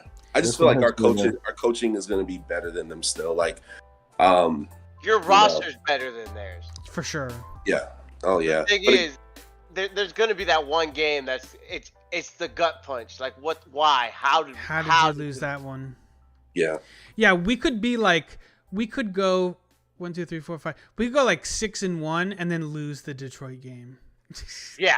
To see that. It would be just so Dolphins. I think it's gonna be the Chicago one. Yeah. So yeah, the next one is kind of a weird one. It was the Bears. It was at Chicago. But I think we hang like 40 points on them, man. The Bears roster in whole is just not as good as Detroit's to me. Yeah, I feel like outside the Bears. of the running back, which I do like. I feel like I had the Bears game as a win, and I think most of us did. Yeah, no, I feel like they're gonna get the number one. Yeah, pick. Nabo and Pam said it was an L. I just think the Dolphins, we randomly just coin toss one. That's the This is your coin toss. Yeah, mine was Detroit. But right. yours, I could see it. It's gonna be one of those games where it doesn't make sense. Yeah. So next one is Browns at Miami. I got us winning that. Yeah. Dope. I Even feel with like even with Deshaun Watson. Yeah, I mean, we don't know where I'm not gonna speak on legals just because I don't have enough evidence Sure. to. I try to stay away from that kind of stuff, but I feel you. we don't know where his head's at mentally. We don't know, has he been working out? We don't know. I mean, he looks great, by the way. I saw him throwing some passes and stuff, but people can think like, oh, it's just gonna be plugged. Like it's like the video game Madden. I'm just gonna trade him over here, and then boom, it just happened. Like, no, like he has to get used to the scheme. I mean, there's gonna be stuff, right? So, You're not wrong. I got us winning that one. What if he's starting week 1? Like somehow he starts week 1 or starts earlier. This isn't his first game he plays, and he's already back to his old form. Yeah, because this is week 10. This is week 10. That's what I'm trying to get at. If he's been playing for, let's say, he's suspended for 4 games or 6 games, he's been playing for 4 weeks then. Mm-hmm. Yeah, I mean the best parts of the I don't team trust that head coach. I mean Myles Garrett is the best part of their team on the defensive side of the ball.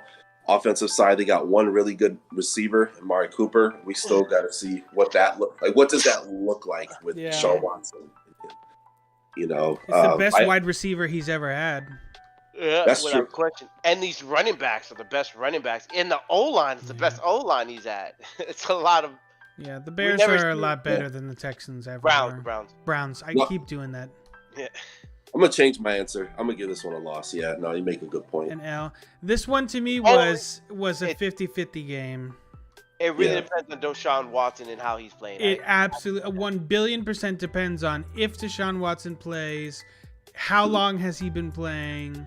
There's so many question marks in this game. It just doesn't feel fair to call it.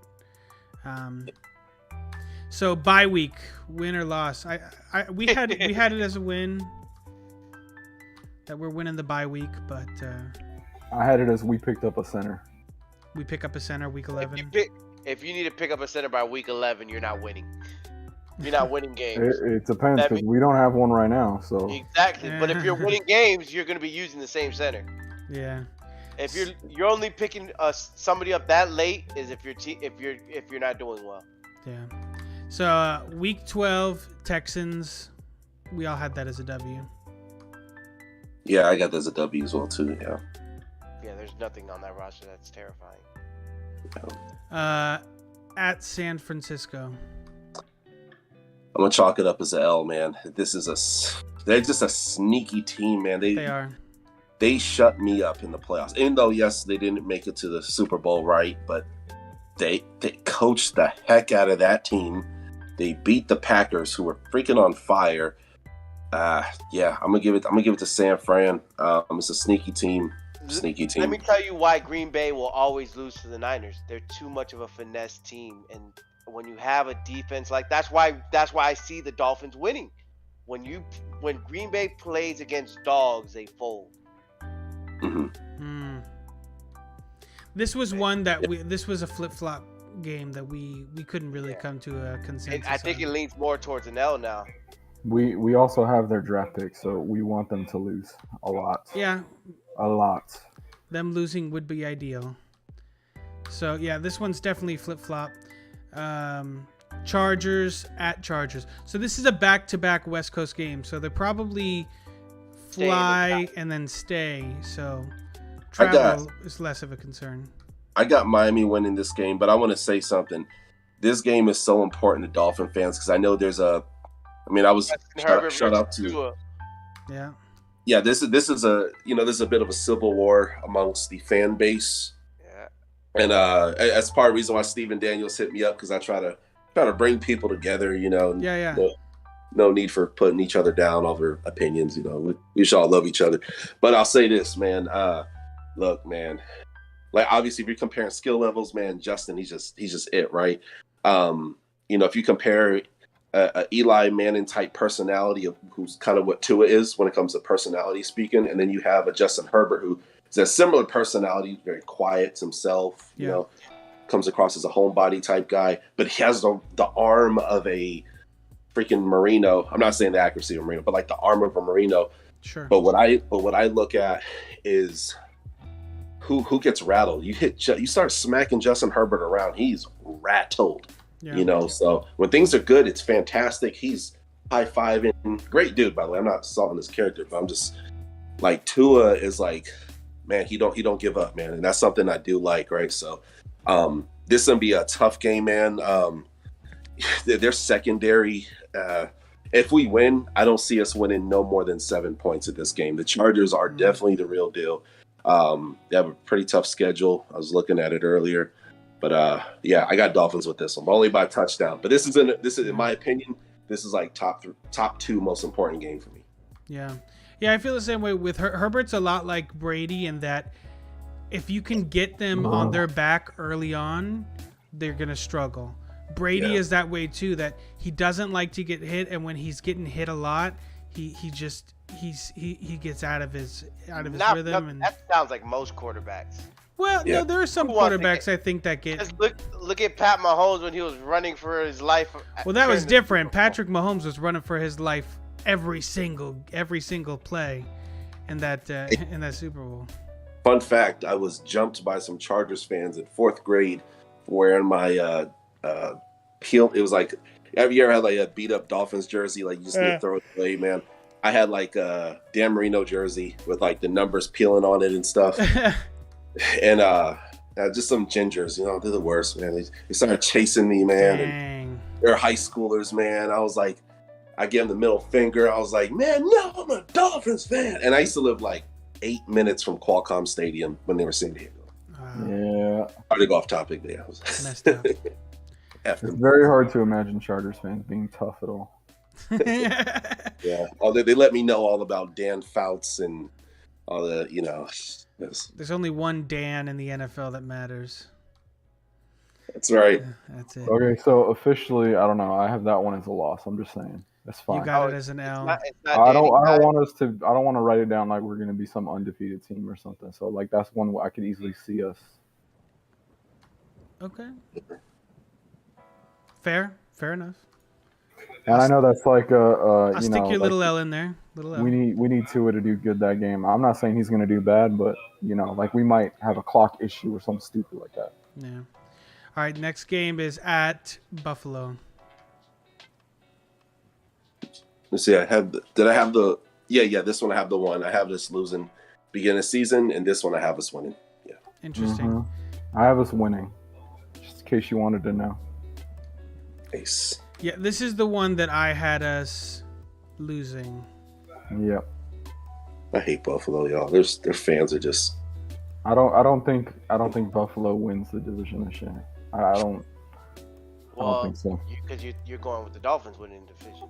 Right. No, but I'm just saying, like, I think they regress, but it's like, I think we have an easier schedule. They have a harder schedule. I'll tell you what. Things are not in their favor. Just be happy that Buffalo somehow didn't get Breece Hall. That made me feel so good. But they did get Dameon Pierce from Florida, and he was a bowling ball. But they don't know how to utilize their running backs. Singletary, who they have, and Moss are freaking. I'm not saying they're 3-down backs, but they're not using those dudes properly, man. So Buffalo's always going to be Buffalo. I ain't afraid to play them. They're the same. They got the same running back twice.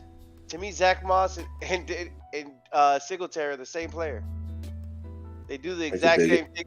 They don't complement each other. They do the exact same things well. They're one cut guys that can get you 4 yards of play. Yeah.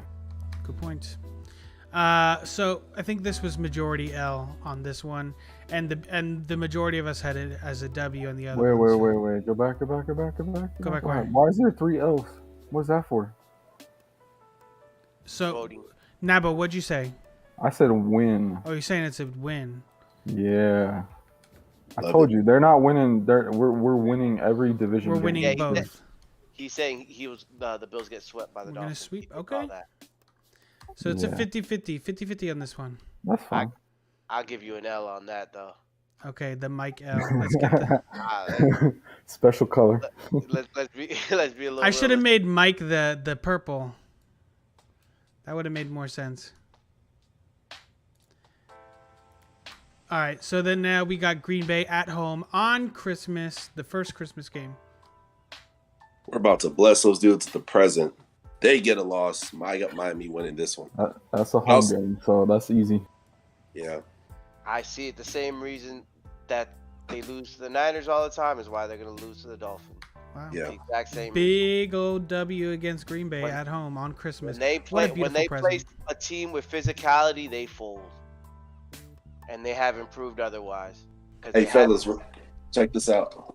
I go camping. I got my Dolphins cooler, man. Nice. Hey. Dope. Keep it Miami. Keep it 100 everywhere. Yes, all right, last two games. Then I got my Chihuahua Dolphins jersey. Oh yeah.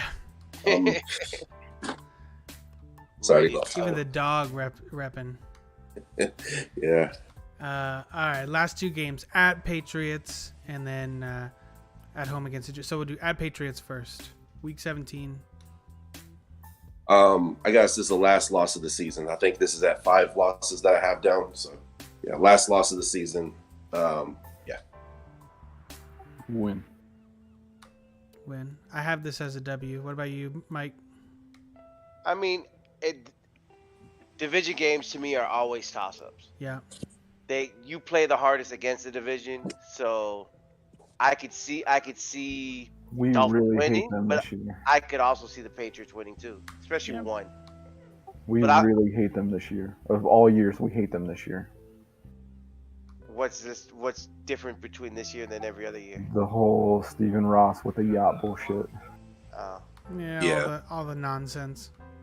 Feel that. You know what's annoying, man? When I lived in Rhode Island, dude, I would say if the Patriots won the Super Bowl, I would ask a buddy, more than 5 occasions, hey, who do you want to win the Super Bowl? You know, I'm not watching it today. Watch it this year because my team didn't make it. Like they expect everything, man, and I just want them to feel pain. I'm like, I don't mean this in like a hateful way, man. I know exactly what you mean. It would be great to see them go 0-16 one year. Oh, it would be so That's cool. I want them to have the don't first overall understand. pick one year. That would be so nice to see. It would. Yeah. That's why I don't understand is why I say it. Before I'll say it every Belichick time. retires.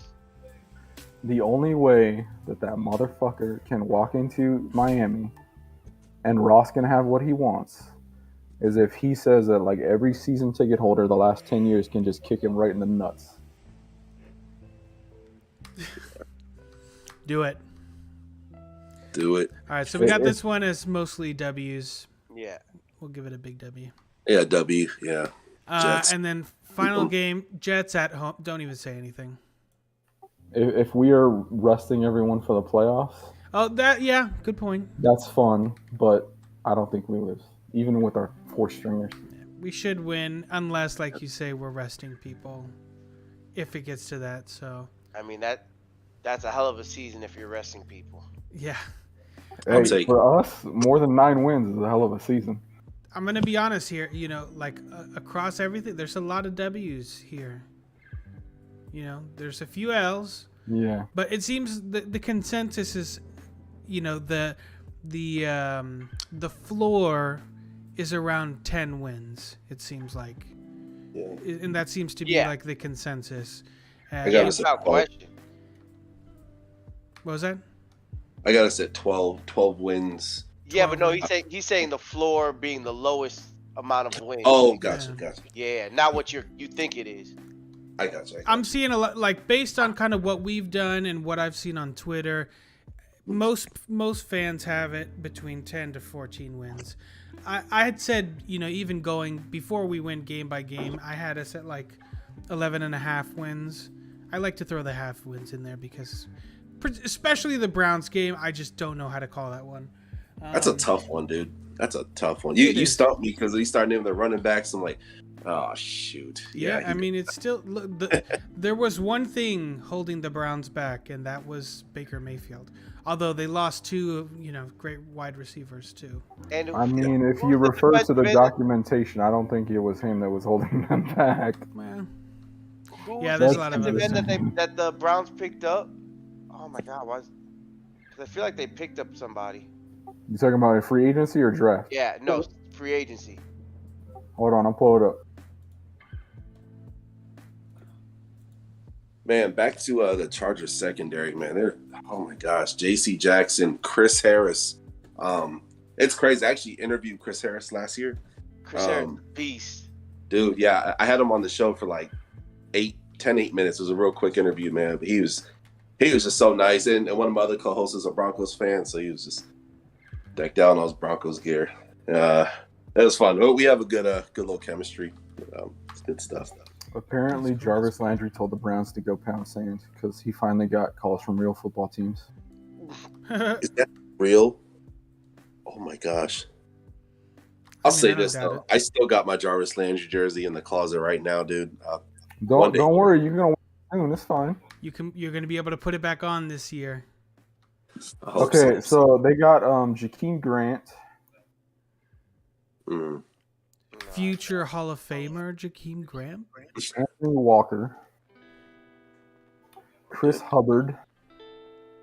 He's an O-line. Taven Bryan, defensive tackle. Yeah, it's not. I guess they didn't get anybody. Corey Bujla, he's a punter, and then Ronnie Harrison Jr., safety. Okay. This is Josh the Browns. Dobbs. Yeah. And Amari Cooper. Well, yeah, now. And they're okay. They're a pretty good team.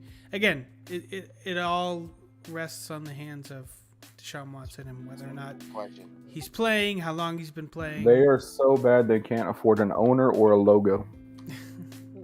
Just get a helmet. Put a dog on the helmet. I don't understand why they don't do that. Put a creepy little gremlin. Yeah. Have y'all seen the one that they had way back in the day? It was like a little. How are they not sponsored by Goblin? Yeah, that's what I was talking about. The little gremlin guy. I don't even know what it is. Yeah, he had his like fists balled up like that. Yeah, it was so weird. I mean, that's better than a freaking helmet. Can they? Yeah. The Washington football team had a better logo than the Browns. Let that one sink in. And they changed their names to Commanders, and everyone's like, "What is this?" My other co-host. Good side right there. Yeah, my other co-host is actually my brother, not blood brother. They came in my life later in life, but he's a Commanders fan. You ask him, Terry McLaurin is a top 3 receiver, and the media. He is a good receiver, but not top. He is very good. He is. I would say at least top 15, but damn, top 3. I was about to be like, yo, nah, he doesn't have that point though. I watched his highlights. I'm not impressed. He goes on these rants and like, yeah, man, like Super Bowl, Carson Wentz. I'm like, Isaac, man, you gotta recognize your bias, bro. Like, tell him to go to YouTube and look up Pat McAfee talk about Carson Wentz and just leave it at that. That's all you need to see. Let it roll. I will. I'll check that out. All right, boys. I'm gonna wrap it up for the night. That is a good hour of your life. All right, y'all. Appreciate it. You guys want to say anything else before you hop off? Kyle Hamilton, defensive rookie of the year. Let's go. Hot take. He's a beast. We are not losing week 4. Doug, you want to say anything before you hop off?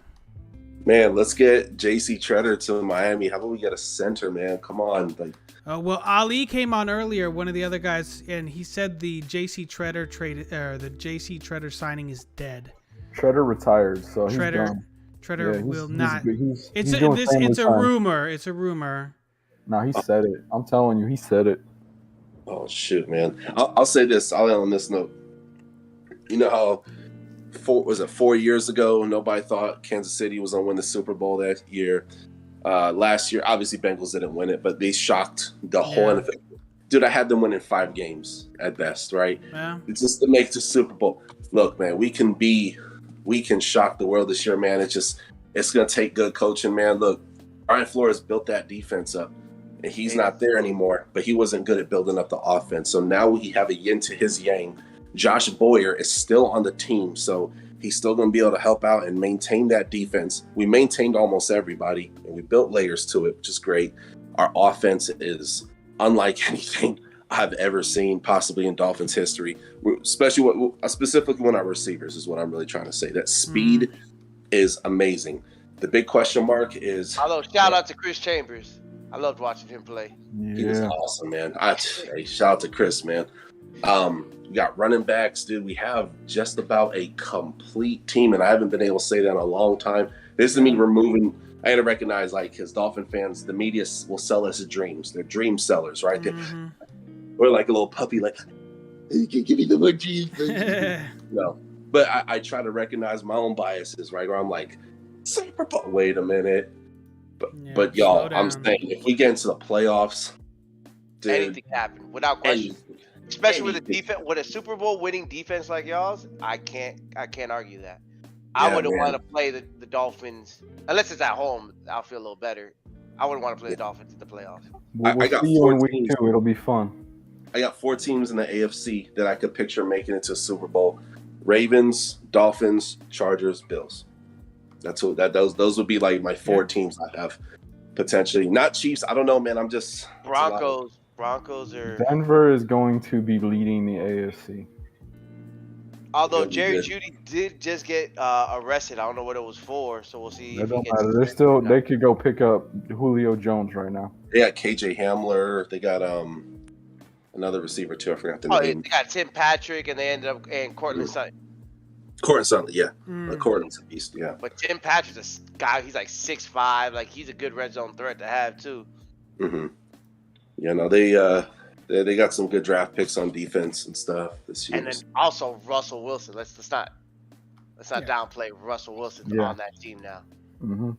Yeah, I feel like him and Sierra are gonna pop out like another 2 kids. Man, he loved that one, man. I don't like celebrity couples, but I like them. They're good role models for the youngins, man. Yeah, they seem like it. Glad that Kim Ye are over. That was gross. I love my wife. She's so smart. Yeah.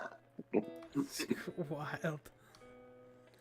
Man, well, I'm gonna get some rest. I gotta be up in like 5.5 hours to take my kids to school, man. But y'all bless me. Same to you, buddy. Appreciate you for coming by, dude. Yes, sir. Yes, hey, sir. And check out the Discord because we got some channels in there. We talk Dolphins throughout the day, through the text channels. So, okay. Yeah, check it out. Yeah, I just downloaded. I've never. That's why it took me so long. I'm like, yeah. How do I use this, man? Now you're here. Now you're officially converted. You're part of the Discord crew. I am tapped in, y'all. I am tapped in.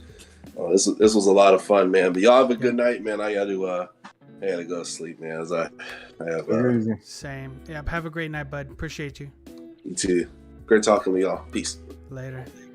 Nabo, you got anything you want to say before you hop off? We're not fucking losing week 4. All right. That's it. GG's. That's how you end the night. That's all you need to know. Straight up. That's all you needed. I like that energy. I'm going with the Bengals lose. Fuck it. Thank you. I got you. All right, boys. Appreciate you guys. Later. Have a good night. All right. Appreciate everybody that came by today. Pam came by. Mike, Doug, Nabo, Ali, MCJB stopped by for a little bit.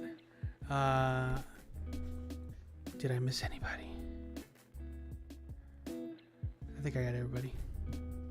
Yeah, it was a lot of fun. We'll run it back. I think we may be moving. I might try to start doing streams Mondays and Wednesdays. But if I do, I'll be putting it in the Discord. So if you're not in the Discord, get in there. It's a lot of fun. We chop it up all day long. So appreciate everybody again that came by to watch. Everybody that was in